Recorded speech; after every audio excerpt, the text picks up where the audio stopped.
Grapsody with Will, Phil, and Reg, trying to keep it real instead of what you usually get from these talking heads. It's Grapsody, we're here to fill the void. 3 black fans, different perspective, gotta fill your voice. Coming with the podcast, talking majors, indies in between, yeah, it's all that. And we're down with Fightful, better fall back. Coming for respect, we connect like a ball bat. No need to double check, these are all facts. You're listening to us talk raps. You're listening to us talk raps. Will, Phil, and Reg. Yeah, we're Grapsody, here to talk raps. Yeah, we're Grapsody, here to talk raps. Welcome. It is I. It is he. This is Grapsody. I'm Phil Lindsey. Of course, I'm here. It's Righteous Reg. What's going on? It's your favorite rapper, your favorite writer, your favorite podcaster. It's Saturday morning. It's Oakland, California. It's Juneteenth time. So black people are out having a good time. I'm feeling good about it. I'm happy to be back on the podcast. Shout out to everybody for being here. What's good with you, Phil? I'm good. It's been a lot going on this week. I was sitting here writing down notes like 10 minutes ago of everything that I think we have to hit. And I was like, oh, that's a lot. It's a million things going on every day, all hours. It's crazy. Every time I just like, I'm gonna take a little break. I'm gonna sit down and watch a show, and then I get on my phone and there's 1,000 things going on. I'm like, kid, everybody just chill, everybody relax. What about downtime? Is there downtime ever, Phil? Yeah, with the current situation in wrestling, where it feels like there's always a show on, there's always wrestling to talk about. But yeah, a lot to get into. We'll do that. Of course, feel like we gotta send out some well wishes and condolences straight off back, because it was kind of a crazy week of news. Yeah. First of all, rest in peace to Sly Stone, absolute legend, icon. We would not have funk and so many different genres of music, so many different artists that he influenced. Man, can't say enough about like how much he has impacted music, how much he has impacted black music. There's a quote out there of, there's black music before Sly Stone and there's black music after Sly Stone. And that could not be any more accurate, because he absolutely changed the scope of black music at a time where Motown was dominating things, and he changed things so much that Motown started doing what he was doing. Right. So yeah, man, rest in peace to Sly Stone. If you have not seen Sly Lives on Hulu, you don't understand like this guy's impact. Watch that documentary. It was so great to see him get his flowers before he passed away. Yeah, rest in peace to Sly Stone. Of course, being in the Bay Area, his influence is gigantic.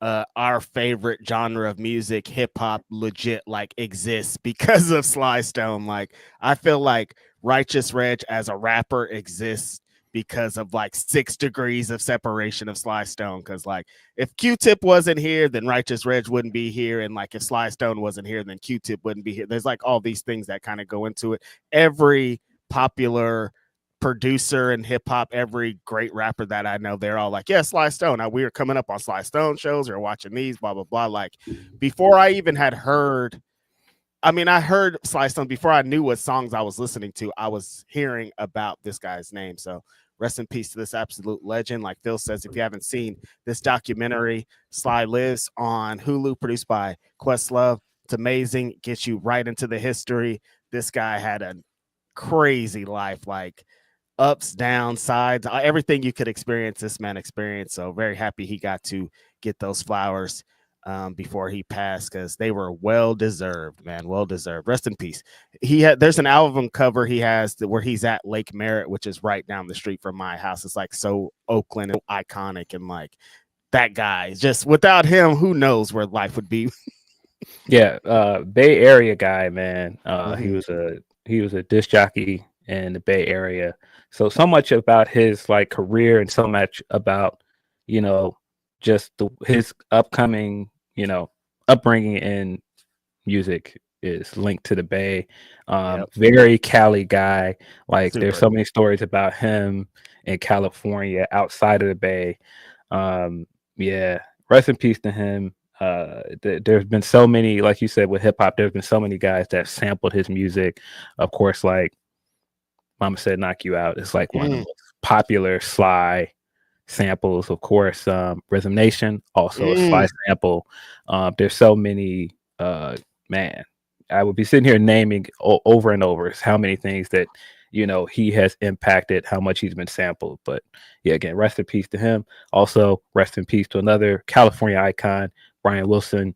I wasn't the biggest Beach Boys fan in the world, but living in this country and not knowing who the Beach Boys is just impossible. I mean, like there's just so many things linked to them. When you think California and you think music, when you think like on the beach, sun out, you think Beach Boys for a reason. Yeah, and he's another one of those guys, extremely influential on a lot. Doesn't matter if you're a fan of his or not. He had a huge impact on music. Yeah, rest in peace to Brian Wilson. Again, same thing, Bay Area, same exact vibes with people talking about him and his influence over the culture. There's genres of rock music that I like that are 5,000 steps away from the Beach Boys, but are still like, oh yeah, I was influenced by the Beach Boys. I came up on the Beach Boys. Like that's just kind of, it was institution of music for a while. Like growing up, it might have been a California thing, but like Beach Boy songs are just constant, and I'm black. Like, you know what I mean? Like it didn't matter who you were. Like you was about to hear you some Beach Boys in some shape or form. And seeing all the condolences and people giving it up this week is like, man, you thought this guy had influence, but then you hear about the influence. You're like, whoa, there might not have been a lot of stuff if this guy and his homies didn't get together and create that stuff. Yeah. Yeah. I saw that. I was like, man, two like big, huge California icons in these guys, man. But yeah, rest in peace to both of those guys. Condolences to their family. Also, rest in peace to Ananda Lewis. Condolences to her family as well. MTV. Again, when you think of like beach, out, sun, you think Ananda doing like spring break, and she was like really the first of her kind with like the MTV VJs and like just like her influence. Like it was so crazy. The day that Sly passed, I saw Donnie Simpson, who I don't know how Donnie still looks incredible at 70 years old. Skin still looks great. Does not crack. The green-eyed bandit is still the green-eyed bandit. He still looks incredible. Shout out to Donnie. But Donnie was talking about Sly and like his friendship with Sly. He told this funny story about how he lived in Detroit and Sly was supposed to come and perform. Of course, he had that reputation of no showing shows. And so, you know, they had him on TV. This was such a big to-do. They had him on TV. Like, look, he's right here. He's going to be there. And then Sly still didn't show up. And so, man, I was just thinking about like what Sly represented at that time, but also what Donnie represented to BET. And like for a certain time period, like when you thought of like videos and like tuning into BET, you thought of Donnie Simpson. And I feel the same way about Ananda. When you think about MTV for a certain time period for people, Ananda was it. Beautiful, like incredible presence, poised, always asked fantastic questions, always felt very genuine. Just incredible soul, man. Just tragic loss, man, especially so young. She was only what, like 50, 51? 51 years old, I think it was. Yeah, rest in peace. Coming up as the MTV BET generation and watching these two channels on a daily, like she was somebody we definitely came up watching on a daily basis. I remember seeing her on Teen Summit on BET and just being that correspondent. But what she represented on MTV, I think, was way more important for us because there wasn't black BJs on there. There wasn't anybody talking and representing the culture, and she was doing it all the time. She was bringing on the people we wanted to see and asking them the questions we wanted to hear. Just felt way different. It felt like, okay, there's somebody like us up there representing on MTV, which is usually super white. And like, they didn't even play our videos at one point, man. No, exactly. Like our videos weren't even on there. And so she came and like made her mark and really helped establish a part of us over there. Yeah, she was so influential in that. Right. Rest in peace. 51 years old. Very tragic loss of breast cancer and how these things could work. So rest in peace, Ananda Lewis. Just a crazy week of unfortunate events of really good people passing away. Yeah, man, to that same conversation, they had all of the hosts from 106 and Park at the BET Awards. I didn't get a chance to watch the BET Awards, but I did see that picture of like everybody from Free and AJ and everybody that took a part in 106 and Park. And it's just wild to think like, man, like at one point this was like the biggest show on BET.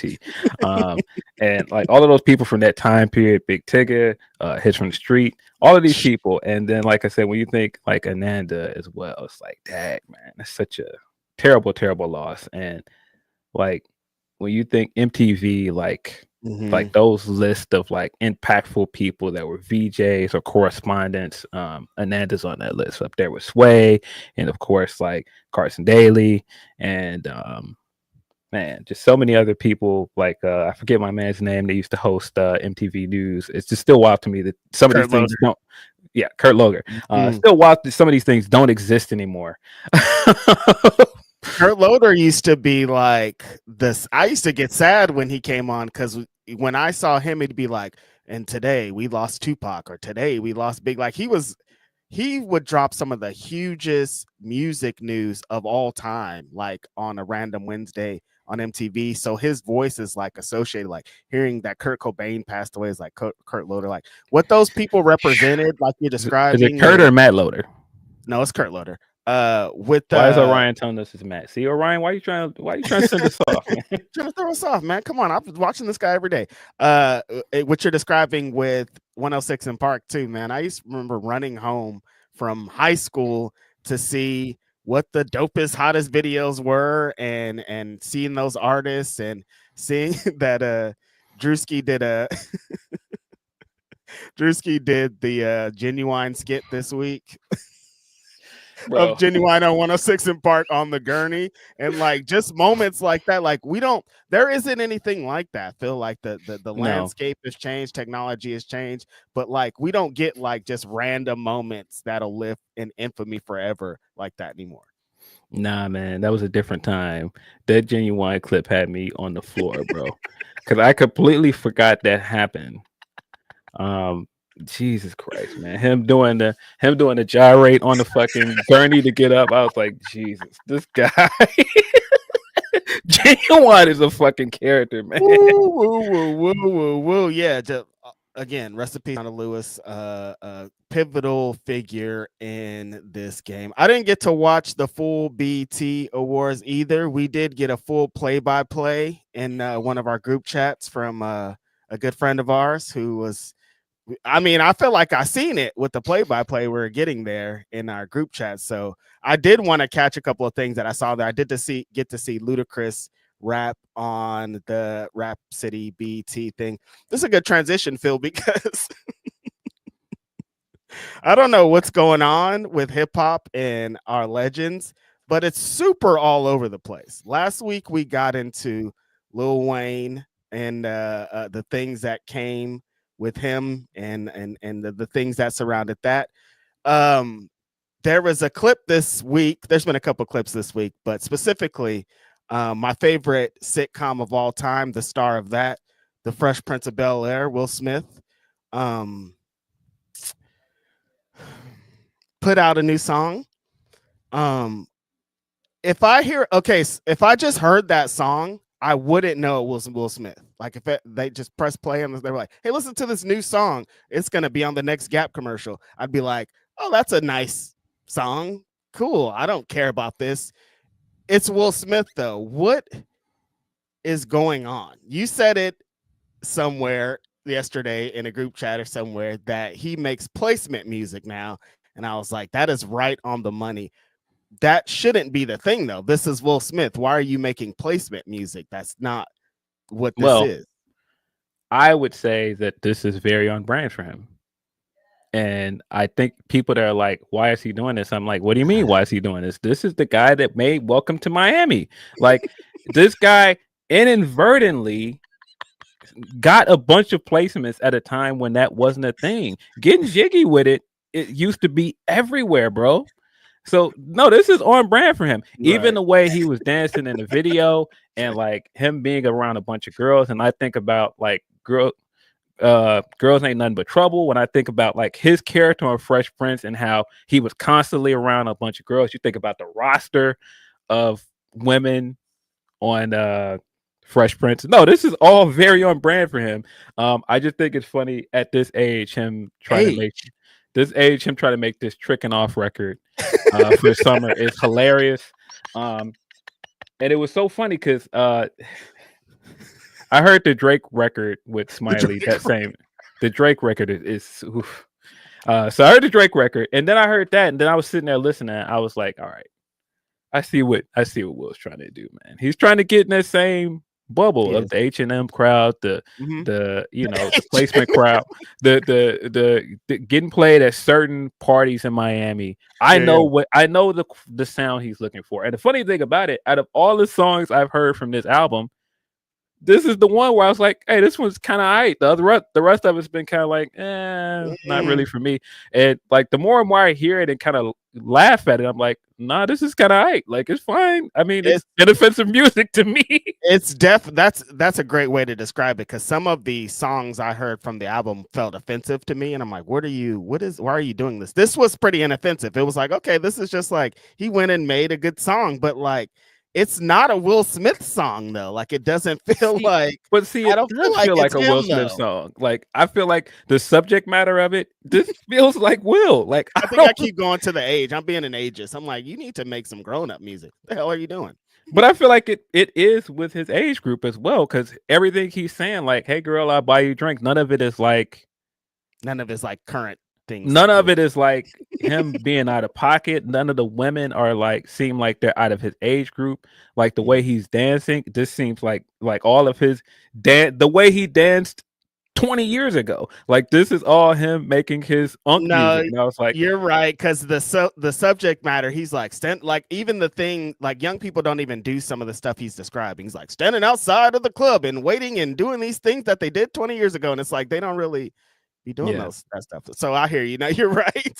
That's why I'm like, when I like unk music. Yeah, when I actually went and had to go and look for the video and watch the whole video. First of all, he started the video with the new Unviv from Bel Air, who is, yeah, I'm a fan. But I'm a fan. But yeah, everything about the video and the presentation of it, I was like, yeah, this is Will. And everybody that's like, why is he doing that? I was like, I feel like he's been doing this for years. That's all he's ever done. But people have this idea of him where they're like, what happened? Will used to be cool. And I'm like, guys, I think you guys are kind of trying to rewrite history a little bit. At one point, even when he was at his coolest, people thought he was corny. Yes. I don't think there's ever been a moment where he was on top where people didn't think he was corny. You know what I mean? Like even on Fresh Prince of Bel Air, people were like, this guy's a cornball. Why is he on TV ruining hip hop? Like there were rappers that were saying this. Yeah.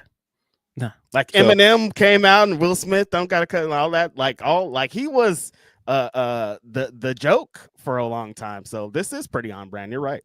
Yeah, everything about this feels on brand for Will. I think your mileage with it at this point is gonna vary on how much you want to hear Will Smith still making music.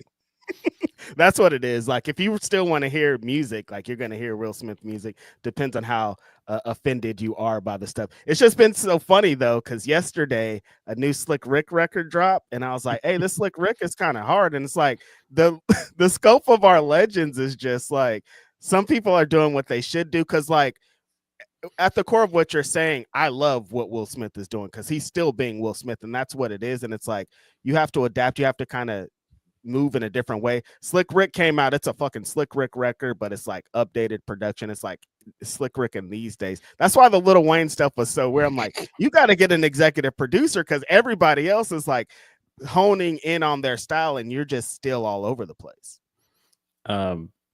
Yeah.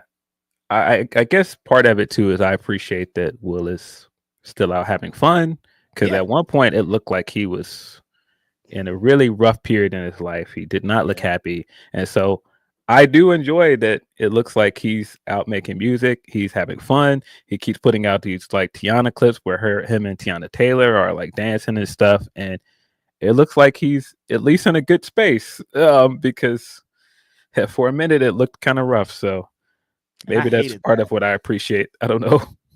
They were trying to take my guy down. Like, you will never take Will Smith down. There's no. It has to be bad for me to be like, all right, I'm out. But like, because he slapped Chris Rock, that ain't enough at all for me.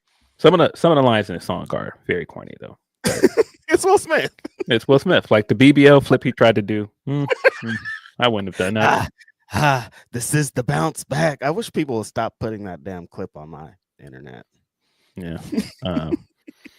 Yeah. Hide your eyes on him. This is the bounce back. That one just keeps playing in my head. Yeah. See, I think I like the Girls of the World Ain't Nothing But Trouble 2025 is way better than This Is the Bounce Back shit. So I hear you. It is. And that's why I'm like, he's made some. When you think of like some of his biggest hits, like, bro, switch. You think this isn't on brand for this guy? Ooh, nah. Very on brand. Yeah, you're right. Yeah, when I think of like the music that I know that he's made that white people like, this fits. And I didn't even, this whole time I'm like, oh, it's fucking TikTok dance music. Like he wants people to be doing their little, like that's what it is. Like, don't be surprised. I'm in the wrong way. Don't be surprised in a few weeks or a few months or something, we don't see this all over TikTok. I would not be shocked. And that's what it's about. No, that's why I was like, Righteous Reg being like, you need to get in there with Derringer and Alchemist. Like, nobody care about that. I don't know what a Will Smith Derringer track even sounds like, bro. That sounds crazy. Will Smith, the conductor, man. Come on, I'm telling you. Conductor might lace Will Smith though. Conductor.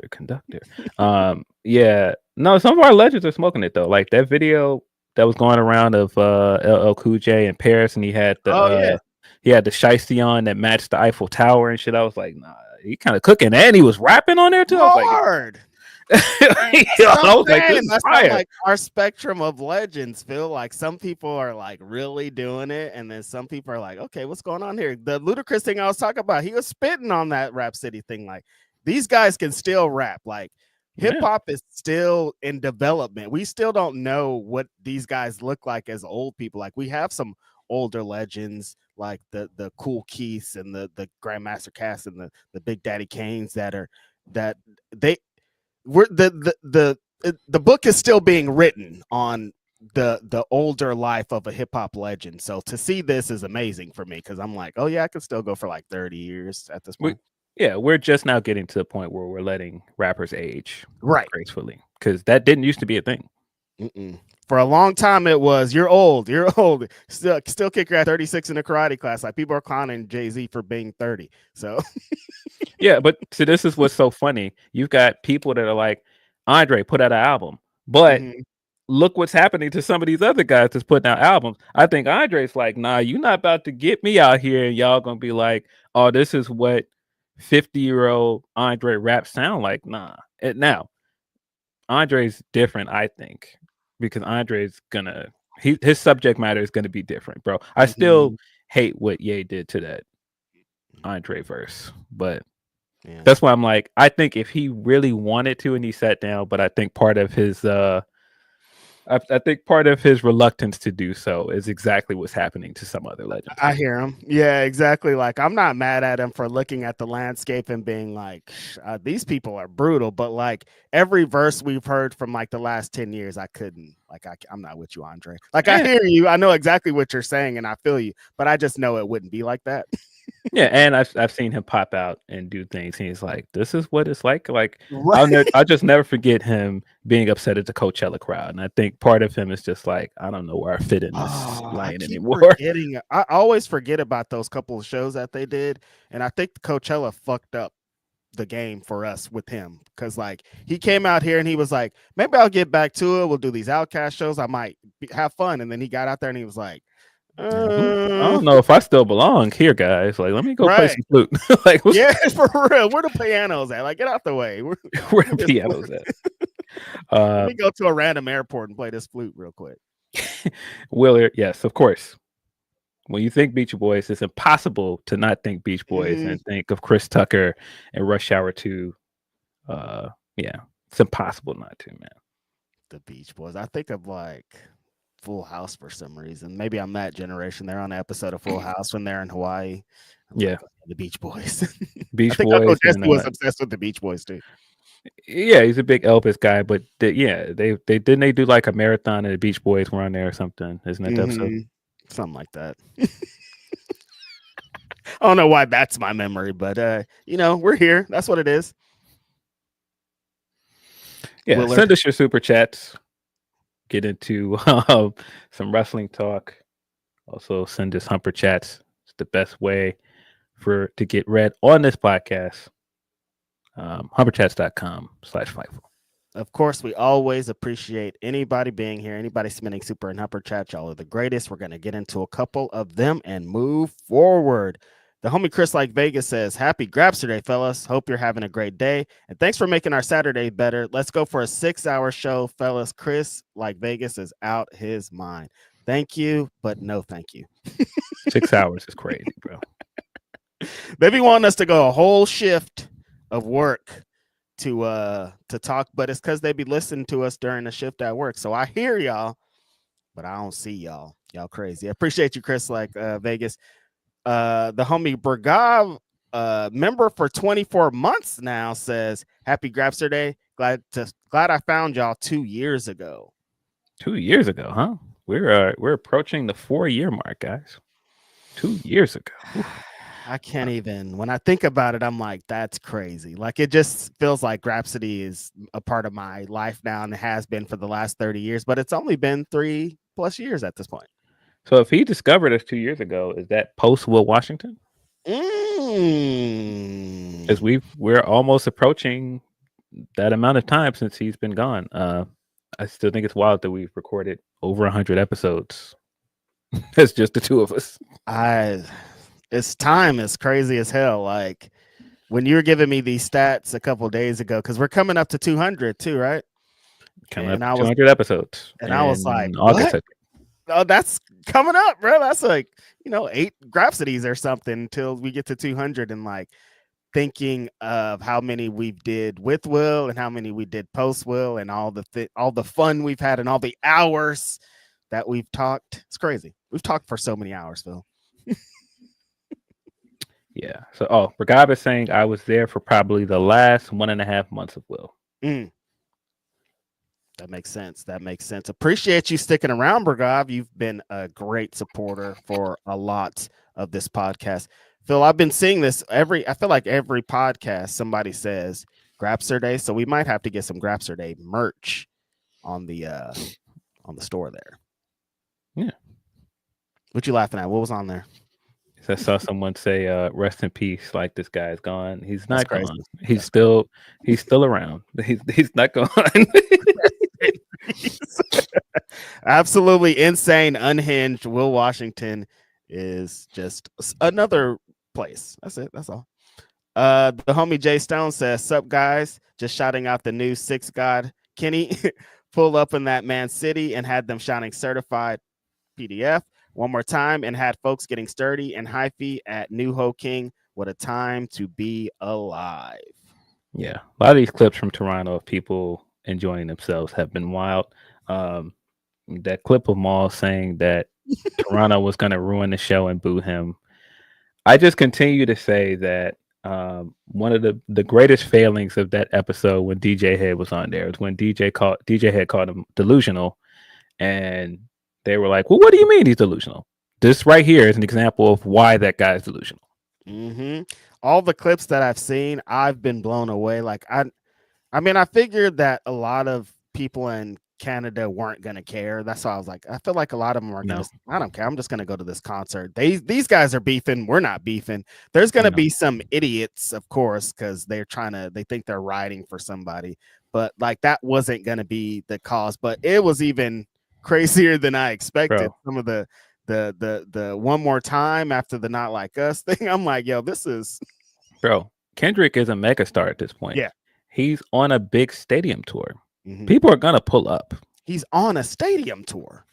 Like this is just what it is, guys. Like, and I wouldn't be surprised if some of those people don't hate Drake. They're just on for the ride, bro. This is fun. Like it's fun to dance on this guy's grave at the moment. Right.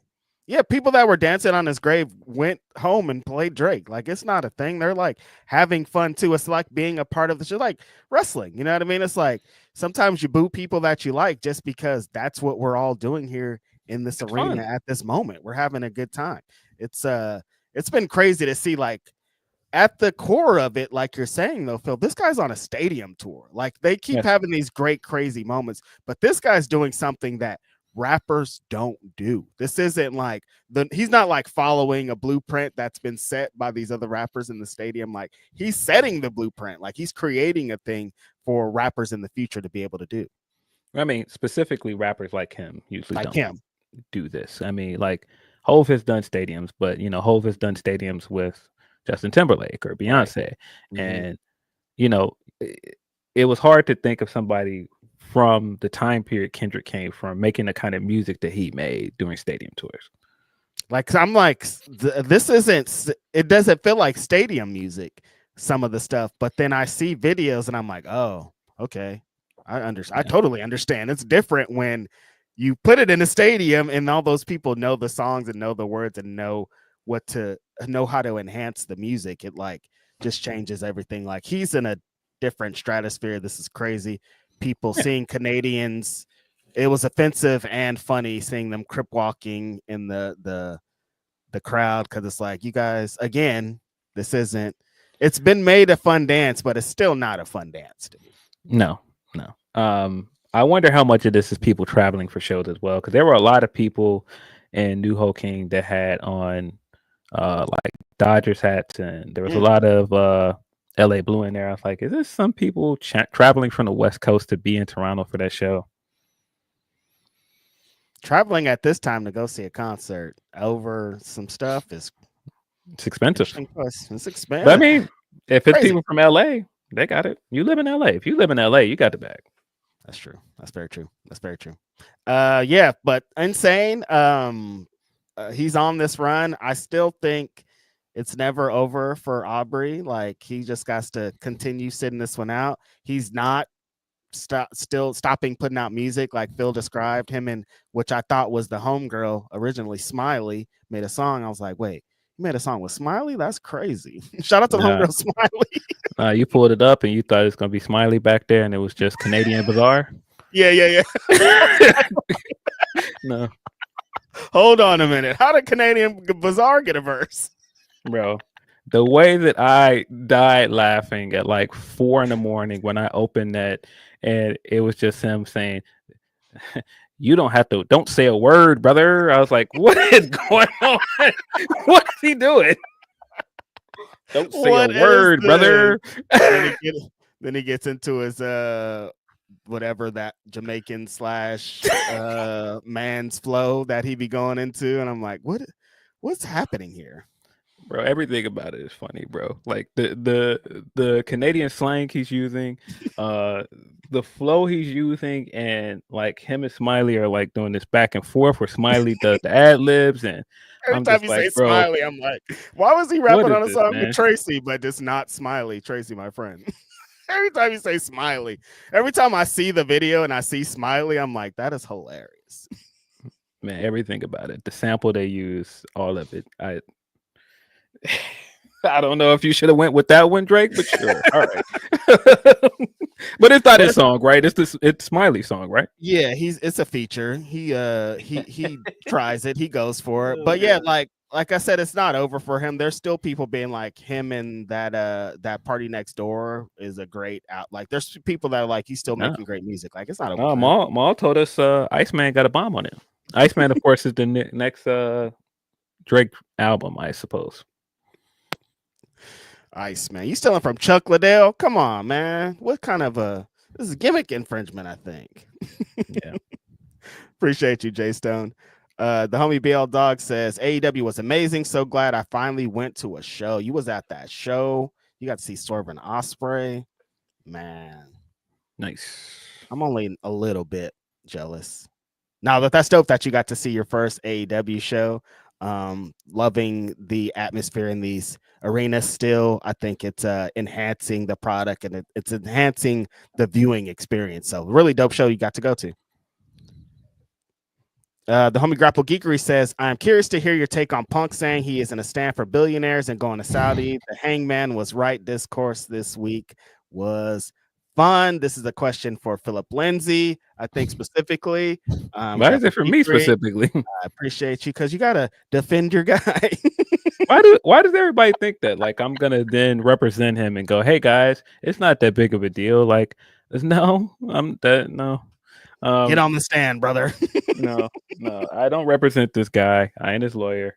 Take I think people should hear specifically from you is the Hangman stuff, because I think them trying to correlate them two things together, because I think you explain it more eloquently than a lot of people do, because people are still going with that, you know. Why are you trying to have people mad at me, man? I'm not. Man. I have intentionally avoided all of this Hangman stuff on social media. I don't respond to any of it. I see it, and I've seen people try to throw Jack in there and say, "Look, Jack was always right. Jack is winning," and I was just like, "Guys, we don't have to do this, man. Like, they don't have any still in this, Phil." I'm like, what? They don't have anything to do with this, bro. Like, if you just don't like Punk, that's whatever. But they don't have anything to do with this, bro. Like, I just don't. I don't understand it. I don't understand why we're still relitigating the Punk and Hangman stuff. It's over with. Hangman is moved on with his career. I'm pretty sure that Hangman wants to also move on from that time period, and yet people keep putting his name in it and keep talking about it. And I just don't think that you need to. I think you could just move on. But, you know, it is what it is, because it's Twitter. It's wrestling fandom. Wrestling fandom never forgets anything. Bring videos up. You remember this video? Remember they said that? Like, yeah, we remember. We don't forget. Yeah, a very busy week for WWE. A lot of news coming out from WWE. One of the biggest talking points from this weekend, of course, is Punk getting A-Rap money. I guess for me, it always felt like a matter of when and not if. Once he went back over there, I was like, okay, you're signing up for everything that comes with being with WWE at this point. Once you go back over there, he's going to go to Saudi Arabia. I don't care what he said before. I don't care what people think. It doesn't matter. I personally never wanted him to go back because of this reason and other reasons. But once he made that decision, I was like, oh, yeah, he'll be in Saudi. It's only a matter of time. And I'm pretty sure if you go back to the episode where we talked about it when he first went over there, I was like, not looking forward to that. Not looking forward to the discourse around that. I remember. But here we are, because I knew it was going to happen. It just was inevitable. And if I remember correctly, his contract is a 3-year deal, because he came back in November of 2023. So I think he's technically in a contract year, because his contract is up next November 2026. So you're in a contract year and you're trying to sign a new contract. You're not going to say no to going to Saudi. And I know that's what people are going to do. Well, you could always say no. If you are over there because this is probably your last chance at a big contract in wrestling, this is your last chance to wrestle for two of the biggest promotions in wrestling, you're not going to say no to going to Saudi.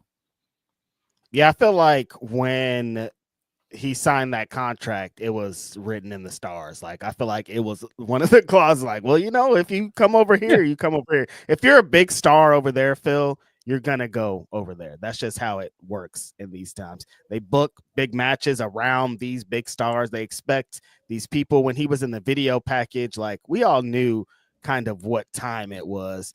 And people kind of changing, people getting super mad when they kind of officially announce it. Is like, but we already kind of knew this was going to happen, though. Yeah, that's where I'm kind of at with it. Now, does that stop me from being disappointed that he decided to go back over there and do Saudi shows, especially after some stuff that he said about going to Saudi Arabia?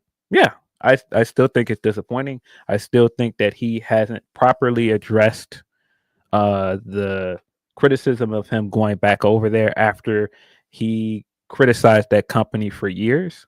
Because at this point, there's really nothing he can say that makes it look good. Mm-mm.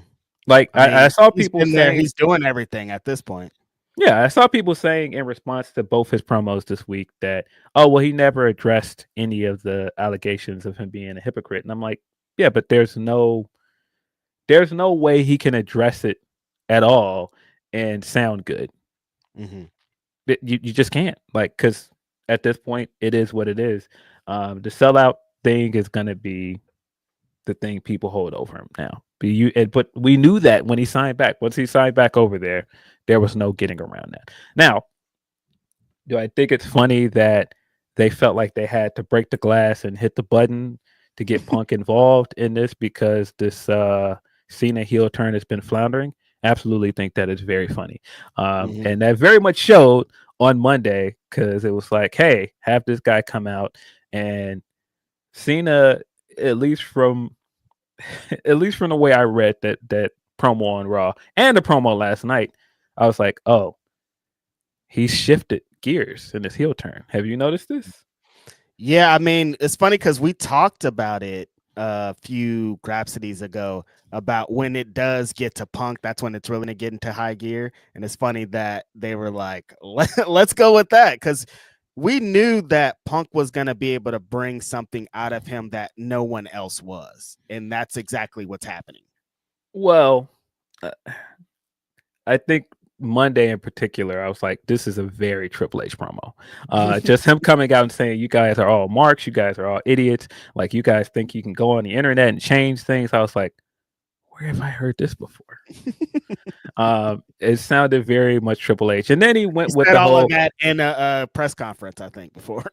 Yeah, then he went with the whole angle of I'm smarter than everybody else. I'm a genius. I'm playing everybody. And I was like, where have I heard this before? This also sounds like Triple H. This sounds like time to play the game, Triple H. Yep. So I do think that was the right turn for this character, because they're just coming out and still doing all the you people suck and I'm only doing this to ruin wrestling because you guys never treated me the way I was supposed to be treated. I think that was the right move because that was wearing thin. And to be honest with you, I had been saying it. I have been saying it for like 3 weeks now. Like, I'm gonna give this some time.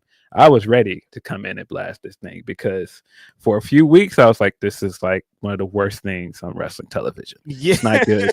And I do think for this week it showed some change, not because I think that Cena has gotten better in his heel turn. I think it's because they hit the nostalgia button. They were like, we need you, Punk, because this is not going anywhere. But also, I think it helped that when he first turned heel, it felt like they were doing the check the boxes thing. Okay, we got to do the Orton match. We got to do the R-Truth match. We got to eventually get to the Cena match. I mean, the Punk match. But like right now, it feels like it should feel that this guy's saying he wants to ruin wrestling. He wants to take this championship and go away. He has the top prize in the company. Everybody is coming after him now. And you saw that Thursday when you had 3 people coming out and gunning for him, LA Knight even coming out for him. I was like, this is how it should be. Him just coming out and doing these you people promos and nobody in the back comes out and says anything. I was like, that doesn't really hit. Yeah, I hate when that's a thing. Like the Hurt Syndicate are pretty infamous for this now. It feels like an AEW where they're like, there ain't a bad motherfucker back there. Nobody could do anything. Y'all are all trash. And then nobody comes and challenges them. And you're like, well, maybe they're right. And Cena's was doing that same thing for a long time. Like, nobody in the back ever had my back. All you people suck, everything, blah, blah, blah. It's like, well, everybody's going to just sit back and let this guy talk like this. Randy Orton kind of started to put the cracks in it. And I think they saw what was going on with that. And they were like, yeah, let's just continue with that thing, because him just coming out here and being like, this is all your fault can only go so far. And it went as far as it could go. So they definitely needed to push the button and get it to, I didn't think they would get to Punk so quickly. Like, I thought maybe at SummerSlam they were going to get to it, but I totally understand while we're here. I think they pushed the button so quickly because this thing has been not good.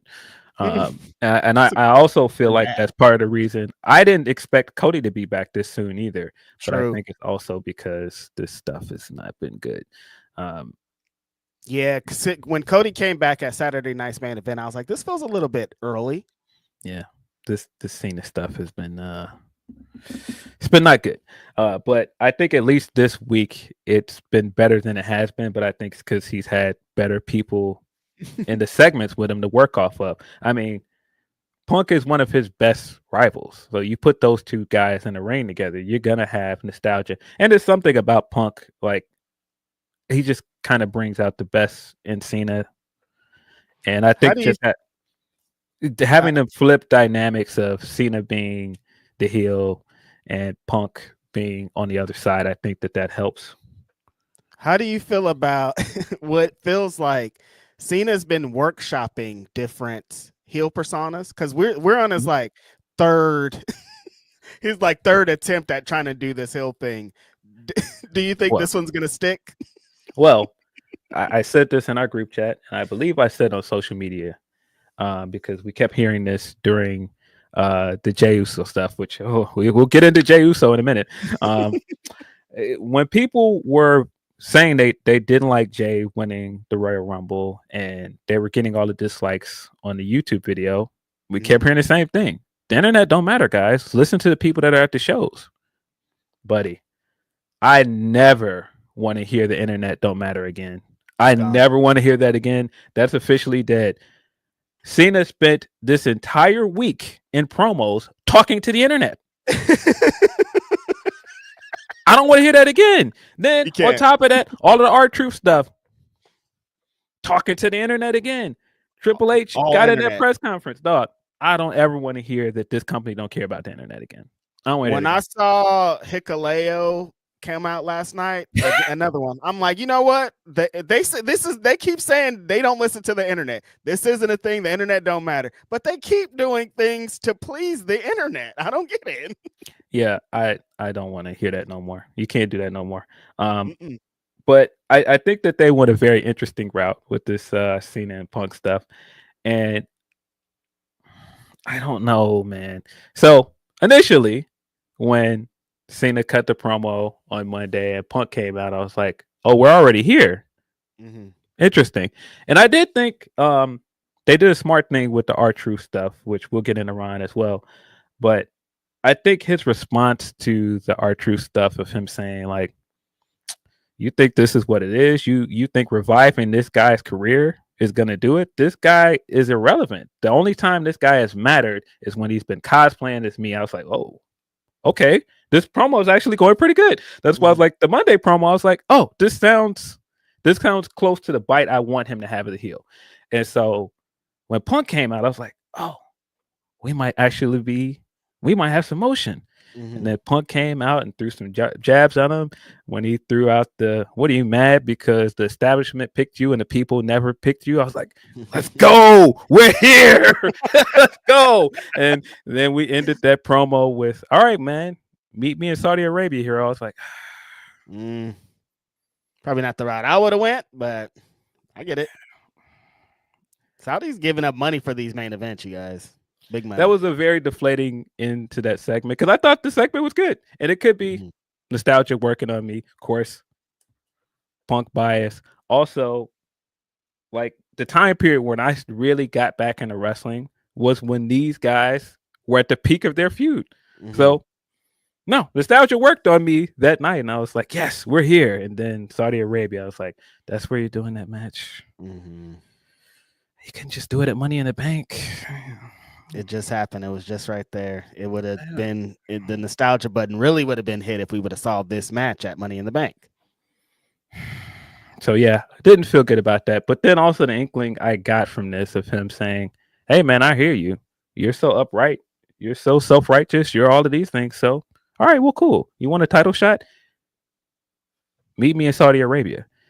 And I was like, that's an interesting choice to have your heel point out that your baby face is a hypocrite, one, and then also you're pointing out that the rest of the company that also is going to Saudi Arabia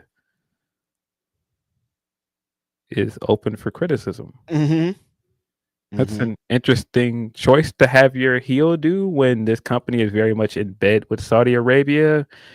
I don't know how well that works. And then he fully leaned into it because he posted that picture of The Miz on his IG after that, which, of course, everybody has been posting the screenshots of Punk's Miz tweet from years ago where he told him to, you know, go, go, you know what I'm saying? And so it just, I don't know how well that works. And so we got the promo last night, which again, when it's just the Punk and Cena stuff and none of the Saudi stuff is in the mix, they've got something hot here. Because when he initially came back there and was calling out for R-Truth and Punk's music hit instead, and that pop was loud, I was like, yo, what's going on? Like, so he comes out and he's cutting a promo. He's like, look, you don't have to do this, man. I know you don't want to do this. Stop what you're doing and just let the fans appreciate you on your way out. And we could just move on. You don't have to do this. And Cena's still doing this. I'm a genius thing. I'm puppeteering this. And he's like, man, what are you doing, man? Like, what are you talking about? You're gonna ruin wrestling and you're gonna take the belt and go away. Why does that sound? That sounds like me. You're trying to do what I already did. And when they panned the camera back and I realized that Cena was wearing a ringer tee, I was like, that's really good. That's really good. Oh, great. But then we're going back to the Saudi thing of him saying, well, you got to admit you're a hypocrite because you go to Saudi, like go have the match with me. And Punk is still leaning into this, you know, holding the belt makes me a monster. And I'm willing to be a monster if that means saving wrestling from you. But again, some of this don't really make sense because you're also saying everybody else that is willing to go to Saudi Arabia is doing something wrong then. Yeah, exactly. Because that's the whole thing of him being like, I'm evil. I'm gonna force you to go to Saudi. It's like, well, hold on. Isn't it supposed to be like this great big Rydia season thing? Like it's supposed to be like a happy occasion, but you're making it like Punk's the craziest person in the world for going back on what he says. And again, playing to what you said, Phil, this is totally internet stuff. Like if I don't know about this Punk stuff, what are you guys talking about? You know? Yeah. A ringer tee boycott. If you don't understand what I'm saying, the most popular CM Punk shirt ever is the white ringer tee with Best in the World in it. It's the same shirt that AEW eventually mimicked when he came back to wrestling. When John Cena was cutting that promo, because he's been doing the different t-shirts in every city, he's in Kentucky, he had on a ringer tee. I was like, that's pretty smart. And it had to be intentional. There's no way that wasn't intentional. Yeah, no, they have. I think with this feud, it feels like they're being more intentional with things and trying to hit beats and points that hit the nostalgic bone. It's working. Yeah. But also to the point of them cutting this promo, and by the end, Punk is just like, nah, man, I will follow you to hell. I'll follow you to Mars if it's just to kick your ass and get that title off of you. And all of the stuff was hitting. And he said the same thing I said. He said, man, nah, man, this is what they always do for you. John Cena's not interesting. Get Punk in there. Make this retirement tour palatable. And I was like, nah, he might be cooking right now because that's real. This is not hidden. But him saying all of that, and the crowd is just cheering everything he's saying. Him saying I don't support billionaires, but also doing Saudi, and I don't support billionaires. I'm not an establishment guy, but also doing things that make him look like a sellout. You would think that crowd would boo him because, of course, those things, when you really think about it long enough, don't make sense. But that crowd don't care, man. Don't care about that. Crowd did not care at all. And this is why I'm like, man, there's a disconnect. The audience isn't the same. This isn't the same rebellious WWE fans. They're in. They're in for whatever they're selling you. They don't care. And so that's what makes the Ron stuff so interesting. You took a crowd that is willing to accept most of what you're selling them, and they were really mad about this. Yeah, that's pretty funny because like we're just talking about with the Kendrick Lamar stuff, there's a lot of people in the crowds that are just like, we're happy to be here. If this is the direction that the crowd's going, we're in for it. And so WWE's been feeding everything in the world, and the fans are like, we take it, we like it. New higher prices, more ads, blah blah blah. It's fine. It's blah blah blah. This Ron Simmons thing, though, not Ron Simmons, Ron Killings thing, though, they were like, no, we're not gonna accept this. We're gonna have our voices be heard, the fans and the wrestlers, and it totally worked. I'm interested to see how this influences the future, honestly. Yeah. Yeah, it's just so weird where we are. Because again, when he came out to that big pop, I was like, bro, just seeing him back over there after they hated him a decade ago. They hated him. When he was saying all that stuff about that company and leaving, they hated him. They wanted him They gone. loved this guy, dog. Every time he comes out, they're excited, especially after WrestleMania. It feels like the pops have gotten louder. And it just, the more I get on the internet and see, all right, of course, AEW fans still feel a way about him. Of course, Hangman fans still feel a way about him. Jack fans. There's always going to be a certain crowd that is not going to like him. But man, when I tell you, when he came out yesterday, I was like, this guy, I don't know how he keeps doing it. I don't know how he manages to be Teflon. He could come out and say the exact opposite of something he said yesterday. They don't care. They don't care. It's wild, man. I don't get it, man. Yeah, it's just kind of funny how the disconnect works fully sometimes. It doesn't work sometimes because, like, there's people that know how he gets down and know about his past and know about the internet that are going to continue to stay mad about it. But there's people in the WWE universe and the crowd now that don't care about any of that. They care about CM Punk that came back from AEW and has been lighting up this company, doing all the things that they want him to do. They don't think that he's a hypocrite for going to Saudi. They don't know about that, and they don't care. They don't care because all of their faves are going to Saudi too. Mm-hmm. You think they're gonna that? Like I saw someone in our chat say if he said Saudi, they would have booed him, bro. Roman is one of the most over guys in the company. He been going to Saudi. All of the guys that they love, they going to Saudi. They ain't. Cody and Gunther wrestle for a belt in Saudi. They don't care about this. That audience don't care, man. Like I said, I have my feelings about the Saudi shows, but at this point, we're close to 10 years into the Saudi deal. It ain't going nowhere. They're doing a Royal Rumble in Saudi Arabia. It's been that long. Oh my God. What a crazy place to exist in. It's with all the things that have been happening the last WrestleMania weekend with that Roman interview and the Vanity Fair and how WWE's been moving recently, and then Triple H and Stephanie with RFK Jr. this week. It's like, it's getting real tough out here. It's getting real tough out here to just like watch the show. Honestly, it's hard. Yeah, it's tough. It is. I wish they're the company of we're separating everything. It's different, but they don't believe in that anymore. Yeah, I don't know. I also saw someone in our chat say nobody from AEW would go to Saudi Arabia. Yeah, I think people would be very surprised. Listen, we cannot play Moral Olympics. No. I think people would be very surprised, and that none of that is me saying that to say that I agree with Punk going, but it's money. Mm-hmm. That's the only thing here, because again, this is his last big deal in wrestling. He's up for a contract next year. He's not going to say no to Saudi in a contract year when he's trying to make a bag. It's not going to happen, and I'm sure they're probably offering him a ton of money. Now, does that also make him a hypocrite for that tweet? And does that also make him look away for other things he said? Absolutely. Yes. But at this point,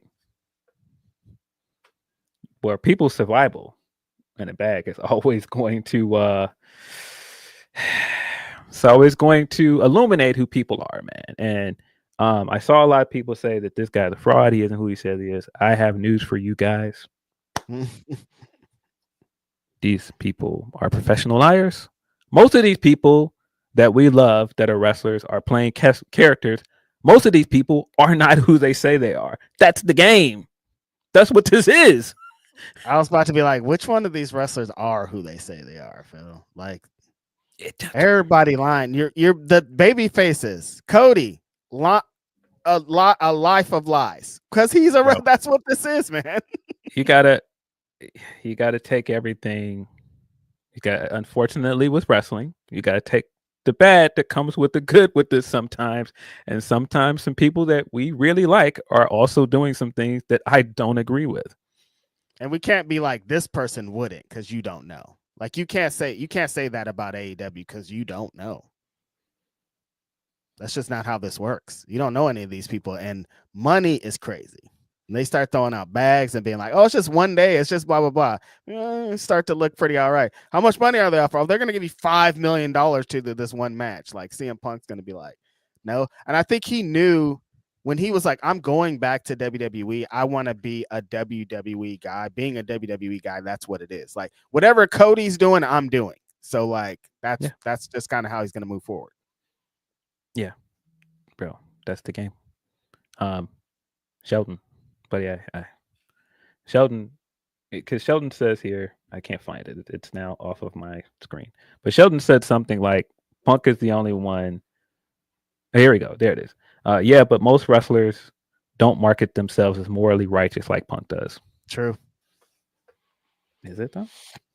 Because there are quite a few wrestlers that part of their appeal is how morally upstanding and how good people they are. Again, as I say all the time, you don't know these people. And that's why, to me, I've had to just accept that this is who this guy is. I mean, if the line was him going back to WWE in general, I think it's like you jumped on that side. I don't think like Saudi wasn't like, haha, this fucking fraud. Like, if you think he's a fraud, him going back to the company in general is where you land. Like, I don't think this is like an extra thing to me, at least, you know? Name him is so funny, man. I'm not doing that with you guys. Again, you're not about to have me on here mad. Y'all not about to be mad at me and argue with me, bro. Name him, bro. The guy y'all have been throwing in the middle of this. The guy y'all keep bringing up. The guy that did a workers' rights promo in response to him. Like, cut it out. Like, cut it out. Name him. Get the fuck out of here, bro. What are we doing, bro? Like, that's why I'm like, yo, y'all got to stop putting certain people on these pedestals, man. Mm-hmm. We got to stop. Yeah. We don't know them. Just like, that's why I come on this show to talk about the wrestlers and things that I see on TV. Like, I'm not talking about nobody that I know behind the scenes, because I don't know nobody behind the scenes. And I can't be like, I'm standing for these people, because I've stood for people that are fucking awful human beings, and I'm done with that. Yeah. Yeah. I've had a lot of thought about, like, you ever think about this current situation we're in with wrestlers where we know more about them than we ever have, and how part of the work that people do to protect kayfabe and protect their character is gone. So gone. The other part of it now is, doing the character stuff on TV, but also on social media, creating a brand around who you are. Mm-hmm. Like, there's a whole thing about that, but that's why I'm like, yeah, a lot of this is what people want you to see. That's what I was going to say, because people think that Tiffany Stratton doing a TikTok of her going to get coffee is the real person underneath Tiffany Stratton going to get coffee. You know what I mean? No. That's also what they want you to see. Yeah, exactly. Like, they're presenting the thing that they want you to see. Like, they're presenting that they're giving up how they want to be perceived. Absolutely. And like, they should. This is wrestling. Yeah. Kayfabe shouldn't be dead, brother. Yeah. I would even go further to say, I think part of the new work that comes with wrestling is putting on this front outside of the character of this is who I am outside of the character. That's no, you getting deep with this one. Because so it's like working two things almost, you know?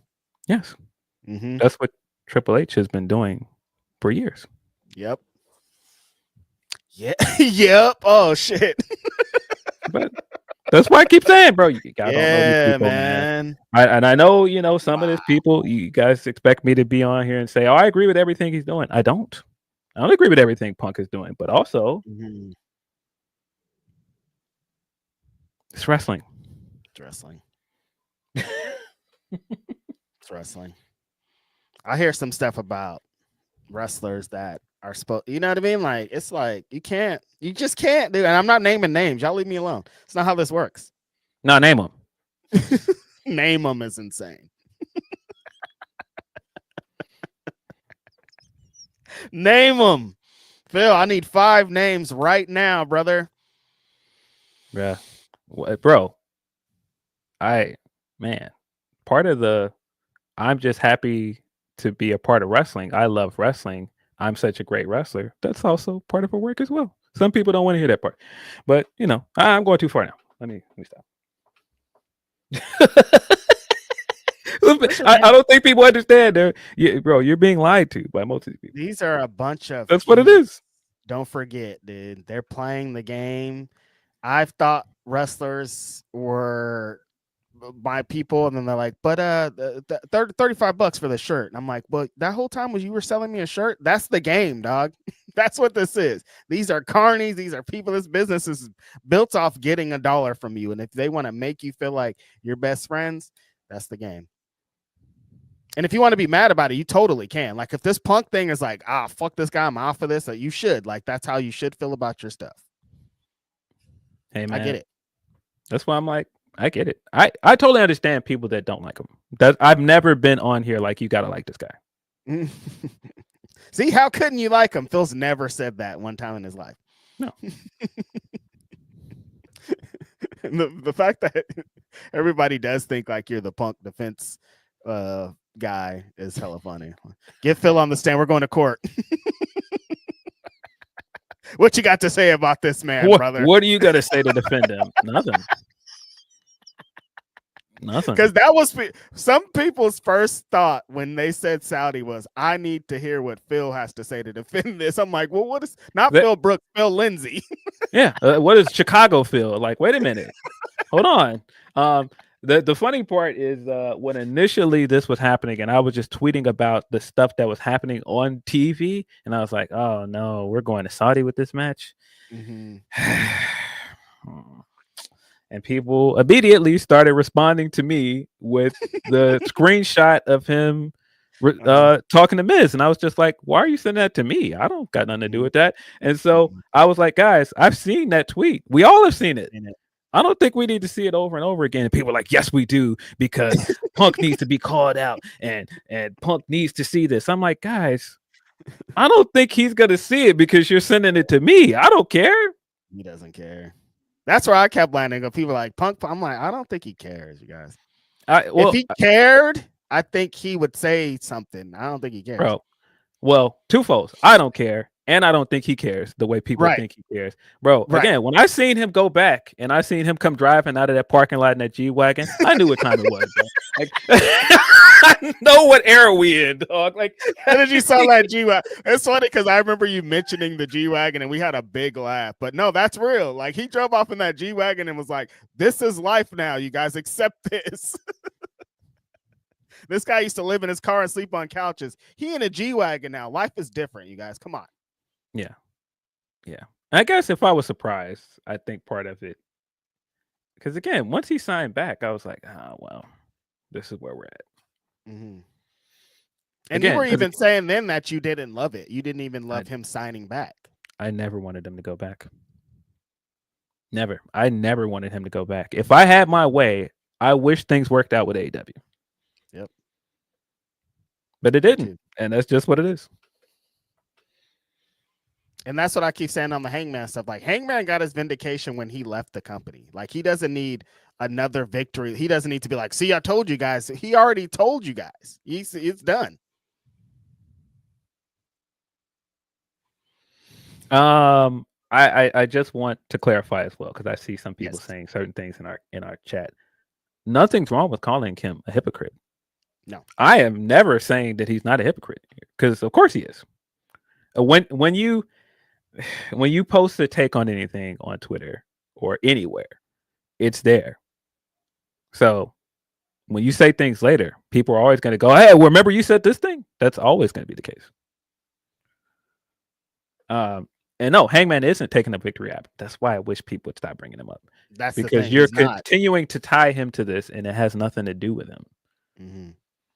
Hangman's about to fight for the world title at the biggest show they've ever had in the U.S. I don't think it's, he's not thinking about what's going on over there. It don't matter. I know his fans want to do that, and they want to have their victory lap, but it don't matter. Just like, remember at one point people thought I didn't like Hangman? Mm-hmm. That was funny. There was a time when they were like, Phil takes on all of CM Punk's battles. CM Punk doesn't like him. Phil doesn't like him. That's not what? Yeah. Bro, it was so funny because initially there were people like, why are you being biased? Why you don't like Hangman? I'm like, bro, I was the guy that was saying you should have put the title on him when he fought Jericho. I don't know. When I was on this podcast being like, get the belt off of him, Phil was saying, you're wrong, Reg. He was like on the Hangman side for all of that. No, I don't dislike Hangman. I thought that was weird, but I think people misread quite a bit of things. People do misread. Yeah. And they, again, think that you're fighting for someone and don't know what your true feelings are because they create their own narratives. Yeah. Oh, you must feel like this. Wait, what? Yeah. Yeah. Listen, man. My problematic fave has made it very hard to be a fan for a while. And unfortunately, every time he does something, the other side will be like, oh, see, look at your guy. And I'm like, okay, I guess. I don't know. But like, if you're a longtime CM Punk fan, this is what he does. Like being like, it's always like the highest highs, and then he does something like, I don't know if I agree with that stuff, but like, this kind of comes with the territory. It always happens. It's like, I swear, as soon as he said, follow me to Saudi Arabia, I was like, oh my God, no. And then it became official. Even the way they made it official, Punk never accepted the match. They just went back to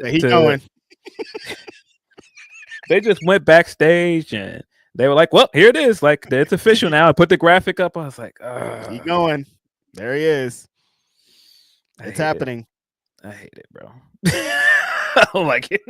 I'm not surprised, though. But that's my whole thing. I'm not surprised at all, but I just don't like it. I mean, it's not just him. Like, it's I wish nobody was going, but they're in the business of working with Saudi now, whether I like it or not. Like the way that the women are still treated, like, this is awful. I don't want any of this. But the way that they feel about like all the people that I like gay people, trans people, like, it's an awful place there. This is a bag show, and like, just accept that it's a bag show or don't accept that it's a bag show. Yeah, it's tough, man. It's a complicated issue, man. It's a complicated issue for multiple reasons. I don't agree with the sports washing and what they're doing, and again, it's complicated. We've talked long enough about the Punk stuff that I think we can move on. But I've never been in agreement with the Saudi deal. I've never been in agreement with what they're currently doing. It's just, at this point, this is what it is. They're not going to stop doing it. They're having one of their big 4 pay-per-views in Saudi Arabia. It ain't going nowhere, guys. And so at that point, like, when you're having Royal Rumble of all events in Saudi Arabia, as soon as they announced it, I was like, oh, it's inevitable. He's going to be in Saudi Arabia regardless. I thought that when he signed, but definitely when they said Royal Rumble was going to be there, I was like, oh, well, he'll be in Saudi Arabia. Like, there's Royal Rumble's a big 2. Like, it's bigger than the big 4. Like, it's like WrestleMania and Royal Rumble are their hugest shows, and one of them is going to be out there. Like, forget about Night of Champions. You thought he wasn't going to be at the Royal Rumble? Yeah, Come on. He's been trying to win the Rumble since he came back. That's gonna be crazy. He's never won a Rumble. So, what a life. Shelton, I don't think that Punk is winning the Rumble. My theory is that the for better or worse, them doing the two Saudi shows, doing the Night of Champions and doing Royal Rumble and having King and Queen of the Ring tied to Royal Rumble. I think this is setting up Sammy winning the Rumble. Like overall, one of the most popular guys every time they go to Saudi Arabia is Sammy. And the storyline they've got right now with Seth Rollins, this is the year. I think Sammy should win the Rumble. I like that part of it.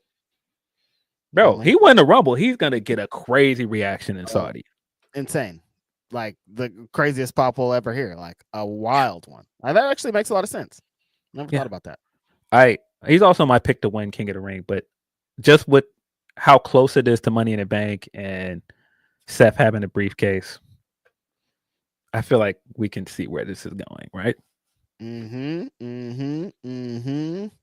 Wow. Shout out to Sammy, who also didn't originally go. So yeah, that's what I'm saying. It's complicated because I mean, even when Mustafa Ali was there and there was stuff around him going, he eventually ended up doing the Mania with Hogan of all people on the team with Hogan. Like it's just, yeah, it's oh man. He ended up doing it with Hogan is a real sentence. Like that actually happened. That's crazy. It is what it is. To wrap this up so we can move on. Yes. People are going to feel their way about him. They're going to feel their way about people like me that they know is a fan of him.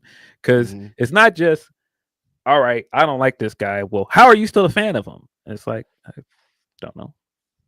Let me have this. Let me enjoy this. We don't have a lot of good things to come out of Chicago, man. And like, should you stop? Like, if I stop being a fan of people because they're a hypocrite, like I ain't a fan of nobody. I think. Like, if that's what we're doing. My favorite rappers can't fan of them. My favorite wrestlers can't. Like, I don't know nobody. Bro, one of my favorite wrestlers, I'm pretty certain he's MAGA. And I don't like it, but bro, the guy, he's one of the greatest wrestlers ever. So, man, there are quite a few of them wrestlers that I've been a fan of that probably are either MAGA or not that big of a fan of me. So, same page here. But we're just here talking about characters on Mondays and Wednesdays and Fridays, brother, on television. The homie Brian Anthony Rivers says, after what happened in LA and Minnesota, be safe.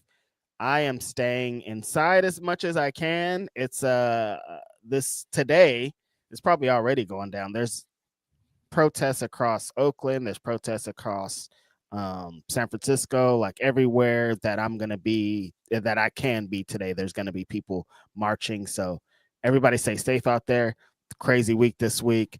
ICE is fucking terrible. Fuck them. They should do what they do and leave the earth. Love out to everybody that's peacefully protesting. Love out to all the immigrants. Love out to everybody. It's a fucking terrible place to exist in. Yeah, everybody, please be safe. Of course, never going to discourage people from going out and peacefully protesting, and because that is our right as American citizens. But unfortunately, the other side is going to try and paint any protests as violent, and they're going to use that as a reason to lock people up or do other things that are unjust. And so that's just where we are. And we also have a fascist in office. So not a shocker. Just wish people well.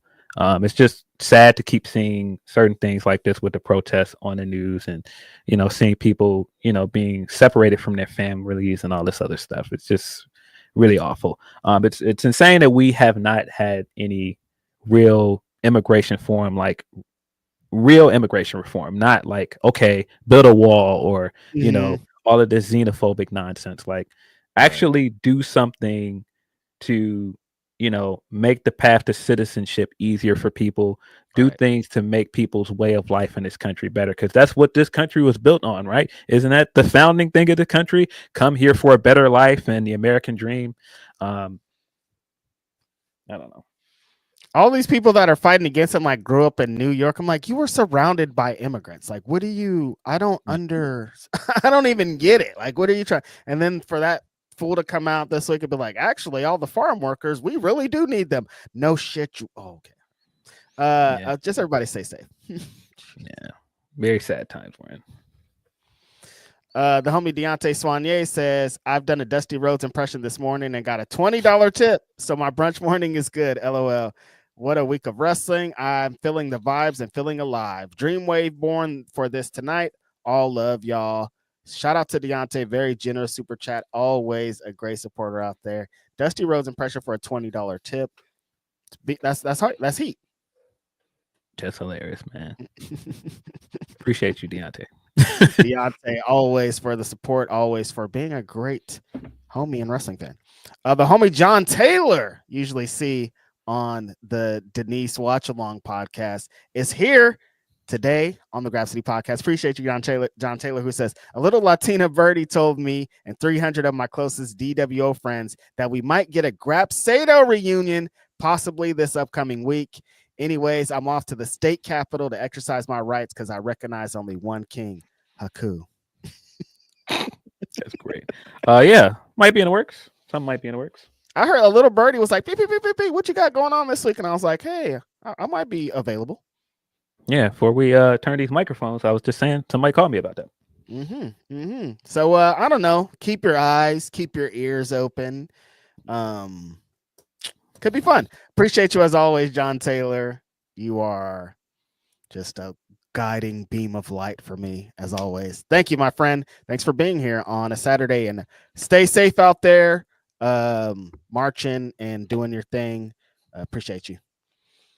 Yeah. Orion Ben 666 says Reg sending verses to TDE, Phil laughing at Knicks, Aaron Busby, vice president of Canada, R-Truth cutting his braids. Well, two of these are true. Ha ha ha. The way I died laughing after these guys fired Thibodeau, and then I saw some of the coaches they were interviewing. I was like, wait, Billy Donovan? You mean Chicago Bulls coach? That's who y'all want? Hey, man, listen. I know that the interview got rejected, but I was like, listen, if that's y'all trade, if y'all think that's the upgrade, good luck, guys. I was like, wait, they fired Tibbs, and then like you saw the lineup, I was like, wait, none of these guys are better than Tibbs, though. What the fuck is this? Like, I was like, this is a bit. They're like, they started bringing up old Knick players. I was like, they were like, J.R. Smith is in the. I'm like, hold on a minute, shut all this down. What is going on? What is this? Yeah, this definitely looks away. I don't know. Finals are in full swing. Tie series after last night. Really good game. Pacers looked a little scary in that game. I was like, wait a minute. I thought at one point they were going to win that game. They kind of fell apart in the last 7 minutes, but yeah, this isn't what people thought. People thought OKC was going to just run over them. That's not happening. It's funny that throughout this playoff series, we've seen a number of teams have this kind of late in the game collapse. And like, I'm like, why does it happen? It's like, oh, it's because there's so many young teams. Like, these are all like developing teams that are still trying to figure out who they are. And a lot of these people first time in the playoffs, first time here, and they're trying to adjust to this high level of play. And some people are breaking down out there. Yeah. Really good series so far, though. Good playoffs overall. Bros are balling. And the Pacers keep putting my homie Jey Rose on social media. I love it. It's amazing. I'm hoping, honestly, that you guys can pull it out just for Jey Rose.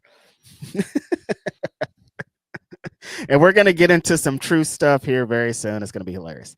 I appreciate you, Orion Ben. Van Twinblade said, "Join the Discord, you marks. Join it." Do you see that video of Nikki Bella, Nikki and Brie talking about the marks thing? Made me think of it. Nikki and Brie are talking about, because EO did an interview, I think, or something. She said something about Nikki Bella being influential in the game, and people were like, "How could she ever? What did Nikki Bella ever do?" And so Nikki is like, "It's because they're a bunch of marks." I don't know why they think like that. That's the wrestler thing to say. It's funny. Why still, Phil? Why are they still saying this? It's because they're a bunch of marks. Yeah, no shit. Everybody here is, though, Nikki. It's not, nobody singled out anymore. You never mind. I was about to say something really funny that I was like, nah, maybe not here. Never mind. Phil's off the leash today, you guys, trying to get me in trouble. Yeah, the EO thing, I'm assuming that's in response to the backstage thing with when Nikki was at Raw and EO talked to her backstage and she said that in character. Okay. I think so they were talking about an in character thing. What the hell? That's what I think it was. Because I haven't seen anything other than that. I think it's just the exchange they had backstage. And I don't know why people always do this with Nikki, bro. Nikki is an influential figure in wrestling, whether people think so or not. Yes. And I think a lot of the people that are saying that she isn't, they were never the target audience for her. No. And so, yeah, no, there are women's wrestling fans that worship this woman for a reason, man. Yes. Like, you can't do that, man. I mean, again, I was never this big Total Divas or Total Bellas fan. I was never this huge Bella Twin fan, but like I can recognize their influence on wrestling. I can recognize what they did for an era of wrestling.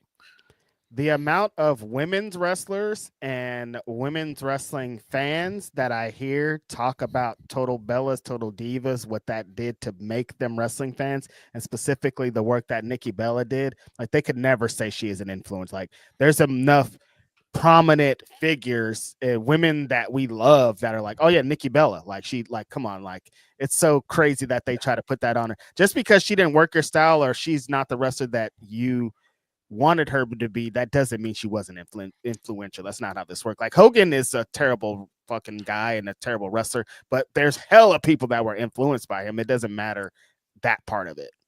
Yes. Yeah, I mean, I don't know. It feels a little elitist to me, to be honest. Totally. I think it's like, well, how dare you why did the WWE make EO of all people come out there and say that? Because she was already killing it in Japan, but that's true. But also women's wrestling in America and wrestling overseas is different. Yes. If people are watching, if overseas wrestlers are watching American wrestling and trying to get familiar with the style and thinking of things that they could do when they come over, they're watching Nikki Bella tapes, dude. Like if you want to know what the WWE style is going to be, these are the perfect examples of what kind of a base you think you should have, you know? Yeah. And I guess I just wouldn't put too much into this. Right. EO is the reigning champion on the show that Nikki was on. They had an exchange backstage. It ain't that deep. I don't know. Ain't that deep, Marks? Nikki was like, "Nah, y'all marks." Like Brie couldn't even get the question out before Nikki was like, "They're marks. That's why." All right, man. That's not how this works anymore. They're listening to us, Marks, now. Like Marks could say something on the internet and then it's on SmackDown on Friday. So, yeah. Which did you see this Doja Cat thing? No, I didn't. Doja Cat is in a video with this guy. Oh, I did. The shirt. He has a shirt, and she's like, oh, "I love the shirt." So he takes his shirt off and gives it to her. So she takes it, and they're like hugging, and like it seems like a thing. And then I guess later she tweeted, "I threw that musty shirt in the garbage," and this turned into a whole thing. I was like, "Bro, these people are what they need to be in the moment in front of you. That's what it is." Like you have that video forever to be like, look at what I did, blah, blah, blah. Also, probably don't give your sweaty shirt to somebody. Why does Doja Cat need your shirt? She just complimented you on your shirt. Well, But people's brains, it. when they see their favorite people and blah, blah, blah. Of course, she's not going to be like, no, I don't want that dirty, ugly shirt I just said was cool. She's trying to be nice. Yeah, I mean, yeah, I don't know. It looks away on multiple fronts from Doja to do that, but definitely probably could have kept that tweet. I think you need to do that. Yeah, why you got to do homeboy like that? That was crazy. Appreciate you, man. Twinblade. Devil Kazuya 27 says, "Is Grapsody probe Mr. Iguana live? He was instantly over." Yeah, that was cool. That's one of the things I love about wrestling is seeing somebody that has been wrestling for years and doing something over here in a bubble and then getting in front of a bigger audience and people all of a sudden love this guy. Because I mean, we've seen that with so many people. Like we saw that with Orange Cassidy. We've seen that with other people. So man, that was dope to see for Mr. Iguana. Yeah, I've seen Mr. Iguana. I think he did a West Coast Pro show one time, and I was like, "Oh yeah, this guy, he's silly. This is fun. This could get over with the live crowd."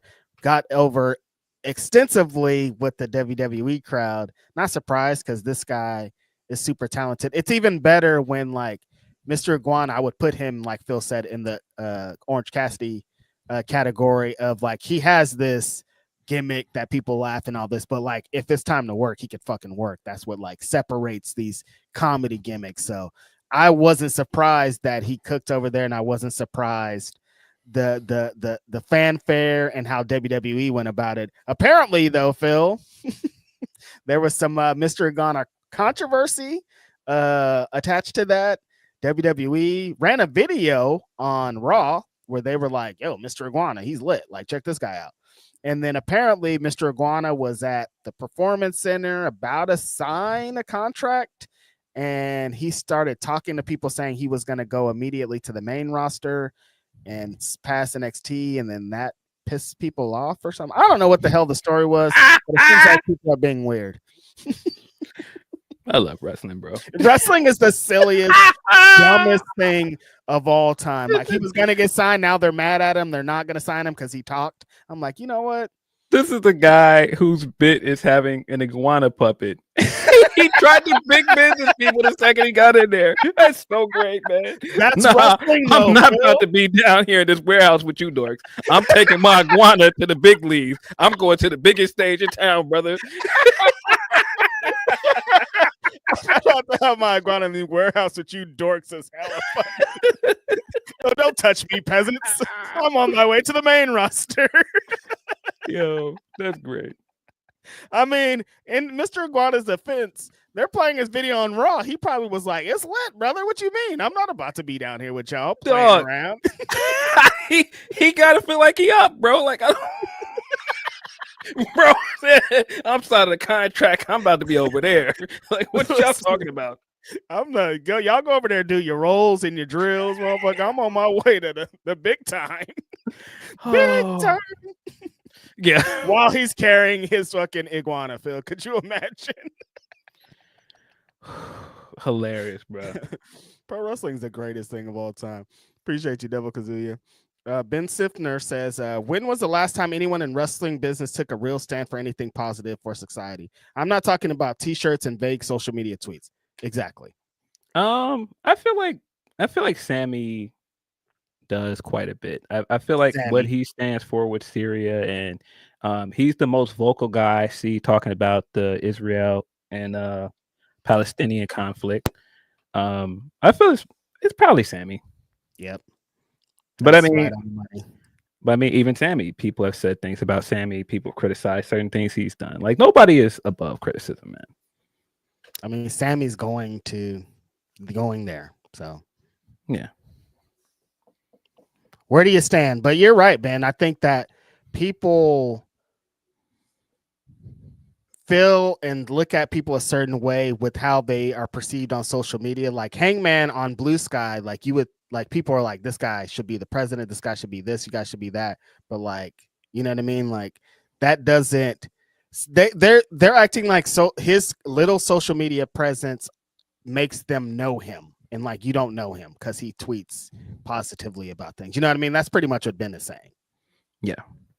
Even if he's with you on the stances, you don't know. Like he could have a social media intern. Like you don't know anything. Yeah. I mean, the guy that we love for grandstanding, the guy that is probably like one of the greatest grandstanders in wrestling, Punk's hero, ended up back over there. I don't know. And this guy did books, shoot interviews. Like every time he would They talk, treated me horrible. I hate those guys. Fuck that place, fuck them. I can't believe they did this. Like all the stuff, and like, no, he back. Yeah. We love Brett for grandstanding. I think it's hilarious every time he does it. And he still come like now he's on his Vince McMahon is on some bullshit tour like consistently. And like right before Vince's stuff came out, Brett was kind of like, I mean, he's not that bad. Like I was just trying to get his love and acceptance. Like that's the vibes. You know what I mean? Really like say that? Essentially. Oh no. He didn't say that, but that's how he was moving. Every time I would hear him talk about Vince McMahon, I'm like, all he really wanted was Vince McMahon's love. Like when you watch the wrestling when you watch the things from 1997, Wrestling with Shadows, when you watch the shows, like he's all just like, why doesn't Vince love me? You know what I mean? Oh, That's okay. I understand what you mean. It has always had that tone of he felt more betrayed than anything. Right. But shout out to the Hitman, man. He's on my goddamn Mount Rushmore. I'm not gonna be like, fuck this guy for being a hypocrite. Bill Goldberg, you know? Bill Goldberg. Appreciate you, Ben. Van Twinblade says Fed Marks will eat anything in front of them and scream how good it is. Triple K just tweeted out support for Secretary Brainworm's Nazi stuff. Yeah. I mean, I feel like he's been more and more open with his political standings. His mother-in-law is a part of the cabinet, so I saw this coming. I think he dipped his toe in, Phil, to be like, "Oh, is it crazy? Is it the water too cold or too hot?" And then he was like, "Oh no, it's fine. They don't care that I'm dipping my toes in." So I think he's just like, you know what I mean? Like he's shown things, and he's like, "Oh, that didn't." Like people talk, but they don't really. It doesn't do anything. Because a lot of fans are like, fuck this, I don't care, I'm done here. But then on Monday, they're back. So like it doesn't do these things. None of these things ever really stick, I think is the thing. Yeah. He's definitely in the room doing that Kanye thing when homegirl clipped his toenail too hard. And he's like, no, it's my toe. It's my toe. Comparing Triple H to Kanye West is insane. But No, it's my toe. It's my toe.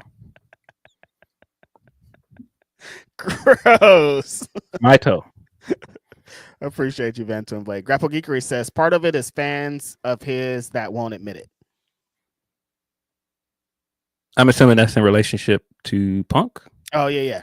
Because the next one is I always appreciate our Phil's honesty on Punk.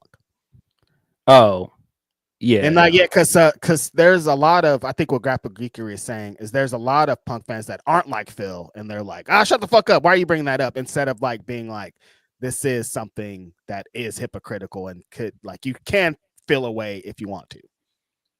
But that's just wrestling fans in general that are like, I don't care about that shit. Fuck you. That's fandom in general. I mean, right. we're in the era where people are willfully calling themselves stans. So this was a negative thing. Eminem was making fun of these people, and people are openly like, "No, I'm a stan." What happened to the game I love, Phil? Like this is none of these people I've ever heard Stan. Stan dies at the end. Yeah. He drives off a bridge with his pregnant girlfriend in the trunk. One of the greatest hip hop songs of all time, man. Yeah. Well, like storytelling, like how do you like amazing, like Marshall. Yeah. Appreciate you, Grapple Geekery. Heather says, I never want to hear SJ's dad on a podcast again. I didn't see that. What'd he do? This guy, I don't know if Heather's talking about, he was on one podcast I saw him on. He was talking about women and Oh, he was on with the Jeff Teague's podcast. Oh, okay. Yeah, And they be clowning. he be clowning. He was saying like he'll take Jeff Teague's girl and teach her some things and all, and like Jeff was like, you can't say that, like that's my wife, and he's like kept going, like he was wilding. Wait. He was wilding. You can't say that. That's my wife. Yeah, he's like, you can't say that. She's gonna hear this and be mad. And then at the end of the clip, just like he's still going. You gotta see it. It's hilarious. You can't say that. That's my wife. After like 30 seconds, just like he's still going. No, I did not see any of that. Yeah, we gotta be careful with these podcast mics, bro. Like, come on, man. I think a lot of careful, people, man. I don't know if it's that generation, Phil, but like some of that generation, they'll talk, and I think they don't know that this is gonna be out. Like they think they're just talking. Like, no, 1 million people are gonna see this, and like they're just like, that's how I talk in the barbershop. Bro, my dad says things pretty often to me that I'm like, I don't think you can say that anymore, Dad. And he's like, oh, you know what I mean? I'm like, I do, but I don't do that. I sometimes be having a conversation with my mom, like, I hope none of this stuff is out loud ever, because that you can't. That's crazy. You can't say. You cannot say that. This is the same thing that you just said, Phil. You know what I mean? No, I do know what you mean. But I know exactly what you mean. You can't do that. I'm with you. You cannot say that. I know exactly the wording. No, stop. Oh man, appreciate that, Heather. Grapple Geekery also says that's because our Phil is one of the most thoughtful, reasoned voices in wrestling media. I value his takes on any and all subjects, not just the graps. Hey man, I appreciate that. Some people are not going to be happy with me, regardless of what I say, because I'm a Punk guy. No matter what, they're gonna be like, "Oh, you like Punk," so. Oh, you like this Punk talk again? Here he goes. Yeah, no, Grapple Geeker, you're right on the money. Phil is one of the most insightful. That's why I was like, if you can elaborate on the Hangman stuff for people to understand, they still don't understand. They don't care. I won't go any further on the Hangman stuff because I know how people feel about Hangman. I know how people feel about him in relation to Punk, and I just don't think it matters, man. I think he's winning right now. He's heading into possibly the biggest match of his career. Hopefully he will be world champion in a month. I just don't think it matters, man. I'm just ready for you guys to move on, man. And I'm sure Hangman is ready to just move on with his life. Because he don't want to go on the internet and hear you guys talking about Punk. He want to go on here and hear you guys talking about his title match that he's about to. He don't talk about Punk. He don't. I'm sure if you asked him in an interview about Punk, he don't want to talk about him. I'm gonna say next question. That's why he don't do interviews. No, he don't care about none of this. And even if he did, he don't want to. He don't want to feed into it publicly. I'm sure. Because what does that do? Again, there's no resolution of they're gonna have a match. Like they're in different companies. None of this even matters. Yeah. Appreciate you, Graphic Geekery. Ben Sifner also says, if there's one hypocrite I can excuse, is Bret Hart. I thank him for his consistent stance on Goldberg. Goldberg was in the news this week, Phil. That's a good little transition for a minute here. We could go off of Ben. I saw a friend of the show, Ibu, throw out a hot take, and I was like, oh, people are not gonna like that, Ibu. What'd he say? I don't know why. This is a ongoing joke with me and other friend of the show, Emilio. Sometimes I see his takes on a timeline, and I'm like reading them while I'm on the phone with Emilio, and so I always do this inside joke between us every time I see his tweets. Where I don't know if you watched Masters of the Universe or He-Man, but every time it cut to the commercial, they had that music that came on. It was like He-Man. And so when I see Ibu's tweets, I say it in the same cadence. Ibu.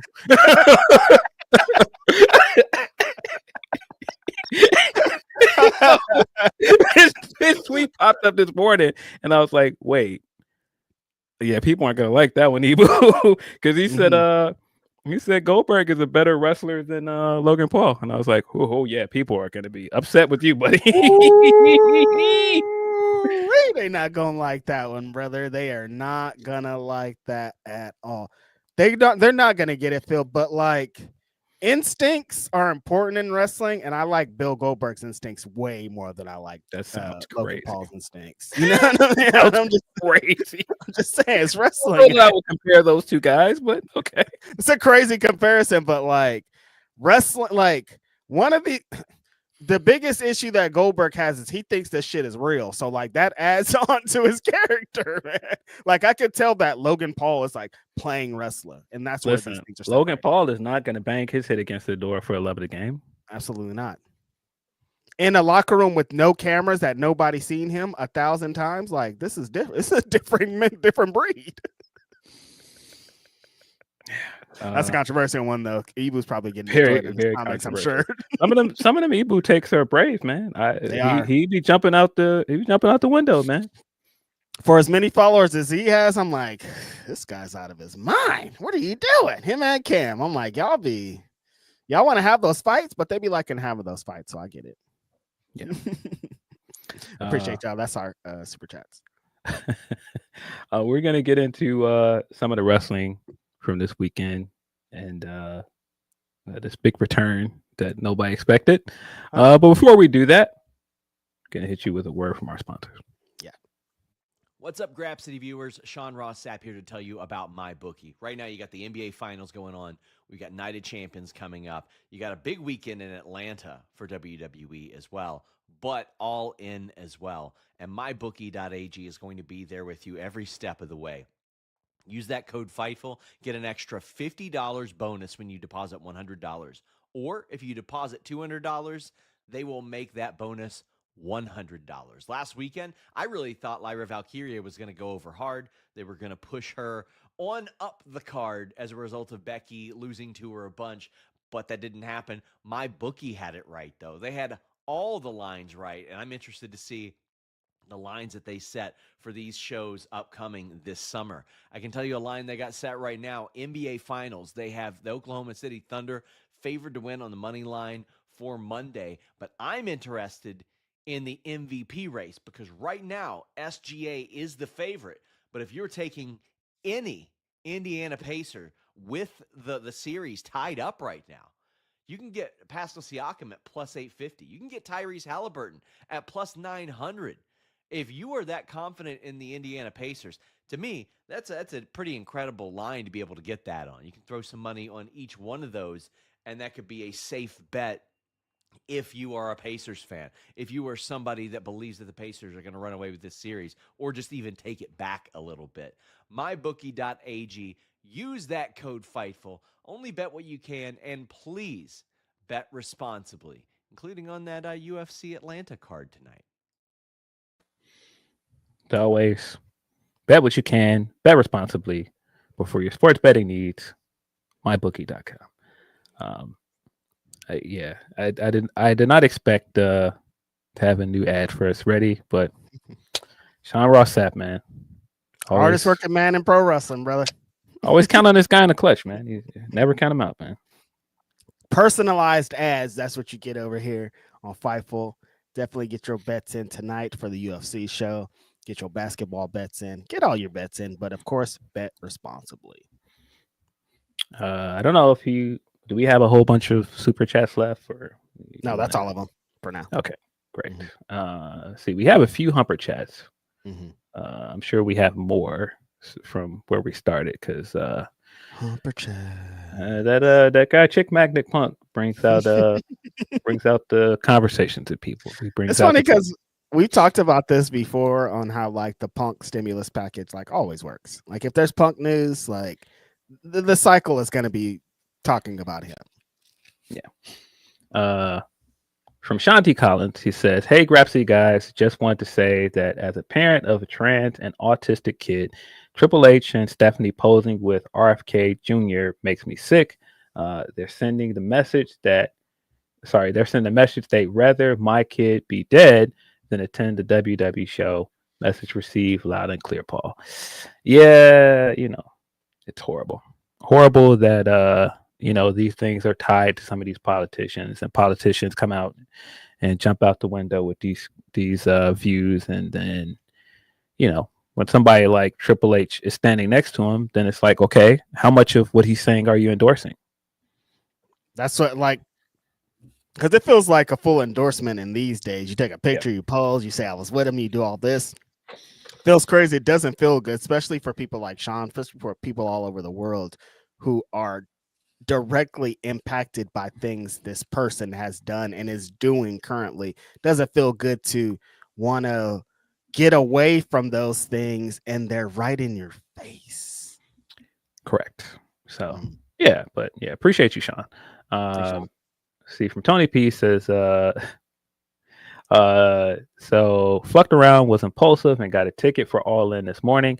I am getting that same day round trip plane ticket later next check. LOL. Hope to see you guys there. Petty a week is our sour indie fans after last night. The ref blaming they've been doing is pretty. I've seen a lot of it. Now, to be fair, some of those calls were terrible. Like that call on SGA where he just kicked his leg out. I was like, that is not a foul. That is clearly not a foul. But he's been doing that all season. And that's why some people don't like SGA. But Indiana fans were not happy. And rightfully so. You don't want the game or even to think that the game is coming down to ref calls and things of that nature, because you want it to be about the basketball, and that shit gets unfortunate. Yeah.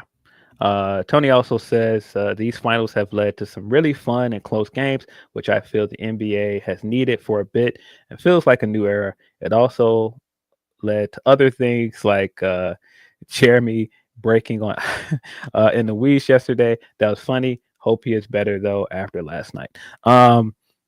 I didn't see this, but I think that Jeremy is in that place that I get when I can feel like there's a chance we're gonna lose. He doesn't want to get too excited, and that's why I saw some of his tweets yesterday where he was like, "Oh, it's already over. They're gonna lose." I think he's just trying to prepare himself for the worst as a fan that has been under service for a long time, and so I get it. I think he's just, I think he's just expecting the worst and hoping that he's wrong. Protecting his peace as a sports fan, because when you've been excited and disappointed before, you don't want to put yourself in that space. So you set the expectations of like they could lose, and if they win, I'm going to be the happiest of all time. But there is a big chance that they could lose. Yeah. JR in our chat is saying that that photo with RFK really bothered me too. Yeah. That's this administration, man. I remember when there used to be a time where it was taboo to say who you voted for. And now it's like, some of these endorsements and some of this stuff, it just looks away, man. It does not look good though. Nasty. But nasty. I again expected that as much. His mother-in-law is in the cabinet. Steph's mother is in that cabinet. They're in the back. It doesn't matter. Keep forgetting about like direct somebody that they know that they have their phone number in their phone. It's on the cabinet. Yeah, it's I can't even say that one's disappointing because we already knew. Yeah, that's normal. Yeah, normal's not quite the word I would use, but wrestling. WWE had a pretty busy Saturday. I had a busy Saturday. Got on here and recorded a podcast, and then immediately left and had places to go, people to see, things to do, and work to do. So we started the day with Worlds Collide. I did not watch it live, but I kept hearing people say how much they enjoyed it. I ended up going back and watching it, and it was a good show. I enjoyed it. Worlds Collide was super fun, as you didn't know what to expect with this whole this partnership with AAA, them acquiring them and kind of using their branding and their wrestlers. Like, you never know what to expect with WWE. It could be a super watered down thing. It could be a complete WWE show. But no, I think they service the fans correctly with some great lucha match, some great spot foo, a really kind of shifting main event. I think something that they needed, a big kind of spot foo fest. I think this show did exactly what it needed to do. Free on YouTube too. Like I liked everything that kind of surrounded it. Yeah, so if you have not seen it, it is still available for free $99 on YouTube. I thought it was a very fun show. I thought it was better than a pay-per-view. But I mean, it was easy. It was a very easy breezy show. Go on and watch it. Easy 2 hours. and go about your day. I thought the stuff that they did to attempt to educate their fans about what AAA is and the history behind the company was also great because they did the video package at the beginning and they continued to air things throughout the show to like let them know like what is Triple Mania and like why is that like basically their version of WrestleMania. I love the quote if WrestleMania is the Super Bowl, Triple Mania is like our World Cup. Mm-hmm. I like that whole thing. Hearing the rumors that they were trying to get Mike Tenay makes a lot of sense because I was like, it felt very Mike Tenay and WCW when they were introducing the luchadors. He would go to Mexico and he would talk to the luchadors and talk to the kind of people surrounding to get the rich history and educate these fans. And that's exactly what it felt like. Like they gave us the history of what that company represented, kind of how WWE plays a part in all of this. Like, I like that part a lot. It felt like they weren't just like, here's this show, you got to know who everybody is. They were like prepping their people for it. Right. Yeah. And we got, like I said, we got a few video packages. We got a video package for the original When Worlds Collide from like 1994. That was cool. Having Ray open the show, that was cool. There's some controversy about what Ray said and shit. I mean, it's the same thing of what I'm saying with them doing a taped segment between EO and Nikki. Like, what do you expect them to do? Of course, Ray is going to come out and say something that toes the company line. Like, he's been with this company for over a decade. Like, the thing people know Rey Mysterio the most for, where some fans know them for the most for, is his WWE run. Yep, like there's some fans that only know of Rey Mysterio in a WWE ring. For WWE, if they were like, we have one, who's our luchador? It's Rey Mysterio Jr. Like, of course, he's going to be the one to come out and say these things. Super egregious, but like, who's really surprised? They had to do some egregious things in here. Right. That led to some controversy on my timeline because people were saying that led to people being like, oh, Rey Mysterio isn't even a top 10 luchador of all time. And Which I was is like, you insane. know what? That is an insane take. Like, I feel you. You're upset at what he said, but bro, Ray not being top 10 luchador is wild. I was like, when people were in my things, like there were some people making some good debates, having some good conversations. But it feels like a lot of biases in there. Like, you guys are saying this because he's a WWE wrestler, which I'm with you. I understand. But like Rey Mysterio Jr., dude, like every wrestler that like it works just like Sly Stone and music for me. There's like pre-Mexican Lucha Libre Rey Mysterio, and then there's like post Rey Mysterio where like every luchador that fucking comes out is like Rey Mysterio. Like, the influence that this guy has alone sets him apart from multiple wrestlers. Like, there's definitely huge cases to make. Blue Demon and Mr. Santo, of course, but like Rey Mysterio guy, I understand WWE and he was there for a long time, hasn't been a Mexican in Mexico wrestler for a long time, but that's crazy. Yeah. Yeah. I mean, I guess, and I didn't even really pay attention to everything he was saying because I was just like, I know what this is. This is Ray. Y'all know what this is.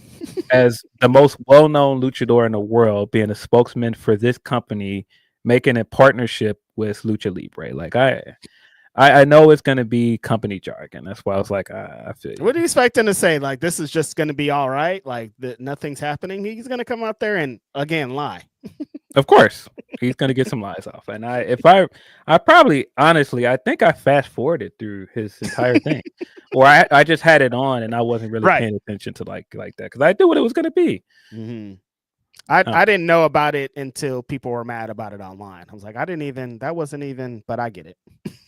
Of course. Yeah, he's gonna get some caps off. But yeah, we got a quick 5-match card. Open with a very fun 6-man tag match. Octagon Jr., Aerostar, of course, Big Star Mr. Iguana took on the LWO, the team of Dragon Lee, Cruz del Toro, and Lindsey Dorado. Very fun. Very fun to see guys like Del Toro get to cut loose, and man, he looked great out there. I'm like, bro, he's one of the guys on this card that was like, man, all right, do more with this guy. He's fantastic. Yeah, when they let the chains off and he started going 1,000 miles per hour, I was like, oh damn, this guy's a big hooper. This was when I felt like the show was going to be good based off of this match opening the show. Like, oh, this is exactly what I want. Like, they got into like, this isn't a regular WWE match. We're doing spots. There's flips over here. The structure was a Lucha Libre structured match, and I started to feel good about the show from then. Yeah, a lot of fun. Of course, as we're saying, Mr. Iguana got over huge in this match. The spot with him and Dorado, where Dorado started beating down the Iguana puppet. Very funny stuff. Very wrestling. I was entertained. But yeah, all of the spot food stuff you expect. It's not just like Iguana was coming out there doing bits and he just had the Iguana puppet. Now he was getting to it as well. Great wrestler. Ryan Layeska did take a beating from Dorado, but I think she's okay. Good to see Lindsey Dorado out there shining too. Yeah. I think he's a super duper talented wrestler. All these guys are just doing some Lucha Libre shit, getting the crowd really hyped into it. I thought that they were ready for this Lucha show. And they were egregious in moments that I'll describe it when we get to it, but you know, it had to be. Very fun match. Halfway through this match, I realized what I was not going to like about this show. And it was commentary. Commentary was not good. And I just think it was a bad fit. Conan doesn't fit the WWE style of commentary because Corey Graves is doing something very different. And at the same time, Conan is trying to educate people, educate people on what the moves are, who this character is, who this wrestler is, tell stories and stuff. And it just didn't fit with that style of commentary and just the way Conan talks. Like, he was very low energy at certain points, and it just sounded off. He sounded very awkward at points. It just wasn't good, bro. It wasn't a good fit. Corey kept having to talk over him and stop him and move forward. And Corey's trying to like emphasize the match and make points. And Conan's like, well, I'm still trying to make this point I was making 5 minutes ago. And it's like, wait, he's talking too slowly. And the flow of both of them did not work for me. No, out of the first match, I was really excited about the match itself, but the commentary was not good. It's like Conan kept trying to step on him, and I was like, "What's going? Like, what's happening here?" It was very awkward. They kept stepping on each other. It just wasn't good. Corey did a great job, I think, though, in that situation. Just trying the job as you could do. Yeah, just trying to be a color guy and trying to call the matches. I think he did about as good as you can, but yeah, it didn't really work. I didn't like it. It didn't really work. We got Stephanie Vaquera and Lola Vice taking on Cheek Tormenta and Dallas after that. Enjoyed this for what it was. I pretty much figured this was a way to get both Lola and Stephanie on these cards because Stephanie, if you do not know, is very popular with the WWE audience now. Yep. And what an impressive Saturday for her. She pulled double duty, working Worlds Collide and doing a ladder match of Money in the Bank. And yeah, their audience loved this woman. The Kia Forum, when she came out, they were up, bro. They loved this woman.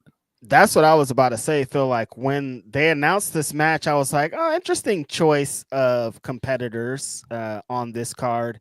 Then as soon as Stephanie's music hit, I was like, oh, I get it. Like, it was like people were going ham. They were out of here. Every time she was in the ring, like, the crowd was like, this is our girl. Like, this is the one for us. So I totally understood, kind of essentially a spotlight on her. Thought Lola did great too, but this was an okay match. Yeah, it was what it was. They did the dueling devil kiss thing. I don't know how I feel about the fact that is like they're pushing this as the most over move in the company. This is the most over move that Stephanie does. I don't know. I don't know how I feel about it. I don't know. I don't know. That's all I got. I keep trying to think of something better to say, but every time they keep trying to put this move over, I end up just sitting there looking at the screen. Like, you know, when they did the verses, Nelly and when Nelly and Ludacris did the verses, and Nelly tried to play some of his new music, and Ludacris was just sitting there looking at the screen, and he was like trying to get comfortable in his seat. like when they're trying to put over this move, sometimes I feel like that's what I'm doing. I'm like trying to like fidget in my seat, like, okay, that's what we're doing. All right. I was trying to figure out how they were gonna WWE-fy her, like how they were gonna make her into their thing. And I was like, I didn't get it. That I wasn't seeing it at first because I was like, they're presenting her exactly how she used to be presented. She wears the same gear. She has like everything about her is Stephanie Vercare. Like, what's going to be the thing? This is the thing. Like now they're making it this move. The commentators are going crazy when she does it. The crowd goes crazy. I'm like, oh, this move is going to be her thing, which is weird because she's such a great wrestler. Yeah, but part of it is Booker hyping it up, and like when she was doing the move and the crowd started doing the Booker noises with it, I was like, okay, they've definitely hyped up how attractive Stephanie is, which look, very attractive woman, but I don't know, I don't know how I feel about it. But good for her, she's fucking over. Very, very, very popular. Lola also did well in the spot. Like I said, they did the dueling devil kiss at one point, and people seem to like it. So that crowd popped heavy for that. So I've been seeing that clip in pictures all week. So yeah, I've seen some wild freeze frames of that. I'm like, guys, let's calm down. Let's please relax. Let's reel it in. yeah. But yeah, it was fun for what it was. We got Legado del Fantasma versus El Hijo Dr. Wagner Jr., Pagano, and of course Psycho Clown. If you know anything about AAA, Psycho Clown is one of those guys that has been a fixture in that company. So it's great to see him here in this match. I say all the time, Legado del Fantasma is fantastic. Those three guys are so good, and I just don't understand why they're not pushing them more. I don't understand why they're not wrestling more. They're so good, and so getting to see them here. And a big part of the appeal and the story of this match was just how much chemistry that the three of them have together. And that's how they ended up winning the match. Yeah, those guys are incredible, man. Seeing Santos Escobar like feeling in his element, feeling like on top of the world when he is confident and ready to kill it. There's not a lot of wrestlers like him. The chemistry that they had in this match, putting it all together, kind of showing them like, okay, we're a WWE tag team, we're out here, but we're hoopers, was like, I was like, okay, this is some good shit right here. Yeah, that spot where Psycho Clown's getting ready to do the dive and Santos jumps in and pulls I think it's Berto out the way, and Psycho Clown crashes and burns. I was like, that's such a great spot. But again, it sells just the fact that these guys are an actual team. These guys actually have chemistry together. The other team is kind of thrown together. And I thought that was a great way to go. And again, that's how they won the match, because they had better chemistry as a trio. Yeah, they're a really dope trio. I want to see them. It'll never happen against Roosh, Dralistico, and Beast Morto so bad. I think that'd be a six man. Yeah, but man, very fun match. It was cool to see Psycho Clown here. I thought he looked great as well. We got Ethan Page versus Javon Evans, Laredo Kid, and of course Ray Fenix for the NXT North American Championship. This one, as I expected, when we talked about it and you were like, why is Ethan Page in this match? I was like, he's here to be the American heel. And that was very clear during the match, the way he worked and how he worked straight forward. But man, he got out there and he was like, I can do some high flying stuff too. I was like, all right, kudos to him. Yeah, no, Ethan Page is definitely a hooper. You saw it here in this match. The homie Javon Evans is another one. Super impressive, super over with the fans already. Yeah. Phil, when he came out, like, people know what to expect with him and they're already excited for him. But when he started to go off in this match, you're like, oh yeah, he's gonna be a force to be reckoned with in this company, and he's gonna be something very soon. Ray Phoenix, seeing him, just one of my favorite luchadors of all time. When he is that guy, when he's doing his insane thing, he starts dropping people on their heads. He starts flipping all over the place. There's not a lot of people better than him. This is when the LA crowd was egregious to me, because at one point in this match, there was a "We Want Tables" chant. And I was like, you know what? You guys don't deserve anything. We don't need it. We don't need it. Sorry, Slim Jim tables here, Phil.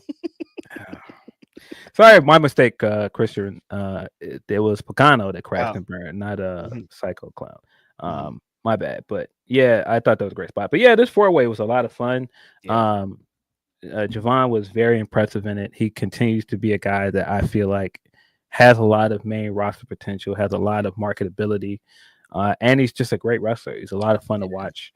And the big matches he's been in, he's excelled in all of them. He's got under the bright lights, and he's proven himself to be a guy that they should invest in. Young Hooper, man, young, still developing, like not even close to his prime yet. Imagine when he really gets it all together. It's over. Yeah, but he was a lot of fun. Ethan played his role very well in this match. Like you said, Ray Phoenix is Ray Phoenix. We know how he gets down. We know how Laredo Kid brings it. They both were fantastic. Ray Phoenix still does that rope walk that is just like, I don't know how you managed to do that and make it look so crisp and, jump back and forth between ropes. It's just crazy. Another level, different guy. Like when you can stand out amongst a card of luchadors, like, you're doing something different. Yes. I did not mention early in the show, I believe during the first match, we got Dominic Mysterio in the crowd, and that's how we got the Intercontinental title match that got added to Money in the Bank, because Dominic and Liv were front row, and he ended up with a mic at some point, called out the wrestlers in the ring. Octagon Jr. ended up facing him at Money in the Bank.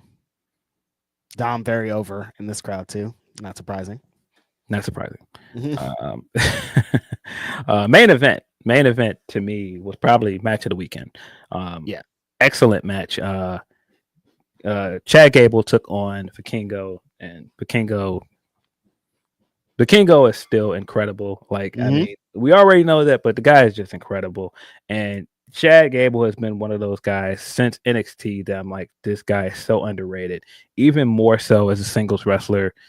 I just don't think that they've really hit the full potential of this guy. Still, he's just so good. He's such a great wrestler, but then you could just see like how well he does the comedy stuff. You can see how well he does like facial expressions and all of the character stuff. He's just so great. And it was cool to see him in this spot, in the main event of this show. And man, he showed out. I was gonna coming into this match, we kind of knew what to expect. But seeing Chad Gable like really with the handcuffs off and like really being able to do the kind of things we've expected him to do, but not really given the opportunity to, was awesome. Vikingo still crazy seeing him in a WWE setting, in a WWE ring, kind of knowing how his matches are structured and the type of things that he does, how he utilizes the environment, how he'll use tables, how he does the apron bumps and all the, like, he is not a WWE style wrestler with how his matches are structured. So I was interested to see how they were going to put together this match, and it went exactly how I thought it would go, as they let Vikingo do all the crazy shit that he did. He did that, the insane Canadian destroyer that he does from the top rope to the apron. That's like, seeing that happen on a WWE show is like, that pile drivers used to be banned, you guys, and now this is happening. Like, it's like it's insane. That top rope power bomb that Chad Gable hit Vikingo with was like video game stuff. Like, you just don't see this shit on a regular basis, and for them to put together that kind of match was shocking to me. Like, I was like, I know, like, they know who Vikingo is, but I don't know if they're really gonna let it happen. And they really let it happen. This is definitely, if you haven't seen it, the vibes that I got is like they did Vikingo and Kenny Omega, but like not as extreme. Like, they did WWE's version of that. And like, for that, like, I thought it was a great match. Yeah, it is very surreal to think about, like, a few years ago when Omega had the match with Vikingo on Dynamite, and people were like, well, who is this guy? Or when he was on the PW, he was on the PWI top 10, and people were like, well, who is this guy? And people were like, well, people don't even know who he is. Why is he in the top 10? And going from that, and now he's on a WWE show is crazy. What is just crazy how fast things happen. But man, this was a very Vikingo match. That inverted like sunset powerbomb you're talking about that Gable hit, I was like, wow, what? First of all, when he hit it, I was like, what is that? And then Conan was like, what's this move? And then Graves made the call to say what was the move, and he's like, yeah, great call. But yeah, man, the move itself looked incredible. And then like the way he hit it, I was like, damn, it looked like a pile driver, because the way he came down his head, I was like, okay, I hope he's okay. That's so scary. Like taking a power bomb on the mat is insane. But think of being Vikingo and like getting flipped up backwards. You're on the top rope this whole time. Yeah. And you got to like trust in everything that you're not going to die. Just dangerous and just beautiful. I love pro wrestling. Yeah, man. There were so many great spots like that. Gable working the ankle and doing like the submissions like we'd expect, but also doing like trying to go move for move with Vikingo as well, and trying to sell the story of he went to Mexico and learned more about luchadors, so he knows how to work better with luchadors, and having this kind of match with one of the best luchadors in the world right now. Yeah. Really cool.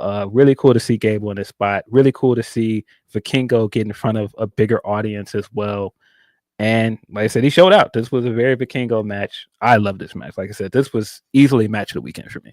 Yeah, this kind of like, I think this is the perfect way to main event this show, kind of getting the WWE versus AAA guys throughout the show, and then finishing with this kind of spot fest, just crazy balls to the wall type match. Perfect.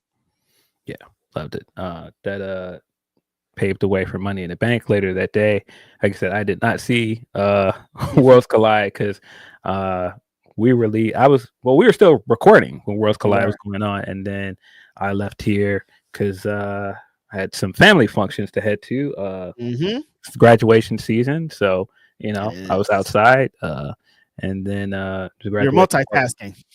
Graduation party that night. I had to do some live stuff for Bleacher and also watch the pay-per-view. So at one point, I'm in the middle of this party, like off to a side, like in front of a small TV with my laptop set up, and people are like, "Hey, what are you doing?" And I'm like, I had work stuff to do, and people then sat down and was like, "Oh, it's wrestling," and so it was funny watching people, because everybody has a story about how I used to be a wrestling fan.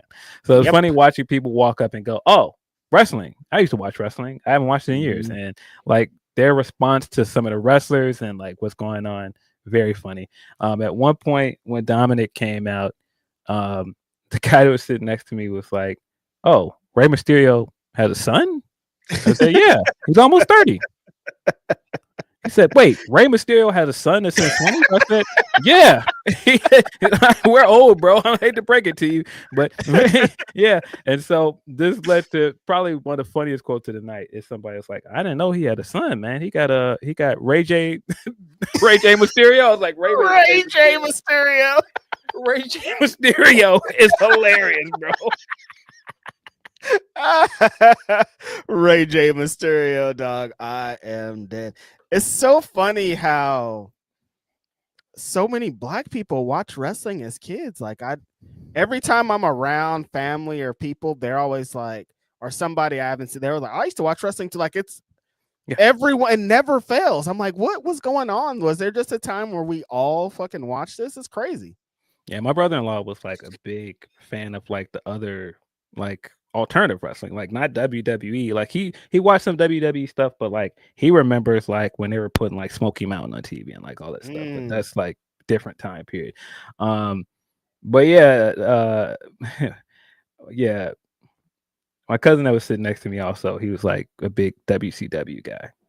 See, I don't know, times were just different. I mean, the Monday Night Wars were a time. Like I remember my aunt had a Stone Cold Steve Austin shirt. I'm like, why do you have a Stone Cold Steve Austin? Like times were just different.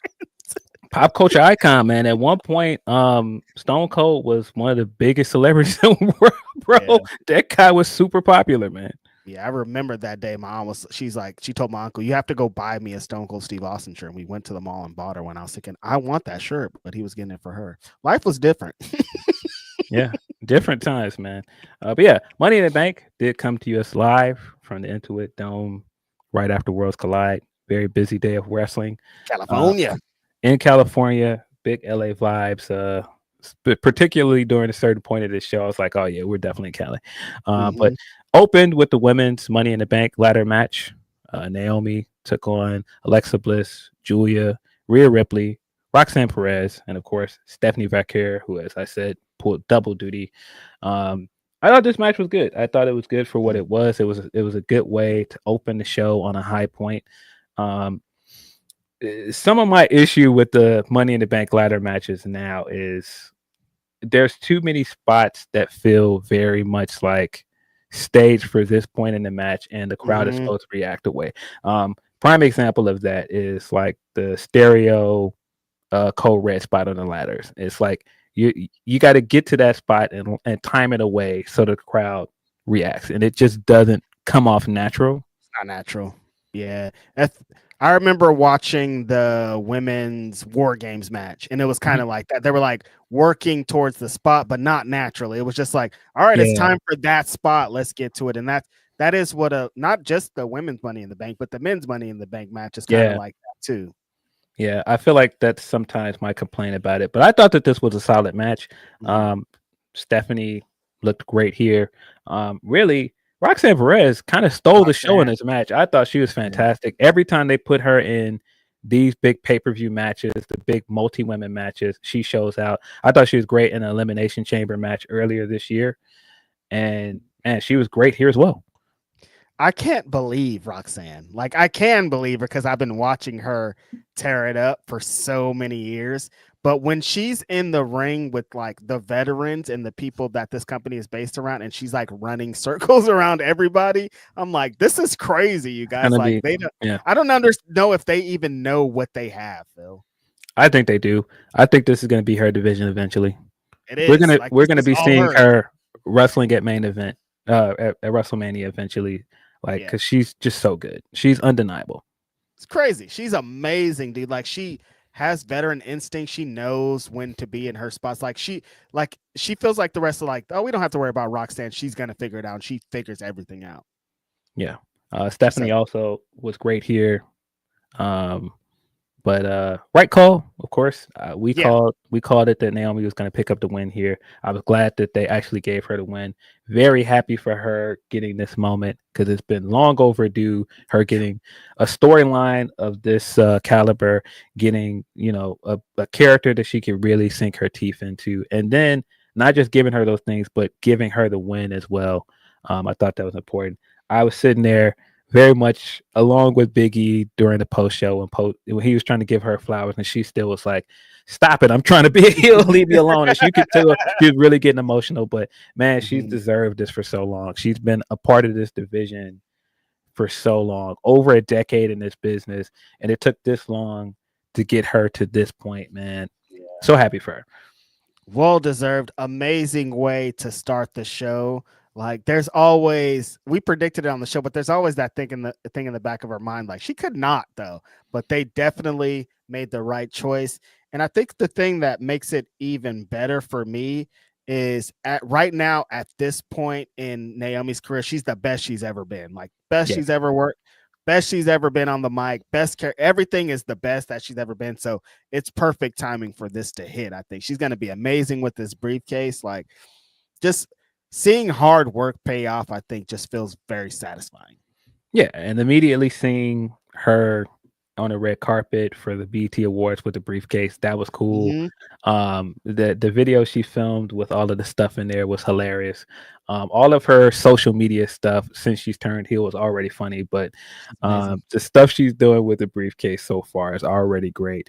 And I already thought, like, yeah, Tiffany Stratton is the one she needs to cash in on, because when she had a chance to become champion, when she was having that feud with Nia, Tiffany was always the one that was costing her the match, and she brought that, of course, up last night on SmackDown. I was like, yeah, we didn't forget. We did not forget.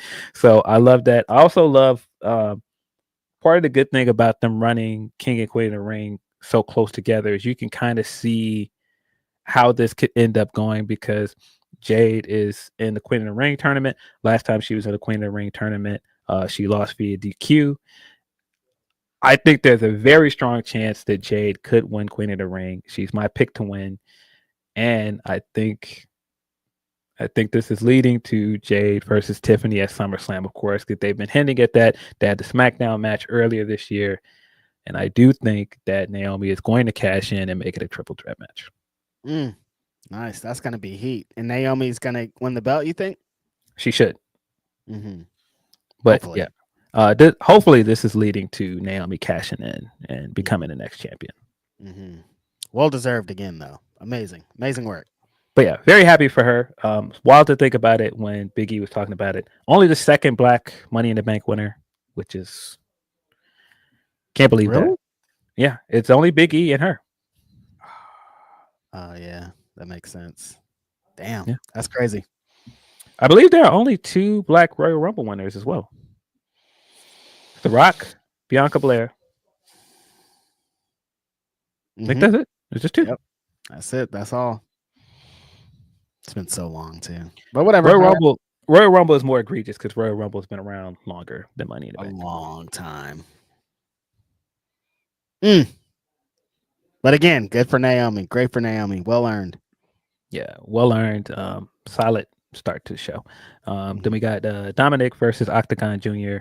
As I said, that was made official via Worlds Collide. This was basically what it was, a way to add a 5th match to this show. It's only a 4-minute match. It was fine. Why? I mean, I get it, but like just trying to be like, okay, we got to get it to 5 matches. Essentially they're trying to pay off the Worlds Collide thing. Like, I understand, but like give them 7 minutes, 8 minutes. I don't know.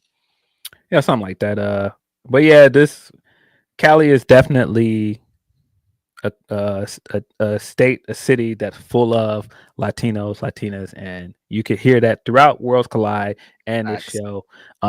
They were definitely into all of the Lucha Libre. All the chants during the show were a lot of fun. The chants during this match were fun. I mean, I think the crowd interaction with the match was better than actual match. Yeah. Infamous for Dom Mysterio matches. Yeah, I mean, I think that's why this match was here. It was just for vibes. And it filled the void for what it was. It worked. Becky Lynch versus Lyra Valkyria for the Intercontinental Championship. Stipulation was that if Becky Lynch lost, she could not challenge for the belt again as long as Lyra was holding it. But if she won, Lyra had to raise her hand and acknowledge her as the champion and the better woman. Once I saw that was a stipulation, I was like, yeah, Becky's winning. Which is not a bad thing because I think the way they've been building this feud has been great. I think as a second chapter of this feud, I thought this was really good. This is the second pay-per-view in a row where I think these 2 women had the best match on the card. Lyra is becoming one of my favorite wrestlers in the division. She's just so good. I think it's only a matter of time before she moves up to the main title picture. Yeah, this was with the stipulation announcement. It was like, okay, we kind of understand where this is probably leading to, and it led to that. I think Becky still represents what they need her to. Having her as a women's Intercontinental champion, I think is the right move to establish what that championship is. I think Lyra did a great job of giving that championship some identity and what it can be. I think putting both of these 2 women in this angle was the right move to do. Seeing Becky as the champion, I think moving forward is going to be fun. Yeah. I love that the story has been that Becky came back and was like, I'm the man. I'm a bigger star than you. I'm better than you. And at every turn, Lyra was like, no, I'm better than you. I'm a better wrestler than you. And in both the matches, Lyra has out-wrestled her. And in the first match, she narrowly beat her, but she out-wrestled her. Same thing happened here. Lyra really out-wrestled her, and Becky had to cheat to win. And I thought that was a right way to advance this story. And we're definitely going to get a third match. But I think the great thing about it is this has done a lot to put Lyra on a bigger stage and also put that belt on a bigger stage. I mean, the second Becky came back, we've gotten 2 IC title matches on pay-per-views. Yep. And I think that just shows Becky's influence and also what she's done for the storyline. A lot of people, myself included, were very confused after WrestleMania when she just turned on Lyra and they lost the tag belt. So I was like, okay, so why did you do all of that before? But as of right now, this has turned into the best feud in the women's division so far. It's crazy, Phil. They put the women's Intercontinental Championship over the 2 women's World Championships on these PLEs just because Becky's attached to it. Yeah, and I think it's working out the way that it's supposed to. I thought that it was a great touch to have all of this stuff happen, and she did beat Lyra and continue to rub her nose in it. And even after she raised her hand, she's like, no, put the belt on me. I'm better than you. Like, where are you going? Put the belt on me. And I thought all that stuff was great. I loved the visual of her putting the belt on her, and then you can see her slowly getting madder and then German suplexing her. I loved it. I was like, yeah, no, Becky doing a lot, man. Yeah, she was doing a little too much with the stipulation. Yeah, loved it. And so, with that ending, like I said, I do think we're going to get a trilogy of matches out of this. And then you reintroduce Bayley on Monday. So you've got a lot you can do with Becky and that belt moving forward. It's going to be a big part of the division moving forward. So yeah, and you need to establish it like that. Yeah, you've got Evolution coming up. That's a way to get that belt and Becky on that card. I don't know if you do a triple threat match there with Bayley and Lyra, if you do just straight up Bayley versus Becky, but you've got options now. That's dope. I'm excited about that. They do the one-on-one match. That's gonna be crazy. Yeah, I think just having a chance to do a one-on-one match with 2 of the horsewomen at Evolution, that makes a lot of sense. Yeah. Again, favorite match of this pay-per-view. I mean, 2 pay-per-views in a row, man. Women. I just continue to say that people kind of have Becky fucked up, which is crazy, but people do. The way people talk about Becky online is kind of crazy. I mean, they were doing the stupid ass Becky Hogan shit after she won, so she doesn't do anything for anybody, man. Lyra has come across so much better in this feud. She was doing nothing before this. She wasn't getting title defenses on pay-per-views. Like, this has helped her a lot. Nobody's going to tell me standing next to one of the biggest stars in the company doesn't help. Yeah. And it's not like, and the great thing about Becky is in the exchanges they've had in promo, she's not just stepping all over her and making her look like a loser. She's giving her enough lane to cut promos and, talk her shit and sound good. And when you get to the matches, she's been letting her, get her offense in and look like the better wrestler. Right. She hasn't ate her up at all. No. But yeah, really enjoyed this match. That led to the men's Money in the Bank ladder match, which I think was better than the women's match. Yeah. But it's the same thing I said. It just feels like, 1, 2, 3, get to spot. 1, 2, 3, get to spot. And that's just what you have to get used to with these WWE plunder matches. That's just what they are now. Yeah, it's hit your mark, make your mark, hit there, set up this ladder up for later, get over there and do these things. I think they had a bunch of hoopers in this. They had a bunch of guys that you would expect to enhance these ladder match. We've also gotten to a point where they need to figure out new ladder spots. It's like it's a lot of like, we've seen so many of these ladder spots. We've seen so many ladder matches that they just repeat the spots and like they don't hit as hard when we've seen them 20 times. Yes. But yeah, I speaking of having people fucked up, I was sitting there watching this like, hey man, maybe me and Reg had LA Knight fucked up, because when he came out, bro, that crowd went crazy for him. I was like, wait a minute. We were sitting there acting like this guy don't have a chance in hell of winning this match, but that crowd wanted him to win. I thought after the response to him not winning the match that we were wrong. I was like, damn, no, there's a lot of people feel that were like, LA Knight should have won this. I can't believe they screwed LA Knight again. I was like, wait a second. I kind of thought it was over for LA Knight, but it doesn't feel like it's over for LA Knight. Nah, that crowd wanted him to win, man. He got a very loud pop. Yeah. And I'm sorry, LA Knight. I really had you fucked up. I was like, oh no, he's not. It's not his time anymore. No, people think it's still his time, dude. Still. Yeah. I mean, even last night on SmackDown when he came out. Yeah. Still very loud for this guy. It's just so funny. Those kind of guys like LA Knight that has gotten over in spite of WWE's booking of him. He's just organically gotten over. The crowd is just like, nope, this is still our guy. We still like him. Mm-hmm. I mean, he's given them a bunch of reasons to love him, and they've set him up that fans still want that award for him. They still want to see him get this big moment, and he hasn't really had his big moment yet. And fans aren't going to just forget. They can't let this forget, especially when he's still being consistent on TV, you know? Yeah, man. I think some of the stuff I ended up enjoying about last weekend, and even some of the stuff this weekend, this week rather, is just, man, it's so fun in wrestling when somebody gets over in an organic way like this and they figure it out and they're just reveling in it, man. When he came out last night and that crowd popped for him and he was like, man, I've heard everybody. They want him. I know what that means for me. I know what that means for y'all. Y'all don't want me to be out here because y'all represent the establishment. And he was getting his shit off. I was like, hey, man, can't do nothing but respect it, man. Yeah, bro. Can't do nothing but respect it, bro. Because it's true, man. I mean, he's fought every moment in WWE, he's fought against adversity and he's overcame it. Like, even when they try to shit on him, still fans are like, nah, this is our guy, man. We're not going to let you try to treat LA Knight like somebody. Is there still a world where he could be world champion, Phil? I think they're at least trying to build him back up to that place where he could be. I think the fact that they're positioning him this way going into King of the Ring says a lot because they weren't doing that earlier this year. But I think he had some contract conversations earlier this year too.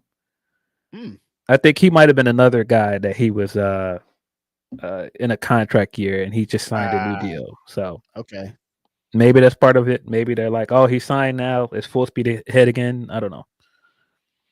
Wrestling companies be doing that, so that would make sense. But no, he's like now featured in like a main event storyline, essentially. Yes. But yeah, Money in the Bank ladder match, men's Money in the Bank ladder match.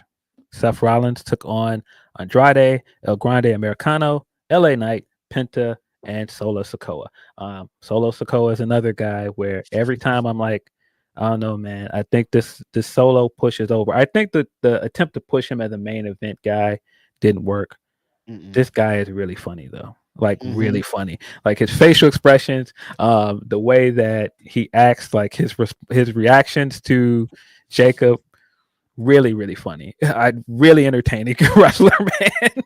Yeah, when people coming into the match, people are like, I think Solo should or could and should win. And I was like, huh, Solo? But like, I think post them trying to make him this quiet mob boss type thing that he came in trying to lead the bloodline, him showing what the real Solo is and that he's a fucking Uso, man. Like he's part of that gang. Like he grew up with Jey and Jimmy fucking around with him and doing all these things. So he moves like they do. He has charisma like they do. And now that it's finally starting to come out, people are really seeing it. Yeah. This was kind of the same issues I had with the women's match to a lesser degree. I thought that this was the better of the two. A lot of spots in this hit. Kudos to Gable Americano. He he doing double duty, having that kind of match with a Kingo, and then coming back and doing a big crazy ladder match and still doing cool spots in this is unbelievable. Great for him. I don't know what the end goal for the Gable Americano stuff is, but I hope at the tail end of this they have a plan to put some gold around this guy's waist. The way that he was hooping that weekend shows that he still is hungry as ever. He still wants to be put into all the positions, and they have to reward him for this. Yeah, I still think it's a travesty that with all the stuff he was doing with Gunther, he did not eventually win the IC title. Yeah. I still think that was a big, big mistake. Yeah, interesting choice the way that they went with that. Yeah, but yeah, this match was fun for what it is. I will delay the inevitable, buddy. This was the result that I wanted. I was afraid that I wasn't going to get the result that I wanted at one point because I don't know if you remember, last time there was a men's Money in the Bank ladder match, I was sitting there saying Seth Rollins should win. And so I thought the same thing this year, even more so with where he's with the faction, Even the more story so they're this- telling. I was like, oh, he's got to win. This is his year to win. And I was a little worried, but Seth Rollins is your 2025 men's Money in the Bank ladder match winner, following in the footsteps of one CM Punk as a 2-time Money in the Bank winner. Pretty satisfied with that outcome. I think the ending stretch of the match could have been paced a bit better because I did like the Jacob turn. I that came out of nowhere. I like the inclusion of both the Bloodline guys and whatever Seth's faction's called. I don't think it has a name yet. The Vision. I know some people call it that. But bringing in Braun and Bronson, and then bringing in Jeff Cobb, JC Mateo. Sorry, I keep wanting to call him Cobb. But bringing those 3 guys in and paying off the segment from SmackDown, I thought was smart, and that was the way that you got Jacob involved and you got to the babyface turn. I liked all of that, but it did clutter up the match at one point. Yeah, and it put a halt to all of the stuff that was happening in the ring, and it's kind of hard to suspend your disbelief at one point when you've got all these guys in the ring and then all this stuff is happening and all the other participants are just laying around the ring while this is happening and not trying to win. And I'm like, well, where's everybody else at? Yeah, when they put a focus on 2 or 3 guys in the match, and then there's the other 3 or 4 guys are laying around in different spots, or you don't see them for 5 to 7 minutes, you're like, okay, I understand, but why were they? It could have been structured a little better. It feels like they crammed everything in one area when they should have spread it out a little bit. But yeah, we got the turn. It looked like Jacob was going to help Solo up the ladder, and mid climb grabbed him by his ankle and looked up and said, "I hate you, Solo." Dragged him from off the ladder, turned babyface officially, and cost Solo the match. I love that. I was wondering how they were going to do a flip on the "I love you" Solo thing, and I think this was the right way to do it. I'm back and forth on did it need to happen in the Money in the Bank match, but I think the way that they executed, I was fine with it. I knew it was coming. I probably wouldn't have put it in the match because I feel like it got a little bit buried, and the other stuff like Rollins winning should have been like the biggest moment, and like this moment is up there, and I think it got a little bit buried. But I do understand going for it. Jacob is so over, Phil. Like we couldn't wait anymore, man. We got to get to this shit. Like this crowd fucking loves him. It's just time to strap the rocket to him, you know? Yeah, I mean, I actually feel like this kind of dampened the impact of Seth's win because it felt like the turn was the bigger moment out of the 2. And the only reason why I say that I like that it happened here because this is why I alluded to early. Having him turn in front of the Cali crowd was the way to go. That makes sense. Yep. Getting that reaction for him in Cali, that's what you wanted. Yep. And so I think that it worked in that way, but I wish they would have paced the final stretch of the match a little bit better. But it made sense. Like that moment worked, and Seth in the long run is going to make more sense anyways that he got the victory. Yeah. Finished up after that.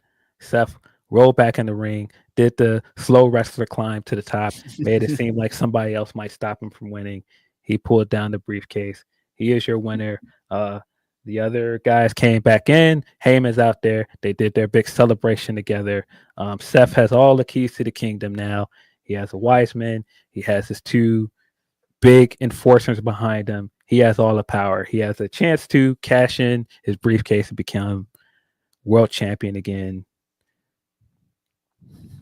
Buddy.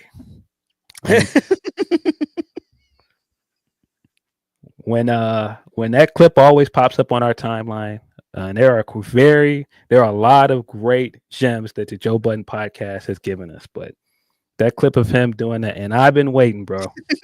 When I tell you, I've been waiting for this moment for a long time. I've eaten really well to start this year as a Seth Rollins fan after having to eat a lot of crow and having to defend this guy in several group chats on several podcasts. Yeah. Watching that guy win at WrestleMania, winning the main event of WrestleMania, pinning Roman Reigns of all people, felt pretty good. And I thought, yeah, maybe they'll put the belt on him. Winning Money in the Bank. Buddy, I've been waiting. We are definitely here. Waiting, buddy. We are here. Seth Rollins will be World Heavyweight Champion again sometime this year. I am of the assumption, just like I said with Jade, that Jade is going to win the Queen of the Ring. I think where they're heading with this, because Sammy has been telling us for about 2-3 years now, I want to be World Heavyweight Champion. He did not qualify for Elimination Chamber. He's had all these obstacles, all these stumbles. I think this is leading to Sammy winning King of the Ring. Seth is going to cost him the belt. Yeah. I think that's where we're going. But that makes my theory that Sammy is going to win the Royal Rumble feel even more accurate. Because that tells the story to get Sammy more adversity coming into it. And I think that also plays into what we got on Monday with the outcome of the World Heavyweight Championship match. But I think if I had to project this, and this would sound like a crazy projection to me at the end of last year, but I think we're heading to Sammy versus Seth Rollins at WrestleMania. Wow. That's crazy. I could have never imagined that one. But yeah, it feels like it. Yeah. Rollins did it. I mean, he should have did it. With the field and what he's doing now, it's like, oh, Rollins, that nobody else should win this match but Rollins. Yeah. Him popping back upside and showing up in his green suit. He had the briefcase. Everything is up for him. His lady got some going on again. We up. We up. That household. We up, man. People were telling me that I don't know why you're trying to push this guy in 2025.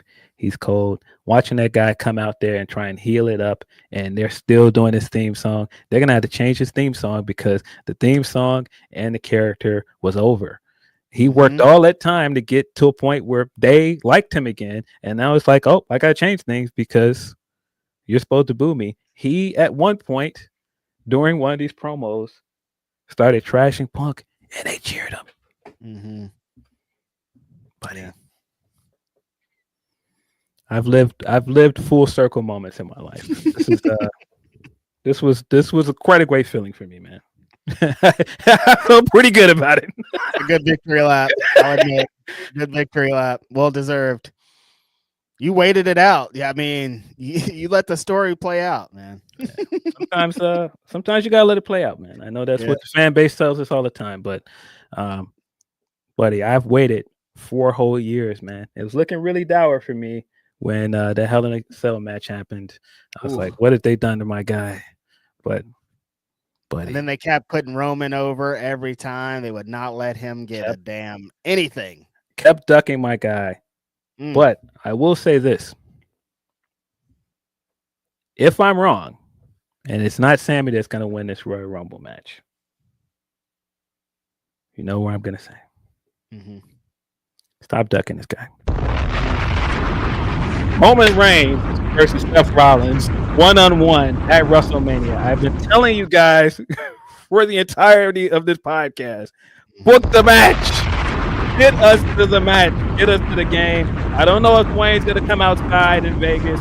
I don't know if 42 of the year we're getting Rock Roman, but if it's not, Roman Reigns versus Seth Rollins is the match. That's the match. Do it.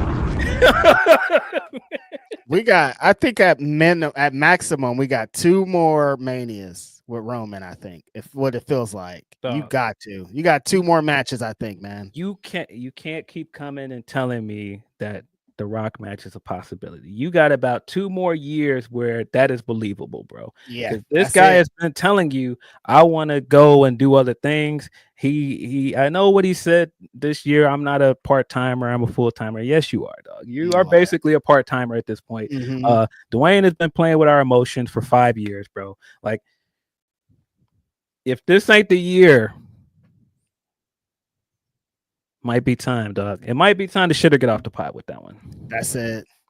And if you're not doing the Dwayne match, there's no other Roman match. There's none. Not with the direction everybody else is going. Like, this is the time, this is the place. Rollins could be world champion. They could have some stakes even though you don't really need them. Like, this is the time. If Sammy's not his opponent, I feel like it has to be Roman. Mm-hmm. Sammy's the only guy other than Roman that makes sense. Right. And it kind of feels like they are teeing up Cody versus Punk as well. Mm-hmm. That's hot. I like it. So, yeah. If that's me, I did a projections article for Bleacher Report. If it's me, my WrestleMania card is those 2 matches: Bianca versus Jade, Usos versus Lucha Brothers. Mm-hmm. Mm-hmm. And I had another match on that card that I forgot. Oh, I predicted this is the year we're going to get the Rock Roman match. If we don't get it this year, we got to move on. We got to move on, dog. This is the last time, Phil. If they don't do it this year, you can't get back to it. Like, come on. We've done these 2 build-ups these last 2 years with this. Like, this is it.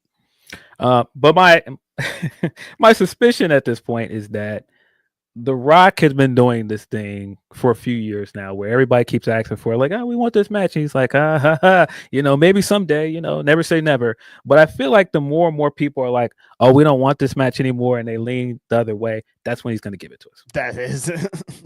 So in 3 years, he's going to be like, all right, okay, let's do it now. I feel like this is the year because just like we're saying, like, Triple H as a booker has taken the most criticism this year, I feel like The Rock has also taken some of his most criticism this year. And he has to do something to save face. You got to give people the match at this point. If you don't do the match next year, I don't know when it's going to happen. If you're talking about going into 2027, still trying to book this match, I don't know what we're doing. That's going to be way too long, dude. It's now or never, brother. That was Money in the Bank. I thought it was a good show. That was it. When was Cena and I was like, I don't think that was it. I was trying to quickly move on to the R2 stuff, but I forgot we did get a main event. The main event. I'm like, wait, I don't think that was the main event. The main event was the tag match. We got Joe was moving on. That's hella funny. That was it. We're done. I was about to hit the credits on him. Dun, dun, dun, dun, dun, dun, dun. That was Money in the Bank. Nice knowing y'all. Yeah, I was ready to hit the look up Marlon say cheese, bro. Like, I was ready to move on.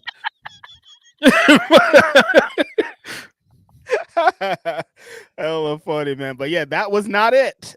But yeah, we did get the main event. Main event was Logan Paul and John Cena taking on the team of Jey Uso and Cody Rhodes, which would have implications for the rest of this week and the outcome we got on Monday Night Raw.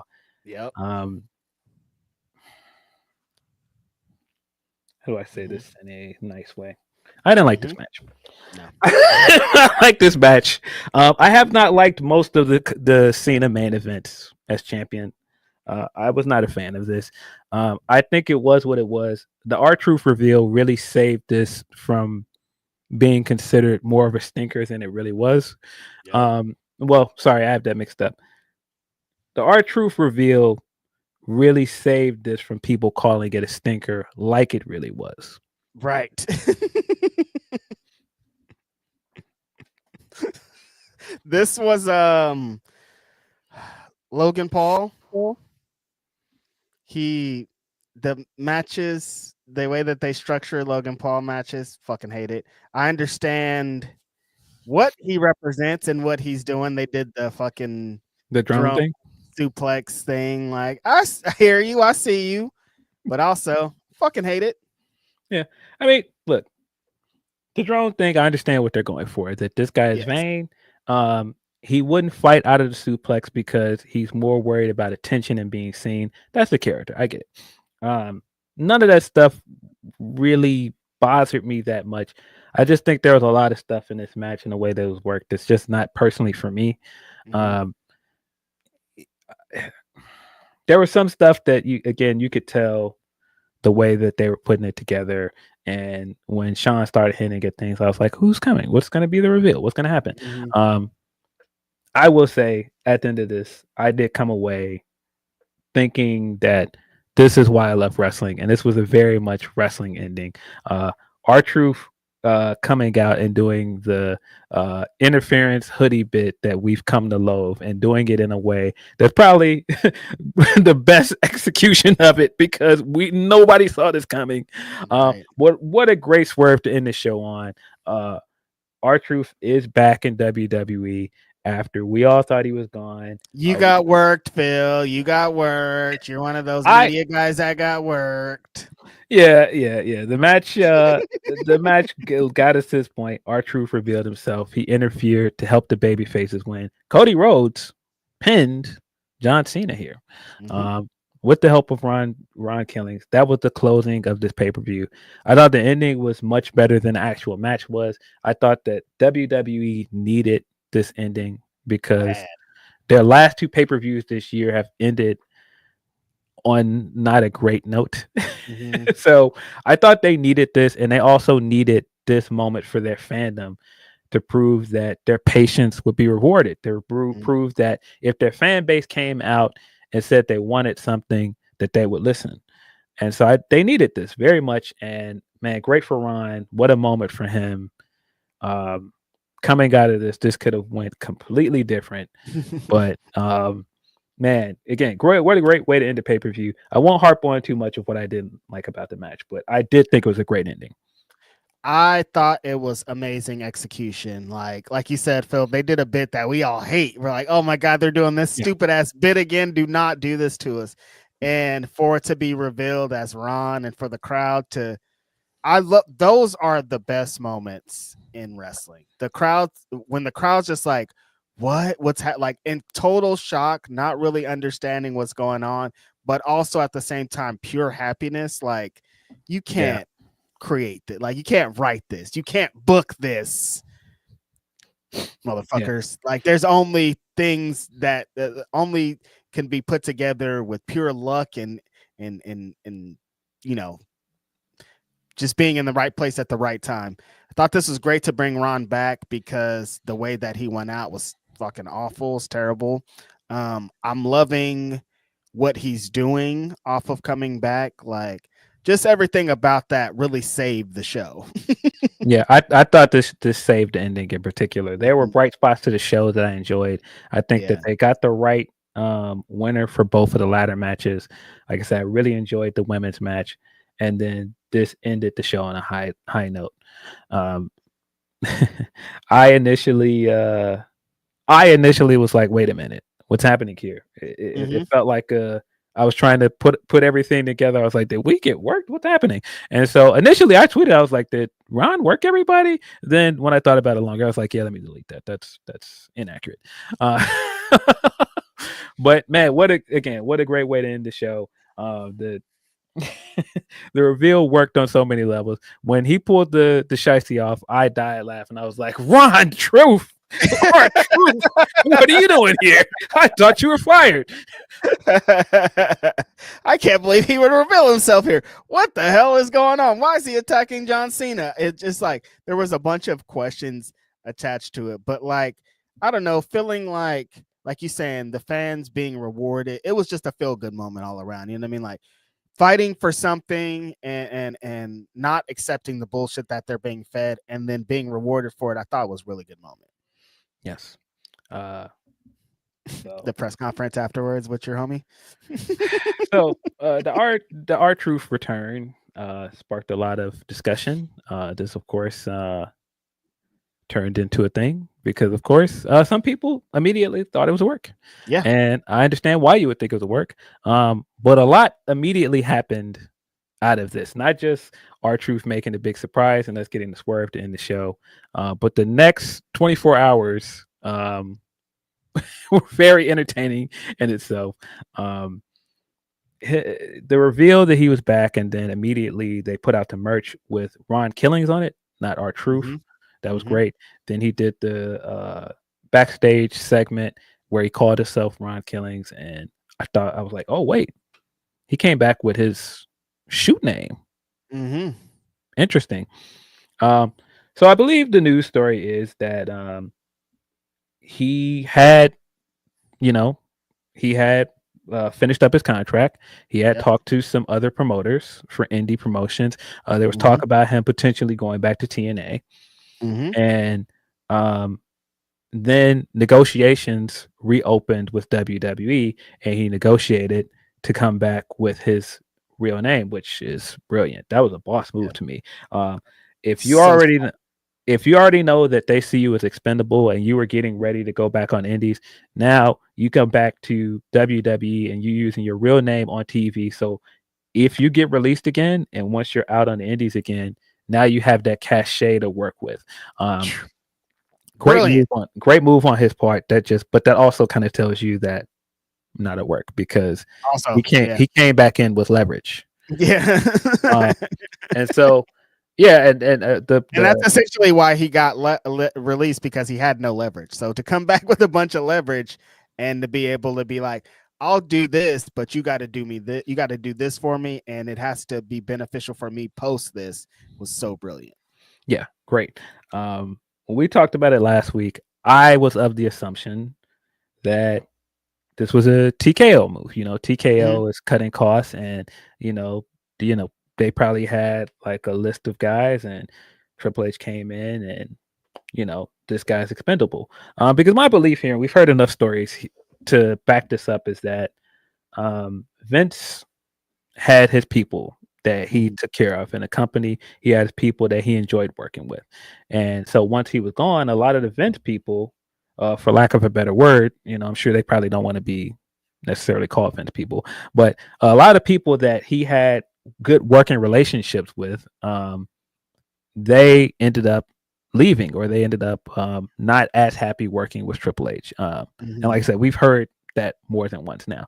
So I think my assumption was, okay, Ron was a guy that Vince clearly liked, and he was a guy that he kept in the company. Once Vince was gone, Ron became expendable. The word that we got is that there was negotiation at one point when his contract was going to expire, and he was kind of given a cold shoulder. So his contract expired, he was ready to leave. And this is where the people that want to jump on wrestling media and go, ha ha ha, you all got worked, you all don't know anything. Media did not break the story that his contract expired. He did. He put the notes app thing out to tell everybody he was finishing up with WWE. This isn't the story that Sean or PW Insider or Meltzer or any of those guys broke. They came afterwards and confirmed that his contract was up after he broke the story. Right. And then we got the news that Nick Khan was the one that reopened negotiations with him. And that Nick Khan was the guy that got the deal done to bring Ron back. Yeah. Which slaps in the face of the press conference question that we got that you alluded to. Someone asked in the press conference after Money in the Bank. I'm sorry, I don't remember who it was that asked. Somebody asked a question about Ron, and Triple H, in his fashion at this point, when he's asked these kind of questions, he just kind of brazenly laughed and goes, "You like that? Keep enjoying the show," to imply that it was a work, but it clearly was not a work. This led to Ron's son responding and saying, "That's cap, not a work." Ron also responded to some stuff on Twitter to say, "No work." No work. At some point, we've got to acknowledge that Triple H is kind of not good at this part of the job. He wants to embrace media in a way that Vince never did, and so he wants to keep bringing media in and going like, no, you guys are welcome. Come on in, and you have access to this, and ask whatever you want. And then when he gets a question that he doesn't really want to answer, he'll answer it in a very dishonest way. Very smug. Very smug and dishonest way. He still treats media and fans like they're stupid sometimes. And I thought this was a moment where he didn't need to do that. It would have helped him immensely in this moment, because I thought this was a good moment for WWE. It would have helped him immensely to just say, hey man, listen, the fans made it known that they wanted Ron back. We listened, we brought him back. You didn't even have to say how the negotiations went. You didn't have to say that he was let go. Nothing. You could have just said the fans asked for it.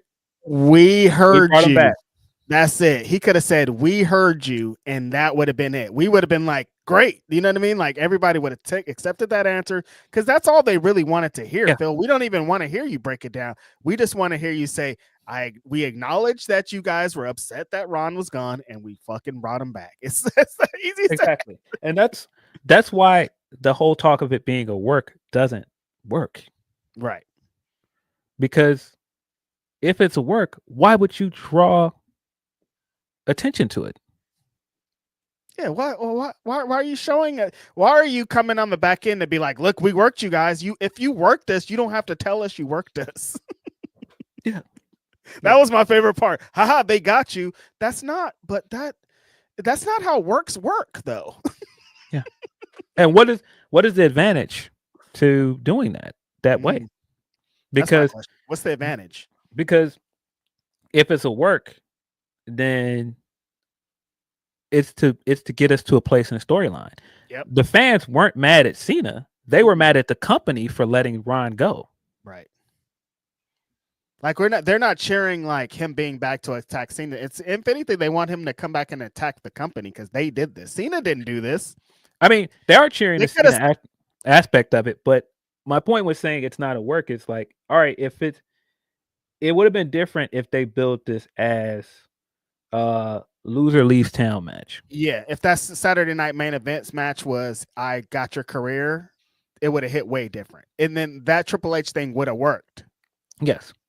But that's not what happened. Mm-mm. I think it's very interesting that and I think it was Meltzer that pointed this out. Mm-hmm. He said that in the entire time of the relationship between TKO and UFC, TKO has never came in and forced UFC to let somebody go. All the decisions to not re-sign somebody were decisions made by UFC. Mm-hmm. And he then very funnily, very humorously said, yeah, I'll just leave you with that to think about. And I was like, mm-hmm. And I, again, read between the lines there. It kind of feels like he's saying that this was a Triple H call to not bring Ryan back. And then Nick Khan then made the move to bring it back. Because in the report, even when they were trying to call and try and make overtures with Ron afterwards, he was not answering until Nick Khan called him. Yeah, what I got from reading that, it felt like Nick Khan understood and Triple H didn't care. Like Triple H was like, yeah, they're mad, but they're always going to be mad. And Nick Khan was like, no, actually, I think this means more for something. Or at least he was like perception, public perception. We at least want to curb that, you know? Correct. Yeah, I saw how all of this went and I thought, boy, not dodging these allegations concerning the way you treat black talent anytime soon. This definitely looks away, and trying to cover it in a way that he did not look good. And it was such an unforced error. It's the same thing that we said before when he's answered questions this way. When he said, I don't see color. Again, unforced error. The question about the lawsuit. He gave us I didn't read it, guys. I'm just trying to focus on the positives. I don't know, man. Like, it can't be this difficult to just give like a more media friendly answer. Yeah, this was not good. It did not make Triple H look good. They keep giving this guy keeps getting passes though, Phil, because just like you said, when the initial when it initially got released, everybody was like, TKO, we need to let's go to TKO's off. This is all TKO's fault. But then the news comes out, it's like, actually, it wasn't really TKO's fault. It was kind of like Triple H was the one with the paper being like, oh, R-Truth makes too much. R-Truth makes too much. He's gone out of there, And this is again, I've read between the lines. I don't know if you noticed it, but there were a few social media posts about Ron, and the TKO account was doing the clapping hands emoji under it. Yep. I think they're trying to say without saying, this wasn't us, guys. That's what I felt, because on the Money in the Bank day, they were tweeting out, what's up, happy, like all kind of like, we're happy R-Truth is back. And I was like, that's pointed. There's a reason they're doing this. Yeah. They don't be tweeting about wrestling like this, Phil. Why all of a sudden are you guys out here doing all this? What's going on here? Yes. That podcast when Coachman was saying that Triple H's days could be numbered as head of creative and his position. I'm starting to see more and more credence to that. Mm-hmm. I don't want to speculate about what could end up being him losing his job and what have you, but it's definitely looking like there's a power struggle here. Like, you can see it. Like, you can see that there's more than one cook in the kitchen, and they're not always talking. I think that there's some different visions going on. I think that Nick Khan looks at the company different than Triple H does, who looks at the company different than TKO does. Like, there's going to be, I feel like Triple H probably went into this and has been moving through a lot of this like he was Teflon. Like, there's not anything that he could do to lose his position. And I don't know if his position is as secure as is being led on, Yeah, I think that this era of WWE, people we've seen more and more that, not many people's positions are secure. Because if you didn't think that Ron could get let go, like, I don't know if before we knew people's jobs were safe. I don't know if it's the same thing. I don't feel like the same. It doesn't feel the same at all. If R-Truth he tweeted about it, Phil, like, this is different. It's a different game over. He tweeted like, they're releasing me. I'm not coming back. Like, the way that things are moving, the way that the business is and how it's structured, like, we're in a different day. Yeah. But yeah, great for Ron. Came back in with leverage, got to come back in with his real name. They immediately put merch out with his name on it. Mm-hmm. Like I said, boss move, man. Immediately being able to do that, immediately being able to set the record straight on his own and say, no, this is what it wasn't a work. I came back in. Great for him, man. And being able to use that as a way to move on from the joke character, also kudos to him. Like, being able to be like, no, I want to be taken seriously. I want to do something else. And now they have to do it. Yeah, I think we also have to send kudos to Ron for that reason. Like, this could all happen and it wouldn't hit as hard if his effort wasn't there to match it. Like, beyond it being a great moment and all this, he's utilizing it so great. When he gets a promo, he's telling, like, the character feels fresh, it feels natural, feels like he can continue to do this. Like, he's adding on to it. Like, this week with him cutting his hair on Monday Night Raw right there on stage, kind of showing that this is R-Truth. R-Truth is gone, homie. This is our Ron Killings now, and him being the black Minoru Suzuki is very fun and interesting for me. All those memes were very funny. When it came up and he still has got like the haircut like Suzuki, and people were doing all those memes, I was dying laughing. I almost tweeted something that was like, oh, I don't know. I don't know if you guys will think this is as funny as I did, but as soon as it popped up, I was like, Case Negro Ray.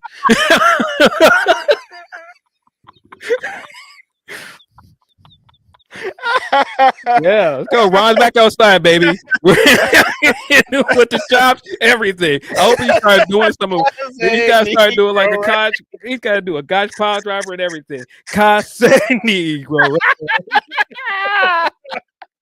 Yeah, that's a controversial one, Phil. I don't know if they're gonna like that one.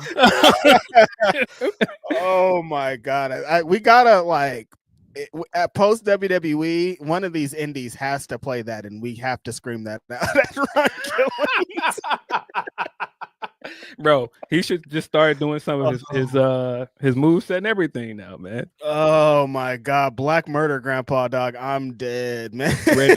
Our truth is actually a grandpa too, so yeah, no, but man, what a great promo he cut on Monday, man. That was awesome. Man, that was the most real he's felt in this character, and Lord knows how long. It felt like when he did the heel turn and was smoking the cigarettes. Yes, it was like that again. It's that our truth back again, man. It's Ron Killings, man. This is real. Yes, but yeah, and having the stinker to the end of the promo be him cutting the dreads, because it felt like he was doing more and more silly things with his hair to fit the character. And so it's like, yeah, now that we're to the point, I can just cut the dreads off and let's just do something completely different. I thought that was very much needed. Yeah, great moment for him, man. I love that for wrestling. I love that when people, are rewarded, man. I love it when, good people are rewarded for just playing their role and just being themselves, because that's all Ron has been doing. He's just being himself, man. That's it. Just like being not even a company man, just with somebody that's gonna do his job in there, and he's gonna do it more entertaining than anybody else in the world could do it. I kind of hate that it had to come off the backs of him being released and kind of being in this, I don't really understand what's going on. But now the momentum that he can use off of being Ron Killings in this big company and what's going to come post this is going to be even bigger. That makes me so happy, because like I thought 2 weeks ago I would have said Ron Killings is a WWE wrestler for life. But now knowing that that's not going to be the case, but it's still going to be up for him is just great. He's amazing. Well deserved. Yeah. All right, man. Love this for him. Love the outpouring of love for him when he got released, but I loved it even more seeing just how much people were happy to see him back. That backstage thing where Kathy reported that he was back and she was tearing up, I was like, man, wrestling is so great. I love wrestling. That's true. That's different guys, and beyond him being a great on-screen character, you need people like that in your locker room, and I think that's what the outpouring of wrestlers and personalities that work for WWE were about. They're like, we understand the fans are upset and all this and seeing him on TV and stuff, but this guy's a locker room leader. This guy's somebody that brightens everybody's day. This guy changes what it feels like to work here, and we want to continue to see him here. Yeah. Also loved his spot on Busted Open. Did you see this? I don't think I see it. Bully Ray critiqued his promo from Monday, and he was saying, well, if you're Ron Killings now, why even say truth in that promo? Don't give people any link to who you were. Just move forward, and like you didn't have to say truth at all, because he said truth as his new part of his new catchphrase, and truth to set you free and all that stuff. Yeah, so he was like, he shouldn't have said truth at all. And so later in the same show, Ron made an appearance, and he was like, who the fuck is he to tell me who I am? I'll tell you who I am. And he like his whole promo on there, I was like, bro, I love this for Ron, man. Hell yeah, man. Dude, anytime people get to kind of let loose, because he's addressing things that he's been hearing for the last 20 years, and to be able to like do it in character and being able to be like, some of the critiques I heard people say in the last 20 years, I agree, and we're gonna move forward in this way, and this is who I really am. Amazing. Yeah, I mean, look, I haven't liked some of the stuff they had Ron doing, but I think that he was just trying to be a company guy and make the best of it. but I think sometimes people unfairly made it seem like, you know, he was running around shucking and jiving because that's all of what he wanted to do. But I think he was just trying to fill a role, and he was just trying to keep a consistent job. And he did. And, some of the shit was wild, but yeah, wrestling. I didn't like all of it, but I think the fact that he's been able to come back on his own terms and do things his way, coming back in with his name and coming back in like, nah, now y'all have to respect my contributions to this company because the fans do. What a win for him, bro. And some people had him fucked up off the release, being like, it's just our truth. What do you care? He didn't blah, blah, blah. And it's like, nah, this guy's something else, man. Yeah. That was Money in the Bank. Yeah. A lot happened. A lot happened in wrestling. We're not finished there because we did get Monday Night Raw. It was the start of the build to Punk Cena in Saudi Arabia. But we also got the main event, Jey Uso taking on Gunther. I actually thought this was probably the best Raw in a while because Raw in the Netflix era has been shaky, man. Some of it I've been just like, this is kind of boring. I just have it on to have it on and see what's going on. But yeah, I think this was probably the best episode in a while. They got it together. It's concise. Anytime I think they because they've been building to this match for a couple weeks, I think that helps it too. You know what I mean? Anytime they have like a reason, not just like it's Monday. Yeah. We didn't end the show with Jey Uso versus Gunther. Heading into the show with the way that they were building up the main event for Money in the Bank, it kind of felt like, yeah, this is the signs that Jey is going to lose the title because they kept trying to draw attention to, okay, well, he just wrestled in the main event on Saturday.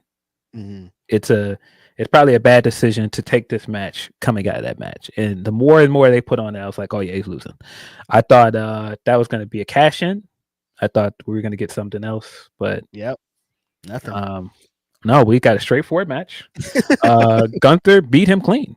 I did not expect that. I thought that, like I said, I thought we were getting a cash in, but Gunther beat this guy clean. And this was again where I was satisfied because this is a Gunther household over here, man. All of those people that were on the timeline doing the doing the Jey catchphrase with Gunther, loved it. If you guys don't know what I'm talking about, there were a lot of people on the timeline doing the one word, 4 letters. Don't. Yeah, this was, I think the writing was on the wall for this Jey Uso title reign when they announced this match. I was like, either Gunther's leaving this as the world champion or the Money in the Bank briefcase guy is leaving with this world championship. So like when the match happened, I was expecting some plunder too, and then no plunder happened. I was all, damn, that was kind of a crazy way to end Jey Uso's world title run. Like it hasn't been, I wouldn't say it's been a strong one, Phil. And this is his second defense, right? That was his second defense because he had the second defense because he had the Seth Rollins main event, and then this one. I saw this. Somebody said he went 1-1-1. Maybe they're like he had 3 title defenses. I think. Yeah, because he had the Logan Paul one at Backlash. Right. He won the match. So, and that wasn't that's not a really great resume of matches. He didn't get that many defenses. I mean, for what it represented, I think it worked, Phil, right? Like he got the big moment. He was over for all the whole time, and he got some main events, but like I wasn't expecting this guy to hold the world title for a year, you know? I don't think he's the kind of wrestler that needs a long title run. Right. So I thought this was fine for what it was. He got his WrestleMania moment. He got a Royal Rumble win. I mean, getting a Royal Rumble win and not just like lucking into a Royal Rumble win. He eliminated John Cena. He eliminated Cena and then went on to win the world title at WrestleMania, dog. There's like 50 people in the world that have done this. You know what I mean? Like he's one, you know what I mean? Like there's not a lot of people that have done what he's done. So I was like, okay, like he wasn't supposed to be world champion, Phil, ever. Like he came up in a tag team with his brother. Like his life was destined to be a tag team wrestler for his whole career. Circumstances and a bunch of things happened to get him to his position. Satisfying. Eliminated John Cena, won the world title, and then didn't have the best run and then lost. I still would say it's a success, you know, according to what it is and what it represents, and he wasn't supposed to be here. I understand the criticism. I understand people that feel like he got done dirty. I understand people that wanted more. But like you, I feel like coming out of the Bloodline storyline, and people were rightfully saying that he was the main character of that storyline for a good chunk of it. And then getting out of it, and they did actually stick the landing and move him on as a main character and make him a singles wrestler, give him an Intercontinental title run, give him a Royal Rumble win, give him a World Championship win. I think that's more than a lot of us expected him to get. A lot of accolades you just described there, man. Yeah, so that's more than I expected. But I do also understand people that are like, you could have at least given him some better defenses with the IC title. You could have at least given him some stronger defenses as world champion. With how over he is, you could have done that. I get that. I expected the Rikishi response to this, and it did not disappoint. I laughed very hard at it. And look, I get it. That's his son. Like he was spitting though. He did have a couple bars in there though. It's his son, so I feel like if anybody's gonna feel that way about it, Rikishi is, and just everything about it. Him saying, "Yo, are we not gonna reward the Bloodline's contributions?" I'm like, I think they rewarded them. I mean, if I think if we were talking about rewards and accolades and things, I think they might have got them. Like they dominated our TV screens for like 3.5 to 4 years. Like I think that you guys got your due. But it was funny, Rikishi being on this. We started this gangster shit. This motherfucking thanks I get hello stuff. Like he's like, look, we got y'all through the pandemic era. What was Roman doing? We got Jacob. We got he was going through the whole line. I was like, no, he kind of spitting though. Like they did put the company on his family's back. Bro, saying that like Roman has not main evented WrestleMania for 5 years straight is crazy. That guy is main event. He has like 8 in total. Yeah. No, he holds the record for the most main event appearances.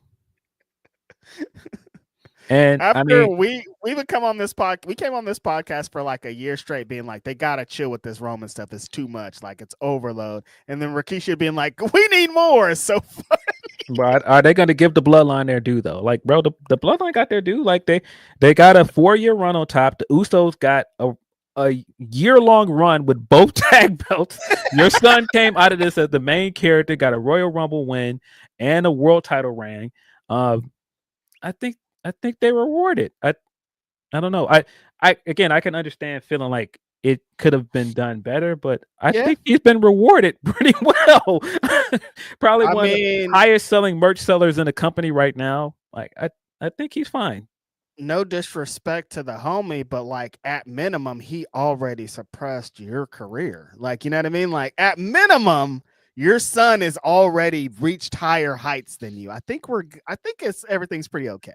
And I think this isn't it for Jey. No, at all.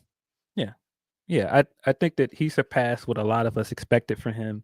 And again, I can understand people that are like, I think the execution could have been better. But could have had more. I mean, as somebody that was like, wait, Jey won the Royal Rumble? Okay. But then, like, I think it led to everything it was supposed to for him. He got his moments. He got his WrestleMania moment. And the guy is still incredibly popular, man. Probably still one of the most over baby faces in the company. Now, the thing that doesn't sound good is it sounds like they only put the belt back on Gunther to get to the Goldberg match at Saturday Night Main Event. That don't sound good. There's definitely a line that shouldn't have been crossed. And like the Rikishi thing, I was like, it was funny, but then I heard about the Goldberg thing. I was like, nah, Rikishi need to get back on. This is some bullshit. The hell is this? What do you mean? Like, no, Rikishi wasn't yelling enough. I think if that's what this is leading to, we're bringing Goldberg back, and it's going to be him and Gunther for the world title. I don't know if I would have sacrificed Jey for that. Yeah, they've been teeing it up. But I feel like even if they didn't do that, we're probably going to get a cash in. I feel like either way you slice it, Jey was going to lose that belt. Definitely. He was losing that championship on that Monday. There was nothing that could have been said or done. Now, like you said, if they could have done better getting him there, but I think like as far as like let's look at it in the grand scheme of things, this is gonna be a positive thing for his career. Yeah. Twitter had me dying laughing, and they were like, so wait, y'all are doing Saturday night main event to counter program Okada versus Omega with Goldberg? Billy Goldberg against Gunther. Like, I know you guys have been building towards this match, but this isn't 1998 Goldberg, you guys. This is 2025 Goldberg. All of the ads that they're airing for this with the package of Great American Bash and Saturday Night Main Event and Evolution, and they're like, we're bringing all the classic back. So I guess we are. We're bringing Goldberg back. All right. They just pressed the big nostalgia button and people started popping out of walls and shit. I get it. Yeah, I mean, it's Atlanta. What Goldberg represented Atlanta, I guess, but like, did this need to be a title match? You could have just done Gunther versus Goldberg on that show. Would have been fine with it just being a singles match with no belt. Everybody would have been okay with it. Yeah. I hope that doesn't mean they intend to put the belt on Goldberg. That is not a great choice. And no, it's not a good choice in any way you slice it. So if that's what this is leading to, Rikishi better get on that pod and scream. That would be insane if it goes from, if the resolution is Goldberg being world champion and with what the company is and who's in it and what it represents, that would be bad. No, I think if that happens, if Gunther just loses in a month to Goldberg, Rikishi might try to commit a vehicular homicide again, man. He might hop in the whip. I did it for my son. It's gonna be over. It's not gonna be good. But yeah, I think that's the main resolution, is what you're saying. It's like it's not over for Jey though. Like he could be world champion again. No, and as I projected, I think the move should be the Usos back as a tag team by the end of this year. I kept feeling bad this whole time because I was like, I understand he's over, but I want to see him back with Jimmy. But I think we're getting closer to that. Like, I'm like, I fucks with him being over, but like the Usos, man, what do you mean? I think we're getting closer and closer to the Usos being a tag team again. I know some people are going to see that as a downgrade, but it depends on how they book this tag run. I think there's a great story to tell with them winning the tag belts again for the first time since they split up, because that was 2 years ago. That was like 2023. You've got a good story, and then like their greatest rivals tag teams are also heels now, and they're champions. Listen, I like Jey Uso. He is very over. He's one of the most over guys in the world. But the reason that I want him to get back with Jimmy, and the reason why a lot of that shit doesn't work, why a lot of his run didn't work, because as a singles guy, Jey Uso is not the greatest. Like, I think getting him back to with his brother that's why we love Jey Uso. That's why what brought him to prominence. But like as a singles main event star, he's not the greatest worker, and a lot of it was shown with him being world champion. Yeah, I think some of his limitations as a limitations. That's a great way to describe. Were there, but when you've got somebody that's as over as him, it's hard for me to not understand. Well, you know, it's not hard for me. Sorry, it's not hard for me to understand why they wanted to reward him with a title run. Right. Yeah. Because then every time he comes out, I'm like, I don't care about none of this. This guy's over. I don't care about shit that happened. This is crazy. Yeah. So I get it. I get why he got the title run, but man, listen, you got Lucha Bros in your company now. You got Motor City Machine. Motor City. Bro, you got to get to it. You got to get these tag matches, and when we can, man, these are dream matches, bro. I don't know, man. To me personally, the way we just talked about that Rock thing, bro, if we get Usos versus Lucha Bros at WrestleMania, that's higher on my list of wants in 2025 Sorry, the 2026. This is 2025. In 2026, that's higher on my list than that Rock Roman match. Same here. The Usos and Motor City Machine Guns is probably going to happen on a random episode of SmackDown, but that fucks me up. Like, I want that shit bad. You know what I mean? Like, they're still they still have dream tag matches. Still. I meant to text you last night and laugh and go, "What's going on?" When they fed them to the Wyatts last night, I was like, "Oh, I know my friend is enjoying this." I was like, "Wait, they're gonna be the ones to take on the Wyatts tonight?" Well, but nice knowing you guys. It's not even, I was gonna say, it's not even their fault. It's just wrestling's fault, man. They just hate tag team wrestling. That's just all it is. It's just wrestling, just mainstream wrestling fucking hates them some tag team wrestling. And seeing that news this week, Phil, of Private Party's contract about to expire in AEW, I'm just like, I wish mainstream wrestling didn't hate tag team wrestling like it does. Yeah. It's unfortunate. Yeah. But man, look, I think Jey Uso will be fine. He's fine. I wonder what the trajectory to this is. He's already said that he's not done with Gunther. I assume he's going to get a rematch. I don't think he's going to beat Gunther though. No.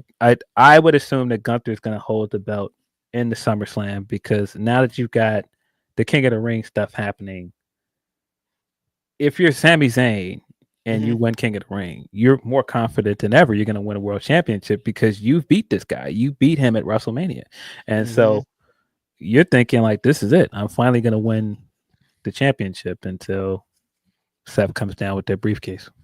But then it's also a good story to tell for Gunther, because he wants to get revenge, because you keep touting how you beat him at WrestleMania and he wants to grind your ass into dust. So that's just a great story to tell all around. And even if that's not the move, I do think that we were robbed of a Rollins Gunther match that should have happened by now. Still, yeah, totally.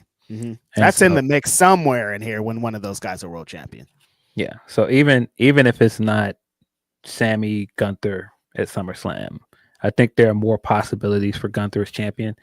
And Jay just works better as a chase man. I know that's an easy, cop out that a lot of people throw on this when, a baby face loses the belt, but he just kind of is, man. I just think he's better in the chase. I think he doesn't really need that belt either. He's so over.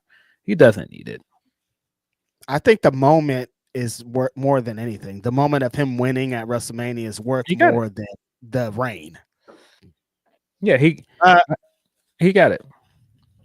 I wanted to get into this before we get off of WWE talk. League of Pimps says, anything new about Karrion Kross in his contract? When we were talking about LA Knight earlier, and I was the guys that get over on their own and then the fans still want them to get something, and the company doesn't seem to care as much, is super interesting, because Karrion Kross lands right in that. I don't know anything. Do you know anything, Phil? I don't know anything about his current contract, but it's so funny that we're now in this place where we're having a conversation about why they have to put Karrion Kross in a better position. It's hilarious. Because a few years ago, that was not the talking point at all, man. 0%. It was the exact opposite. People were like, get this guy out of the company. Now everybody's like, get this guy to the world title. What are you guys doing? Yeah. But yeah, I don't think we have any updates on Karrion Kross. I think he's going to leverage something. It's going to work out for him, I feel. Yeah. Van Twinblade says, Sammy Seth at Mania, where Sammy comes out to last out of the Liberty City by less than Jake. No, it's just so much stuff here that you could pay off if you do Sammy Seth at WrestleMania. And that would be such a great outcome for Sammy, because I do think if you get to that point, Sammy's got to get his win. Sammy finally getting a world title win at WrestleMania. I want that for him so bad. And just being able to do this full circle moment of him beating a guy that has let power corrupt him, leading a version of Bloodline when he wasn't the guy to beat Roman. That's the move, man. And that would be a crazy Sammy's WrestleMania resume. If that happens, would be crazy. Like the Usos match with Owens, the singles match with Owens, one of my favorite matches of all time, the Jackass Death match with Johnny Knoxville. His resume is insane. I keep forgetting you like that match, man. I love the Jackass Death match. Appreciate it, Ben Twinblade. The homie Busby says, it seems each day I'm slowly starting to realize why Vince never wanted to give the keys to the kingdom to Triple H. Busby, right on the money. I always was like, I don't know if this guy's ever going to get the keys. And I was wondering, but now I totally see it. Like, I see why Vince was like, just go to NXT and work over there. Stay over there. It definitely felt like the way Vince's father was treating him. Like, Vince, what are you doing? Yeah. Like, I can't let you in because you're going to do this. I don't like your direction that you're going to go. So I'm going to set you over here and let you do your thing.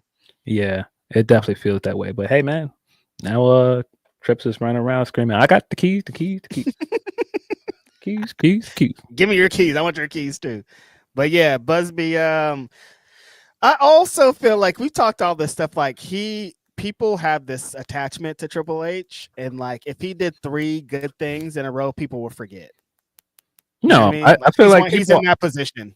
People are ready to move on, so it don't matter. Right. He's like, that happened a week ago. We don't care. Yeah, he's one of those guys for some people that he can do no wrong. Mm-hmm. Appreciate it, Busby. The homie Hassan Batla says, who would have thought a year ago that Solo would be the funniest member of the family? What's good, homies? What y'all think of Odyssey Jones lately?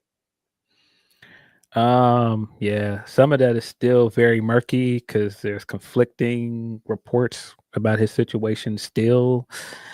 I don't know what the truth of the matter is. The fact that he's been immediately allowed back in wrestling, it's kind of like the story about the Houston Rockets player when he got let go because of the domestic violence case, and then he was right back in wrestling. It's very touchy, like Phil's saying, like some of the stuff I want to be hands off, but him being like, if it's what he did the thing this week, depends on which victim you are or whatever in the scenario, whatever he was trying to equate something to his thing. And I was like, that's probably not the way to go about it. I think. Yeah. Like, I don't know if playing nasty offs is the way to go, like, this guy did nastier than I did. Like, no, I don't really know if I would do that. I don't know what the truth of the matter is, but it is, very on brand for wrestling that he was immediately allowed back in. People, just like you said with Triple H, people forget. Like, I don't care. Oh, that happened a year ago. I don't remember that. I don't know. Weird. Yeah, but Solo, I knew it, Hassan. I saw him before he ever got into WWE at a show in Vegas, and I was like, oh, this guy's the guy. And like, he's here. Oh, you saw that video of him dancing to Marion too? I did. That's how you knew he was funny? Yes. That's all of our super chats. Y'all are dope. Yeah. Hey, man, shout out to Marion. I saw Marion. It looks like he pieced it up with his guys, B2K guys. Yeah, man. That was cool to see. I done seen them dancing happily on stage together. I'm like, thank God, because it got murky there with the Raz B stuff, and things are weird. And they was talking crazy. Stuff. I was like, ugh, things don't seem that well over here. They was talking crazy about him, man. Especially after that versus, everybody was trying to get their 2 cents in. That wasn't the Ray J one, was it? Yeah. Till my baby's born. Yeah, that was the undercard for that one. Oh, that's right. What a chaotic fucking verse. Yeah, Omarion eating watermelon. That was a wild verse. Oh man. We were wild. Not we, but we were wilding that day. Yeah. Till my baby's born. Yeah. Still one of the funniest moments of that was when Sammy and the rest of the guys were all singing One Word. He was sitting there like he was so mad. There's one point where everybody's trying to sing, and I think, is it Jeremiah or Sammy? One of them's like, y'all sound crazy, because they're like all Mario was like, y'all sound crazy. Mario was clowning, bro.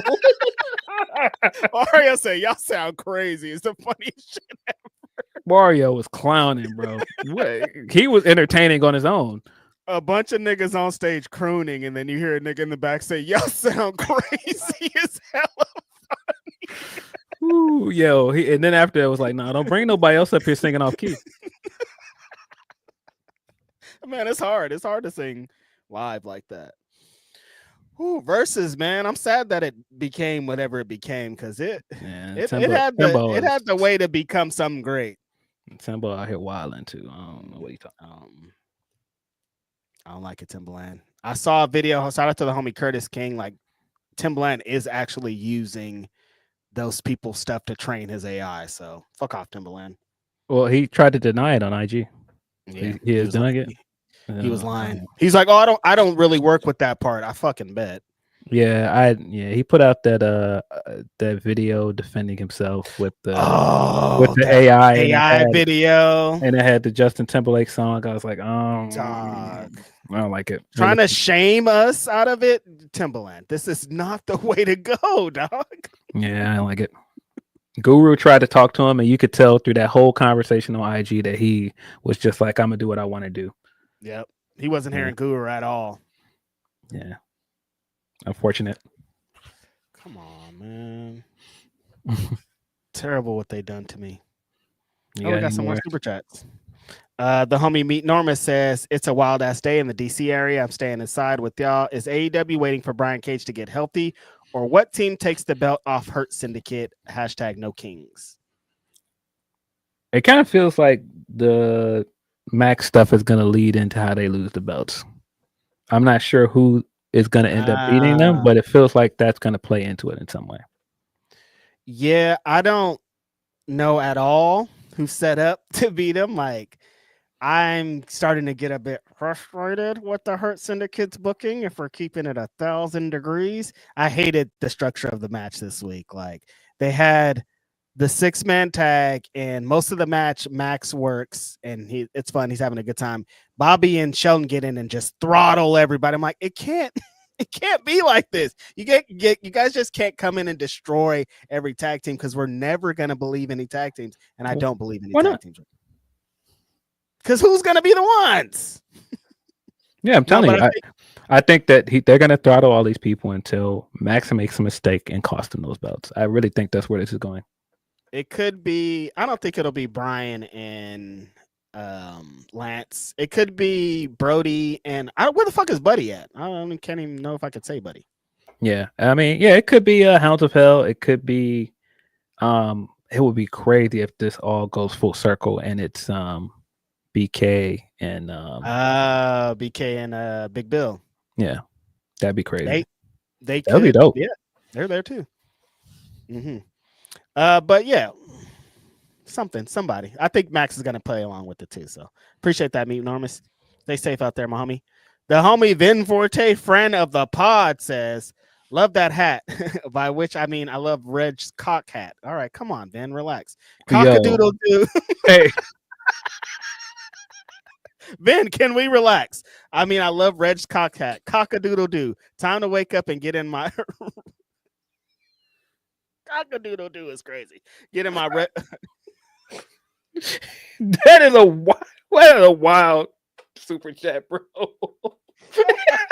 It just keeps popping in my head, and I'm the one wearing the hat. Time to get in my requisite 5 hours of Grapsody this Saturday. Thanks for nothing, Vin. This is not a cock hat, it's a rooster hat. It's from Hawaii, okay? Thanks for nothing.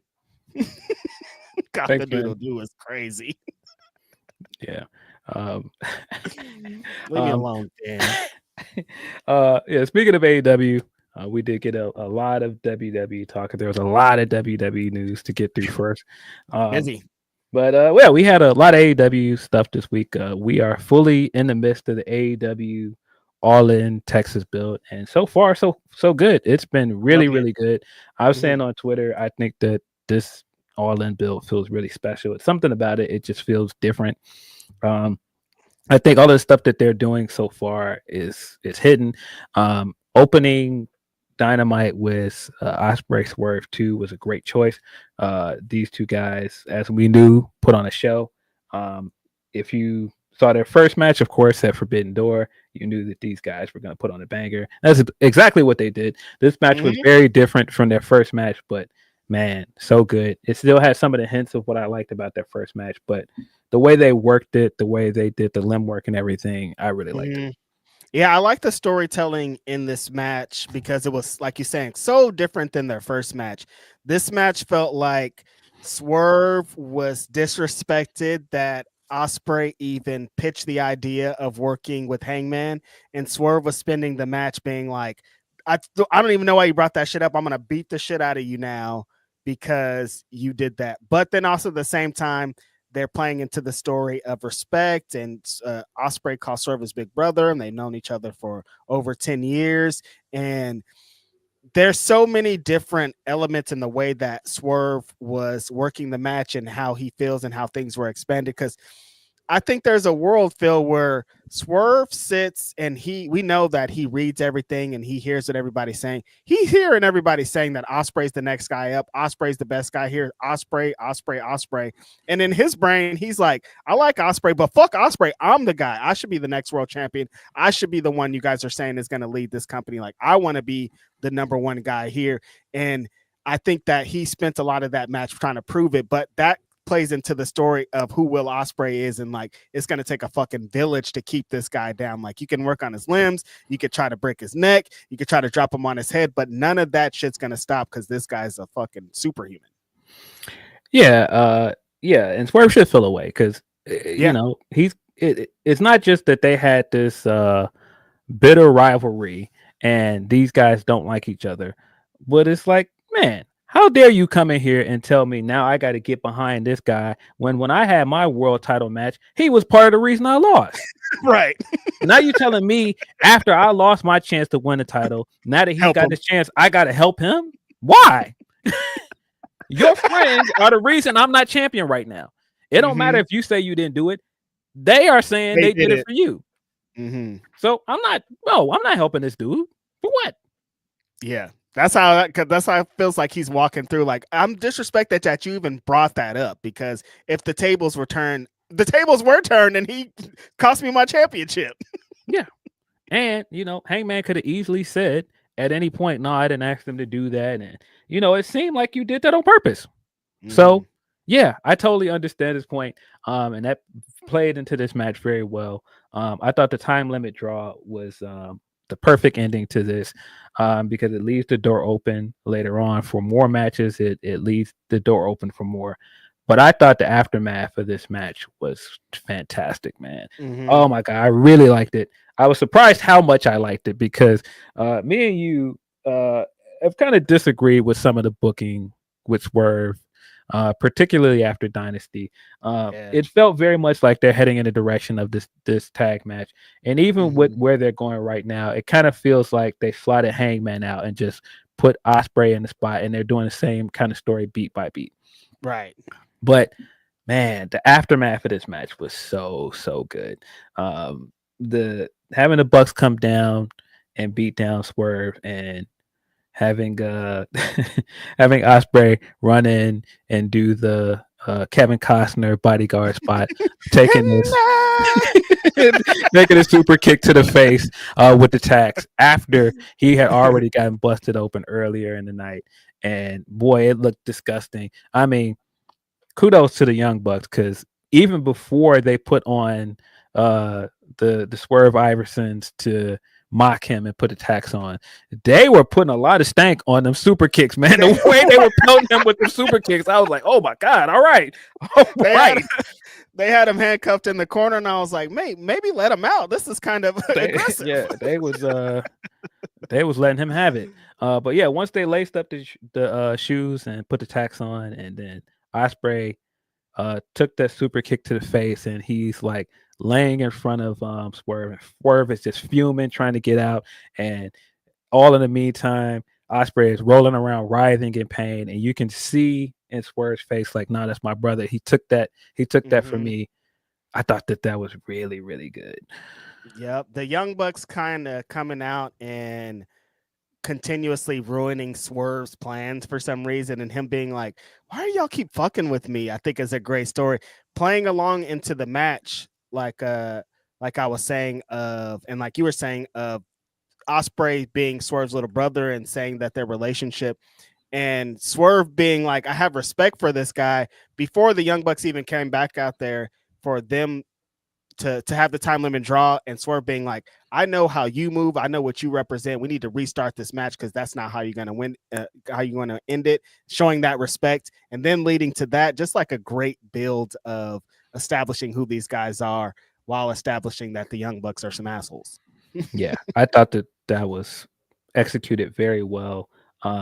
The Bucks got legitimately booed because people love Ospreay. He's one of the most beloved babyface in the company right now, and so getting them legitimate heat off of that, I thought that paid off very well.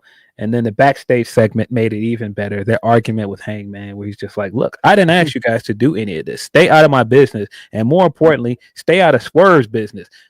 So good. That little piece, that stay out of Swerve's business, it's just holds so much weight. Perfect timing. I think them slowly, Swerve and Hangman slowly kind of getting to that point of like, I don't really like this fool, but I see the story that Ospreay is telling us of like, if we're gonna defeat these motherfuckers, we're gonna have to work together. Yes. I love that we got the soap opera reveal as well of Prince Nana. Boss, did you hear that? Yeah, every word. Dun-dun-dun. The way that Sir slowly walks into the frame, I'm like, this is so good. Yeah, man, it felt like hilarious. If you guys watched, I'm old. If you guys watched Rock, and it felt like they were gonna put. Whoa. Oh my God, you guys are not around in 1992. Come on. Well, it felt like it was about to hit, or that Family Matters music. But yeah, man, great way to progress this story. I love that it didn't just lead to Hangman and Swerve having a conversation, and Hangman just telling them like, "Look, I didn't do this. Like, I wanted you to win." Like, he never outright said that because he still can't bring himself to admit that. I love that even though they've kind of come a long way from the rest of the storyline where they were at each other's throats, but they're still not quite there yet. Right. And so I love that we got here without having them have a straightforward conversation yet. Because it had to be more than that. I thought they were, when they had the segment with the three of them in the ring, that they were just going to be like, oh yeah, Ospreay, you're right, we should work together. No, it has to be some kind of struggle. It has to be a story to get back to that, because we're talking about breaking and entering, talking to people's children, burn down houses. This isn't just one conversation and we're moving forward. Yes. I don't know what Sean Ross Sapp knows, but he hinted that they might add stakes to this match. I'm very curious to see how that plays out, because I think that's one of the last things that this build needs, because the build to the tag match has already been so good, and so if you add some kind of stakes or stipulation to it, I think that's going to push it over the edge. The tag team championships, maybe it's a number one contenders match. I don't know,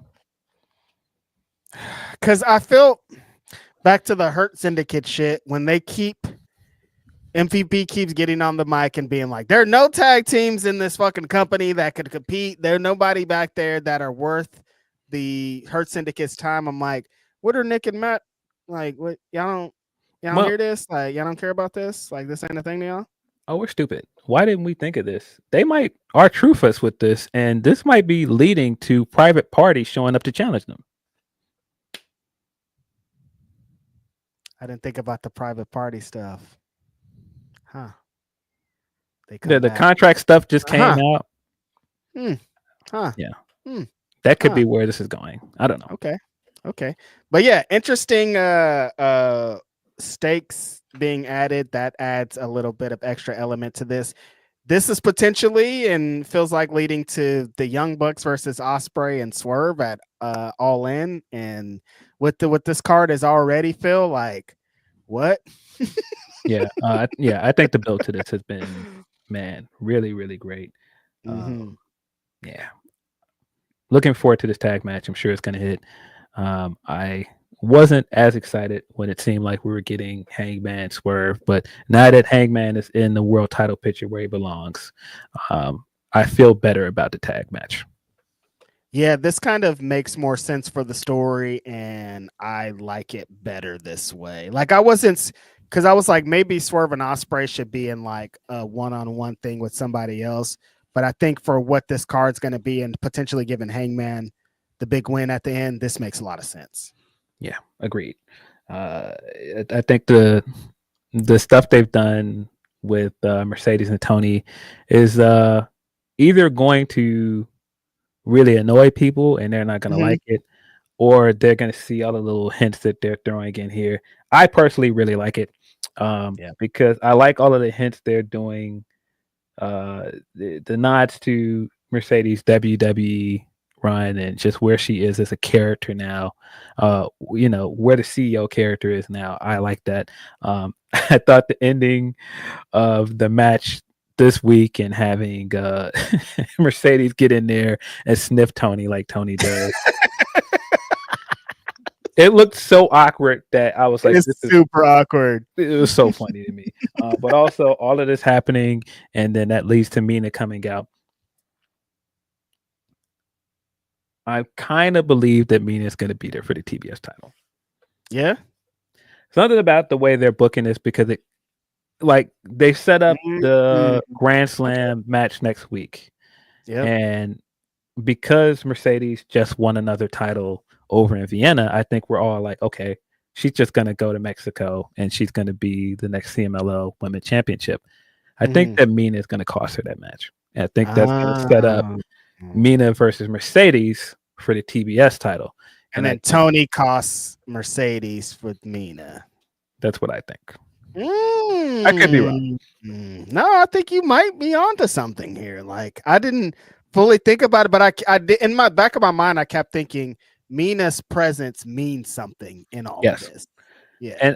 And I feel like you have to figure it out, because it's one thing for her to hold a bunch of belts, but holding both the TBS title and the world title, if she's not going to win the world title, that's one thing. But if you want us to believe she's going to win the world title, you've got to kind of get yourself out of this corner that you've booked yourself in with the TBS title. Right.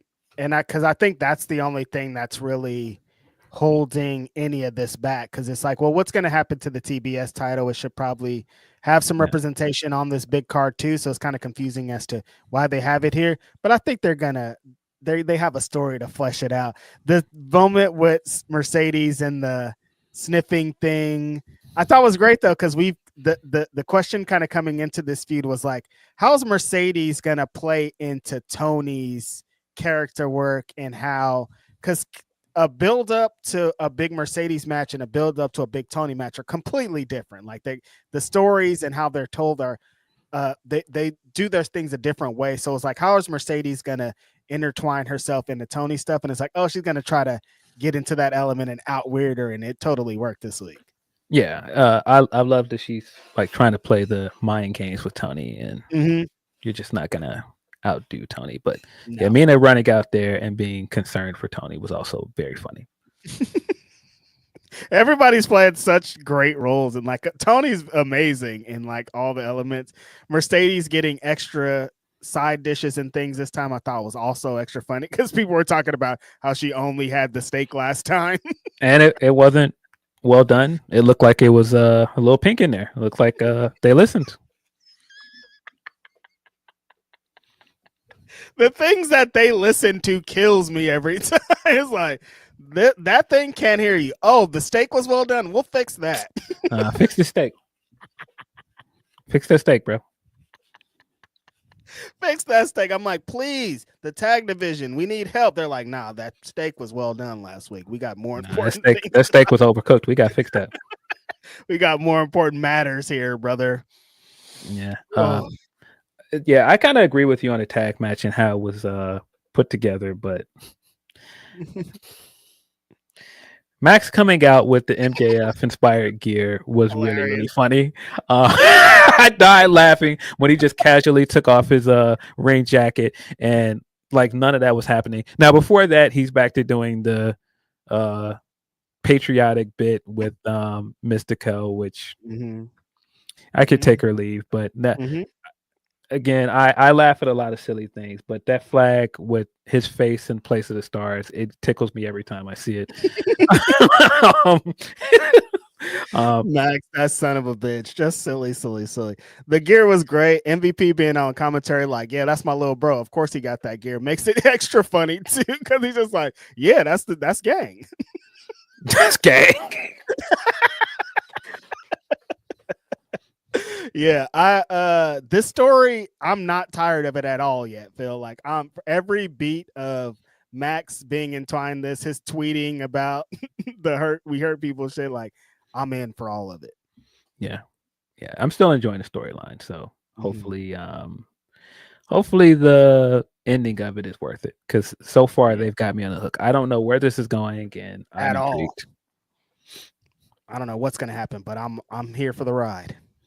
But yeah, really, I thought probably the best thing from Dynamite, other than the opening and the Hangman and Swerve stuff backstage, was the contract signing. Contract signings can be very difficult. Sometimes it kind of feels like, do we really need to do that? We got a contract signing for Omega versus Okada, and they revealed not only is this a winner take all match, the winner will win the unified title.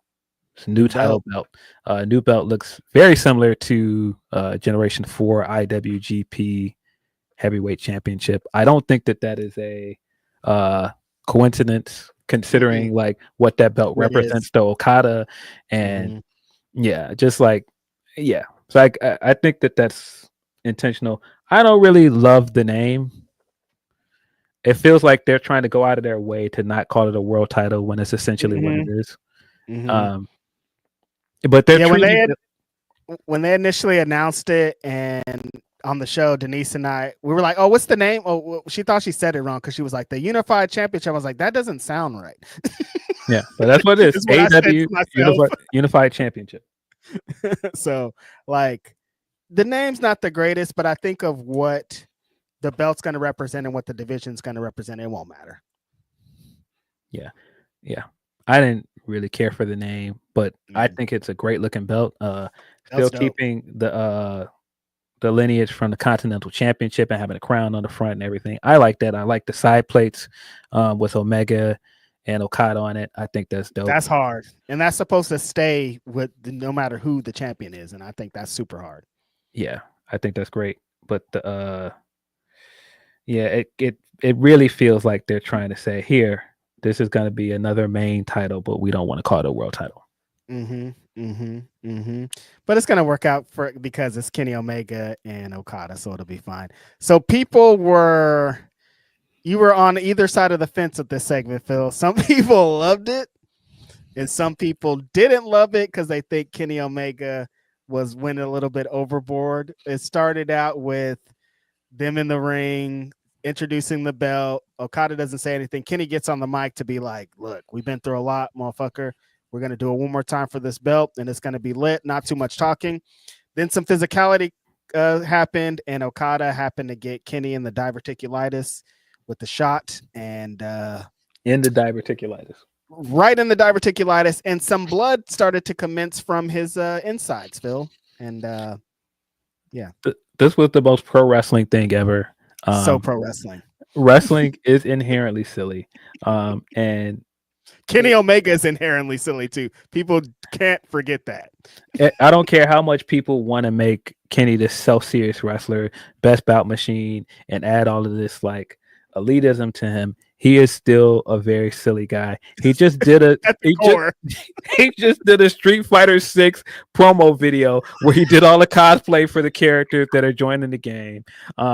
This is a silly man, you guys. Do not forget. Very unserious guy. And so everything about this screamed Kenny Omega. The beating he took. I know some people are going to be unhappy about adding Don to it. I could take or leave Don. Fine to me. I kind of feel the same way. Like it's not good or bad for me. It's Don.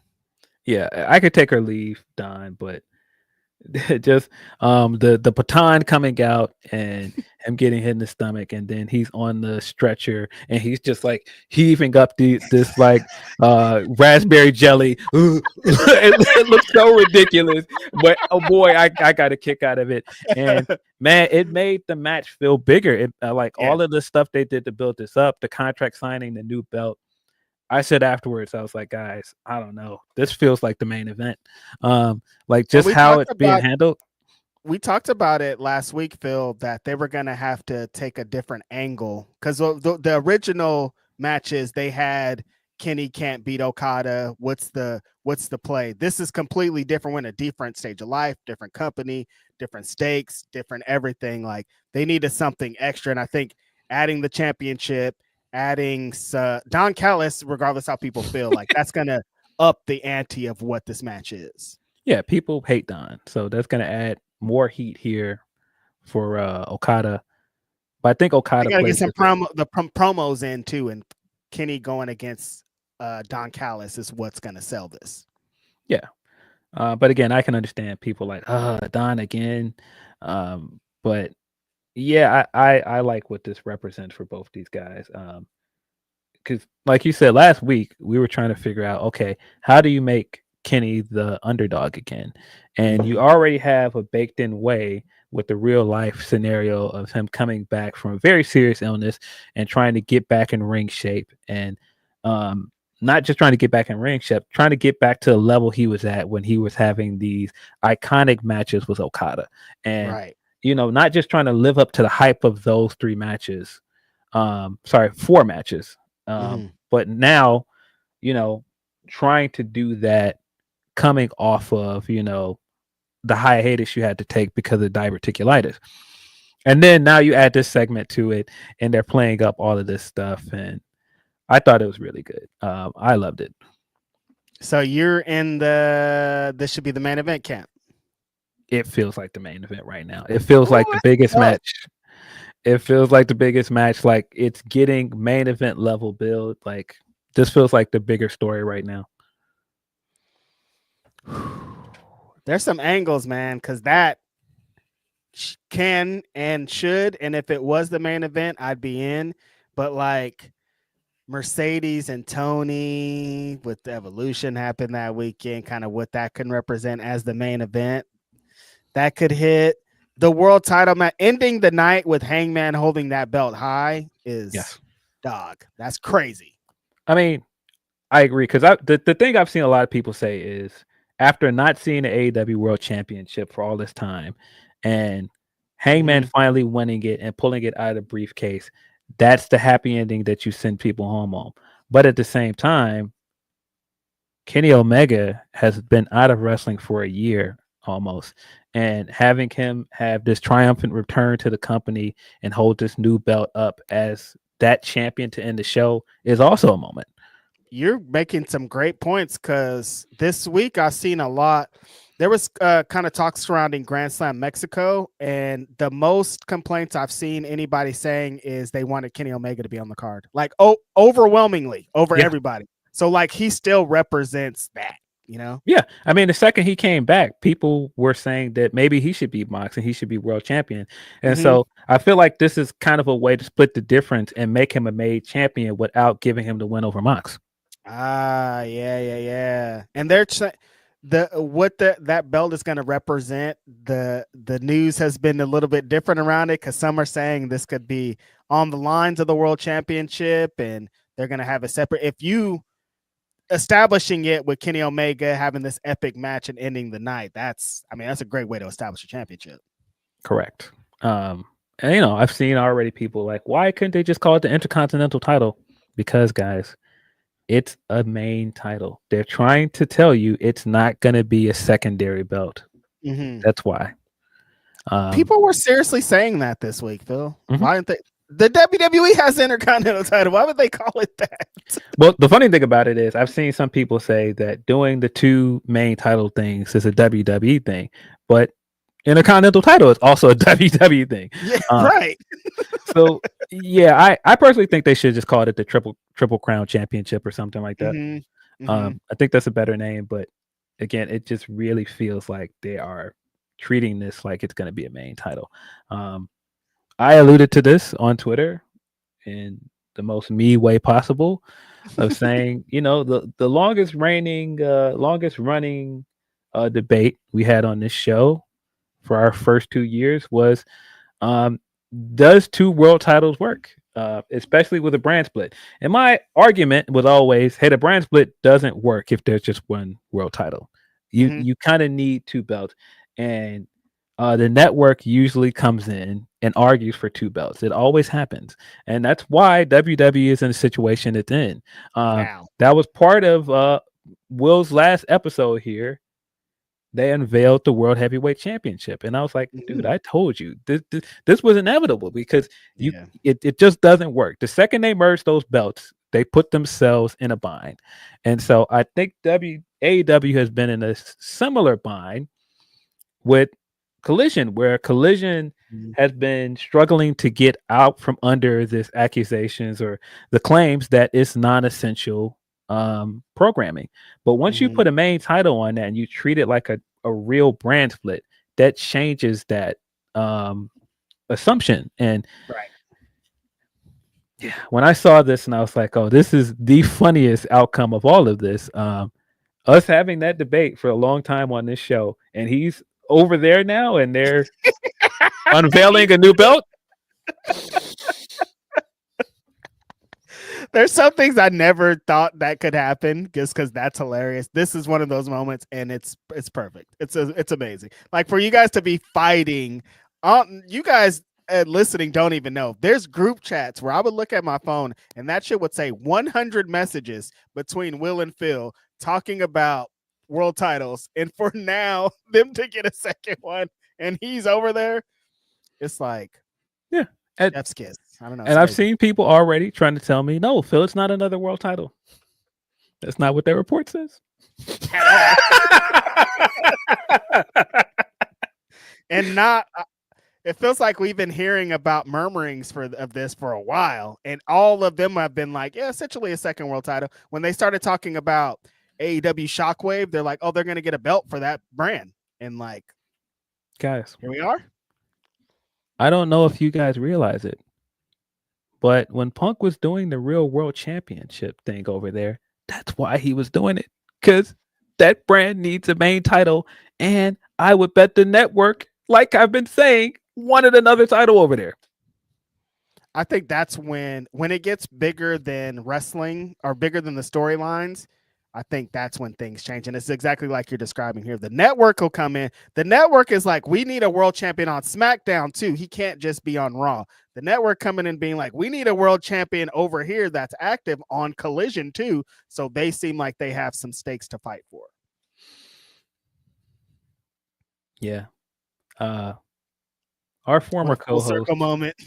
Our former co-host, not being a Rollins fan, and also feeling like I was wrong about this world championship thing.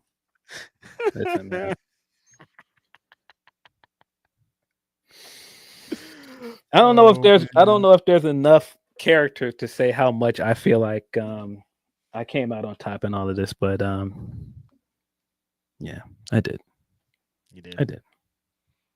You took the long road to get here, Phil. Yeah, but you made it. I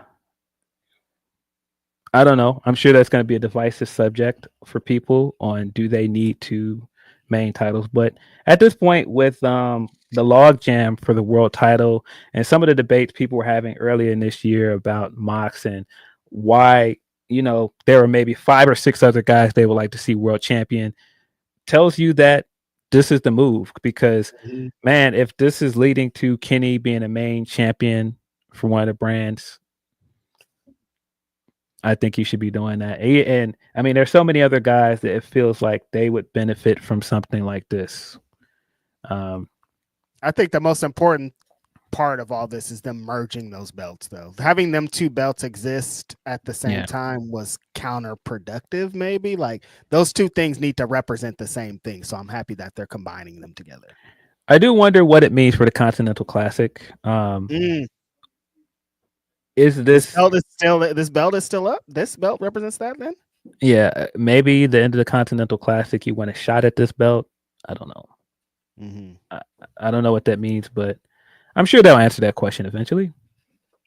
I am on the fence. Like sometimes I feel like 2 world championships is worth it and they should have it if they're both presented as such.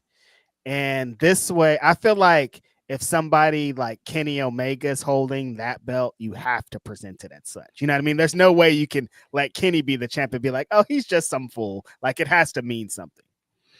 But that's also why I wouldn't be surprised if this is the main event. Right. Because you have to immediately establish what it is. Yes. So it isn't even, if they frame it that way, it isn't even like the lesser championship is getting the main event. It's like the other championship is getting the main event. Yes. Mm-hmm. The only thing that's probably going to upset people is that you spent half of this year, I don't want to say diminishing your main world championship, and then for the outcome of this, for it to not be the main event, kind of feels wrong. Yeah, but I don't know. I mean, when you got a match of this caliber, and as I keep saying, TK has been chasing this match for as long as he has. I don't know, guys. I think there's a very strong possibility that it will main event. that's what separates everything. This isn't just Kenny Omega against another guy for the rights to this belt. This is Kenny Omega versus Okada with history, and this company, bricks of this company were built off of that match. Those matches, like this represents something different. Right. It's going to be exciting and amazing either way. That fucking match has happened. I'm going to be in Texas and I'm going to yell and I'm screaming. It's going to be great. Yeah. But yeah, the build to this pay-per-view has been in full swing. I've been loving it. I think the build to the tag match is hitting. The build to Okada Omega is finally hitting. The women's stuff is hitting. It kind of feels like this is as good of a time as any to announce women's tag belts, because you've already started building the blocks to tag division. It seems like every week with Megan and Penelope and Anna and Ty now and what was Harley and Julia and Sky, like they're really trying to put in our brains that they, one, have women's tag teams, and two, that it could be something if they do have those tag team championships. I was saying the other day, Phil, because Evolution talk was happening. Oh, somebody in watch along was saying that AEW should do an all women show, and I was like, I think at this point, honestly, AEW probably needs an Evolution more than WWE does. I don't know if that's a controversy take. Like WWE also need ones, but the AEW really needs one. I feel. I think they should at least do something like Grand Slam, where even if it's not a pay-per-view, just like a big show, like a Saturday special or something like Battle of the Belts. Do something like that. Yeah, at least that's how I feel like, because all these women, I think you just need something to really show. Like we know they're great and they should, like, because people were bringing off the Evolution stuff, that Becky Lynch quote from her book where she was like, I didn't want to have a pay-per-view was just all us. I want to be seen as equal to the men. And like, I'm with you. I agree. But there also should be for the people that aren't on equal footing that should get this opportunity to display themselves, you know? Yeah, I'm sure. Because everybody's not going to be looked at like Becky Lynch. Yeah, I mean, people are taking that quote and running, but she also was pushing very hard for a sequel to Evolution. Yeah. Because of course she would be. Like, who else? Oh, Hassan Batla sits in the super chat. He says, so is ROH world title a mid-card belt? No. I just think, I feel like I've said this more than once at this point. They just have to treat ROH like its own thing. They have to give it its own identity. I have so many thoughts about Ring of Honor, of course. I won't look at it and people won't look at it as a mid-card title if you don't show us that it's a fucking mid-card title. Like AEW and ROH they're acting like it's a mid-card title. They're not presenting it like it's a world championship. So I'm only going off what you're showing me. It shouldn't be like this at all. Like it should, the ROH world title should be looked at in a higher level, but they're not presenting it like that. Correct. So unfortunately.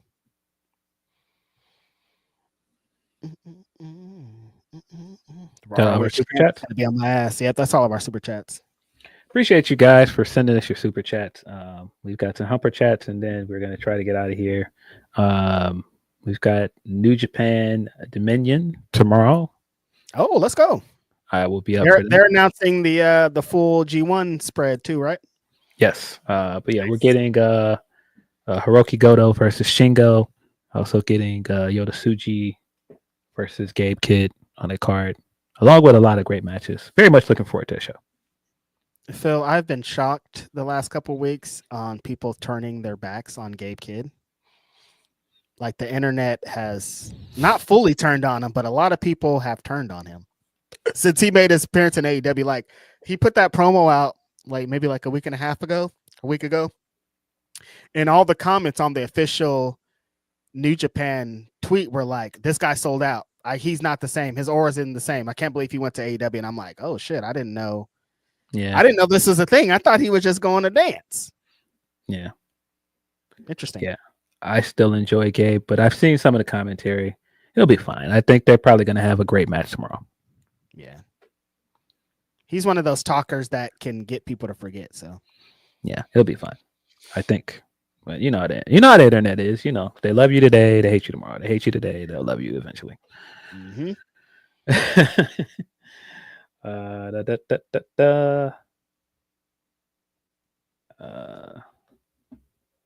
I think I'm trying to see. Oh. Okay, here we go. Tony P says Summer Blockbuster was way better than Fighter Fest. It seems like they thought this week was a more important show than last week. The ending to Will Swerve was Chef Kiss, set up the coming tag match perfectly. Also love Queen versus Tekla. That was a controversial match as well from Summer Blockbuster. I tend to agree with him. I do think Summer Blockbuster was the better 4-hour show. Me too. The Queen Tekla stuff is so fascinating to me because Queen Aminata has been working stiff like this for the entire time we've been watching her in AEW. But for some reason, people thought that she had like a personal issue with Tekla. I'm not sure that I would jump to that conclusion. It's wrestling. Maybe she did. I don't know. But I thought the match was good. And then I got on Twitter and people are like, well, what's up with Queen Aminata? I was like, I don't. I didn't know until like 2 days later. I was on Reddit and people were like, "Oh, look what happened in that match." I was like, "I watched that match. It didn't seem like any." They like zoom in on her running, getting out of the ring or something. Like, what is? People are zooming in on two things: the run out of the corner during the ad break because it looked like she sandbagged her, and then it looked like when she threw her arm off of her afterwards. I was like, yeah, but the whole point was Tekla wouldn't take the hold off. I think she did that on purpose, like, get off me. It's wrestling. Again, that's the best part of it is wrestling. We don't know. Like, they could have just been working. Hopefully they were just working and like I want to see ladies fucking go at it. I thought the shit was tight. I don't know. Yeah, that led to some conversations about Queen Aminata and people saying that she hasn't been booked well. I do think you've got to give her the big win eventually. She's been booked too often as somebody to come out and, take the pin for somebody else to look good. Right. And if she is frustrated with that, I could see why.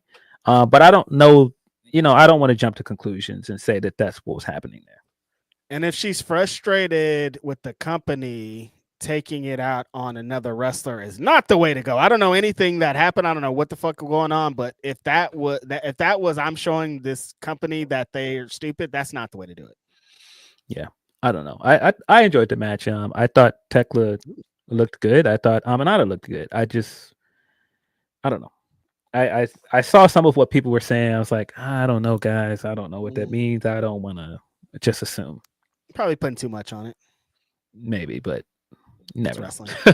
I don't know. You also never know. They could have been in the back like, I'm gonna fuck you up when we get out there. Like, nobody knows. Yeah. Somebody put the highlight from the Mercedes Sheeta match up, and I was like, I like this match, guys. I know it's an unpopular opinion, but I enjoyed that match. Listen, sometimes when the shit breaks down and you're like, oh, I don't know what's going on here, those are fun. I don't know, it's wrestling. Like, it all can't be they get mad and they're like, this is all gymnastics. This is all blah, blah, blah. But then when the shit gets real, they don't like that either. I'm like, do you guys like anything? What is this? Yes. Yeah. Tony continues. He says, even though it helped Tekla and whatever she is doing, and highlighted her, I love that he's just like, in whatever she's doing something, whatever she's doing. I feel like it's pretty clear they're heating Tekla up for Jamie Hayter's return match. Right.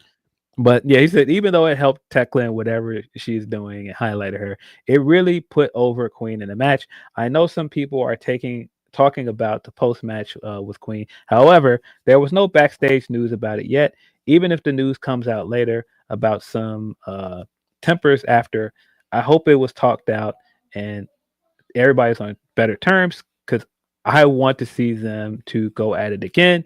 Hell, give me a tag match of Queen, Jamie versus Tekla and Serena. Might be cooking. But yeah, look, this was the same thing. Remember, this was the same thing that kicked off Athena's heel turn. Like the whole thing. The same kind of talking points. Yeah. Legit. This is why we know who Athena as the world longest ROH champion in history, because of her being stiff in a match and taking advantage, as they say. Yeah.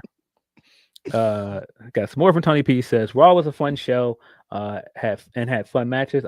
I'm shocked that they let Jey get beat clean though, with no cash in. After a bit of time, I remembered Goldberg knew why it happened and where it was going. The reports just confirmed it, which kind of does suck for Jey. Yeah, I do think that bit of it sucks, that it feels like they just moved on, and they have been hinting at the Gunther Goldberg thing for a while, but that part of it does suck.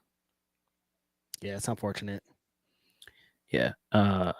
He also says, like SP3 said, this company and those that run it are moment merchants. I see the men's final being Jey versus Sammy, and Sammy winning.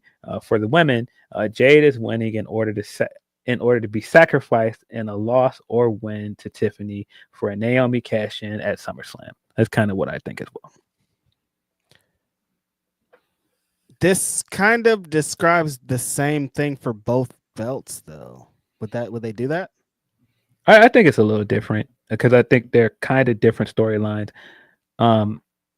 If I do think they're heading back to Sammy getting the WrestleMania moment, I think it's a little different, because to me, if this was me and you gave me the pen or pencil, you gave me the pencil, I would have Naomi cash in and win the belt at SummerSlam, and then Bianca is the one that beats Naomi, because I think that would further tension between her and Jade, where it's like, well, wait a minute, that was my win. Why are you getting in the middle of this? Right. Because I still think the end goal to this should be Bianca versus Jade. Definitely. I think all the rest of this is a detour. The match that they've been pursuing seemingly is Bianca versus Jade. That's what I felt like from Jade coming in. Like they've been linked to each other her whole time. Yeah, even the way they've been talking to each other recently on Twitter, we're like, "Girl, why you didn't stand up for me?" and all this other stuff. I think it would be twice as bad if Bianca's the one that takes that belt off Naomi. That's the move. Yeah.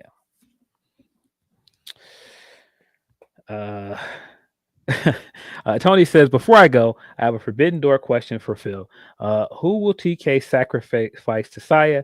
I want it to be a top woman for a good match, like Queen, Sheeta, if her visa is fixed, Deanna if she signs Dakota. With that, rest in peace, Sly. Be safe to those protesting. If we get a Saya Kamatani match at Forbidden Door, it's kind of a tough one, because there are some women that I would like to see her wrestle, but feasibly, I don't know how that would work, because the big one for me is Mercedes. But I don't know, how do you get to that match and not make it a title match? Right. Because I don't think you want to do that at that point, because you want Saya to go over. I don't think you want Mercedes to win that belt again, Yeah. Maybe Jamie. I like that a lot. Yeah, Jamie's a good call. I think Jamie makes a lot of sense because I would have to assume the payoff to the Jamie Techless stuff is going to happen either at All In or All Out. Right. By then I kind of figured Tony's not going to be world champion anymore. He could do her. Maybe. We got our first mention of Copeland on TV in a while, which makes me believe we're getting closer to Cope finding a tag team partner to take on FDR. Hopefully. It's kind of where it feels like we're heading. And you've got a big show happening in Canada. Maybe. That's where it should happen. It definitely should be there. Yeah. I think it's a good chance that Cope returns at All In. I was wondering where he's been. He should come back. We need that. Kayfabe hurt, I think, right?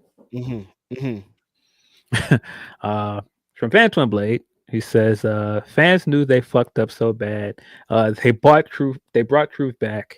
Fed knew they fucked up so bad. They brought Truth back, then tried to lie to everyone saying it was a work. We ain't marks, man. We see you. Fuck the Fed anyway. Cody Lane's Christmas in July 27th, Castle Lorna Ballroom. Get the fuck down here, Phil. A lot of people did not have the best things to say about WWE when they tried to pull the wool over our heads. It's pretty clear. Some funny business here. That's a fact. They try to trick us. From Jose Fujita, he says, didn't think WWE find a way to make me uninterested in Cena versus Punk, but nostalgia is all this feud has going for it. The promos have been bad. Both guys are washed. Punk goes off as the ultimate hypocrite, which I hate seeing as a longtime fan. Yeah. Look, man, I can see why some people feel like it's a downer, but I think where it's at right now, especially where Cena is in his career, I don't know. It's the best we gonna get with how he's been working. I'll take the nostalgia if it's the opposite of what he's been doing. I think it's been better than the rest of this farewell tour. Like way better. And I expect the match to be better too. You know what I mean? So it's like, this is how we got to get there, this is how we got to get there.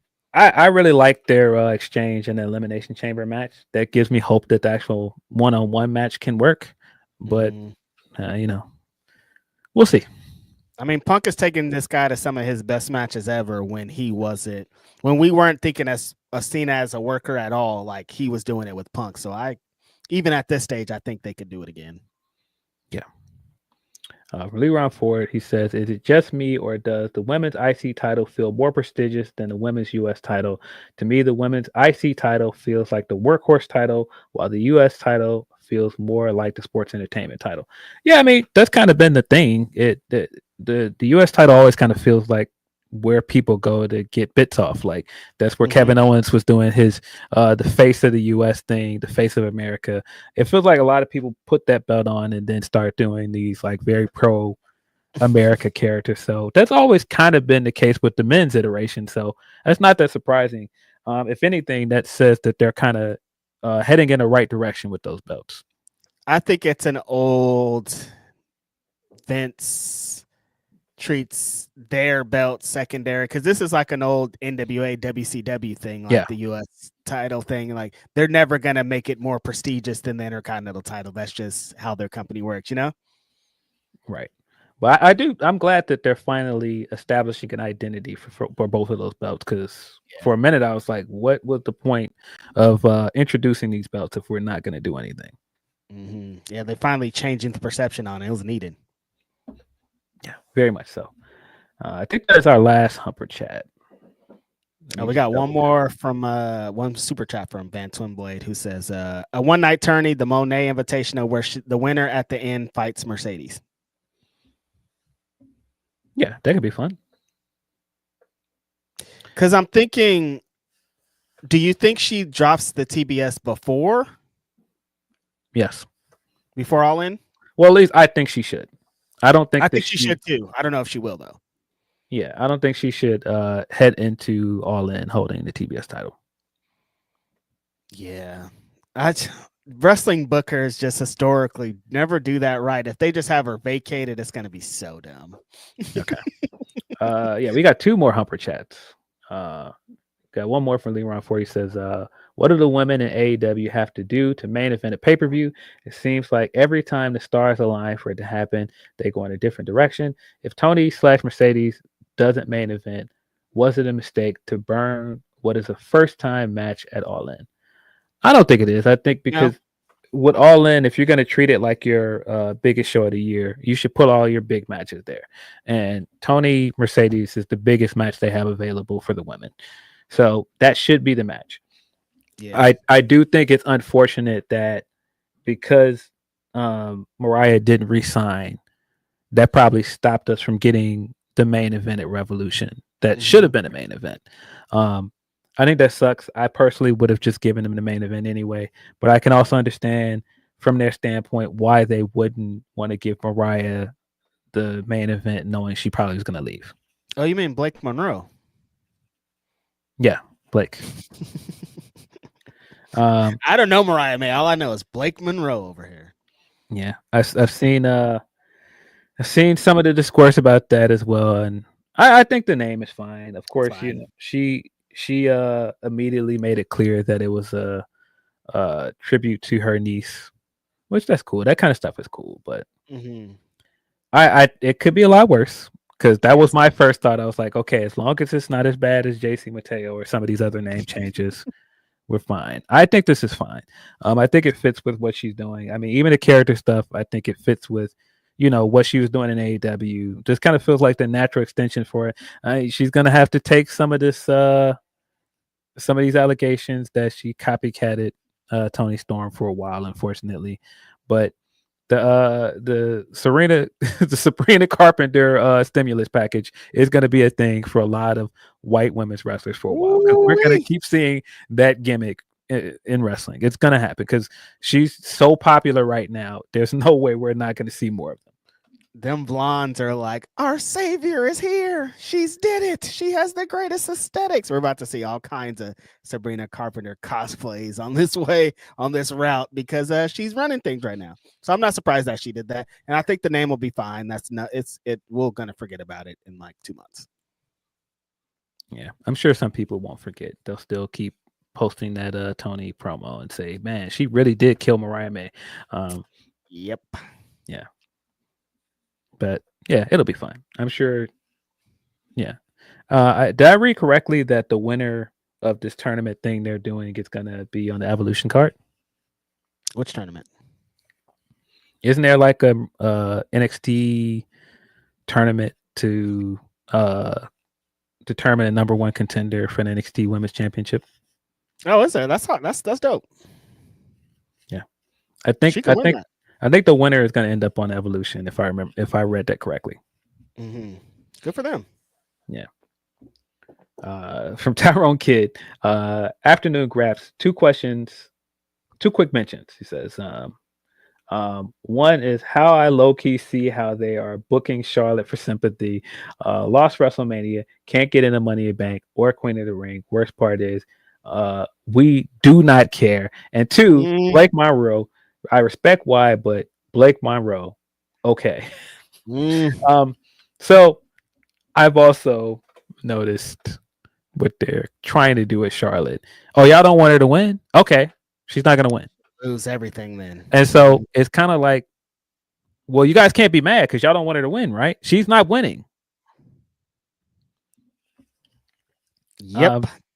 The thing that they should have did upon her return, they did it in reverse. They're still fighting this heel turn. Right.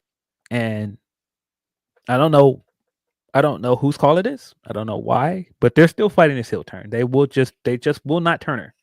I don't know. I don't know if that's going to work for them because it seems like the fans very adamantly want to boo her.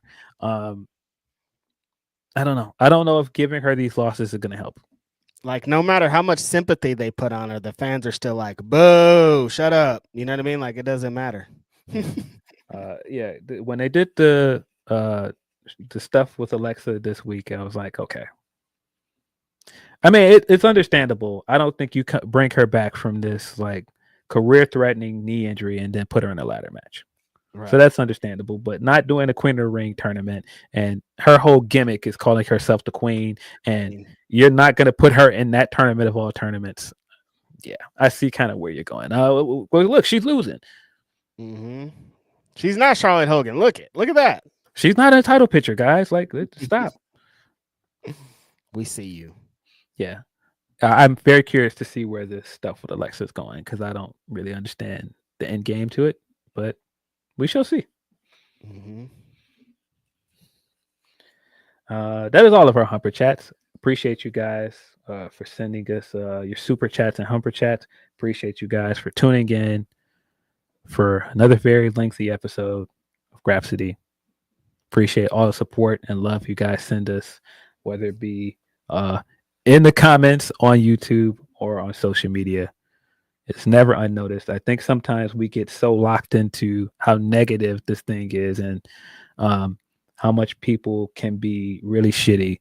But our listeners are dope, man. Like a big part of why this thing is still going is because you guys continue to support it. So thank you. Honestly. Yeah, any little comments that we see on YouTube, Discord, social media at all, they're all great. They all land. Never forget, never stop. Thank you guys so much. Y'all, we have like legit the best supporters. Some of y'all are insane, wanting to go 6 hours. Yeah, but that's just because you like us. So that's dope. Yeah, appreciate you. I did notice some people were comparing us to Cultaholic because Cultaholic has been going 4 hours for a while with their podcast. Can't get out of here without saying thank you to Adam Pacitti. The work that he did from What Culture and starting Cultaholic with the other guys. His influence with the work he did with Blampier and a bunch of that stuff was a big influence on a lot of people that got into wrestling content, and he absolutely deserves his flowers. I don't know what he is going to do next, but best of luck to him, man. Yeah, best of luck to the homie. Carved his space in here and really established himself as someone. I hope that post that stuff, he has something good going.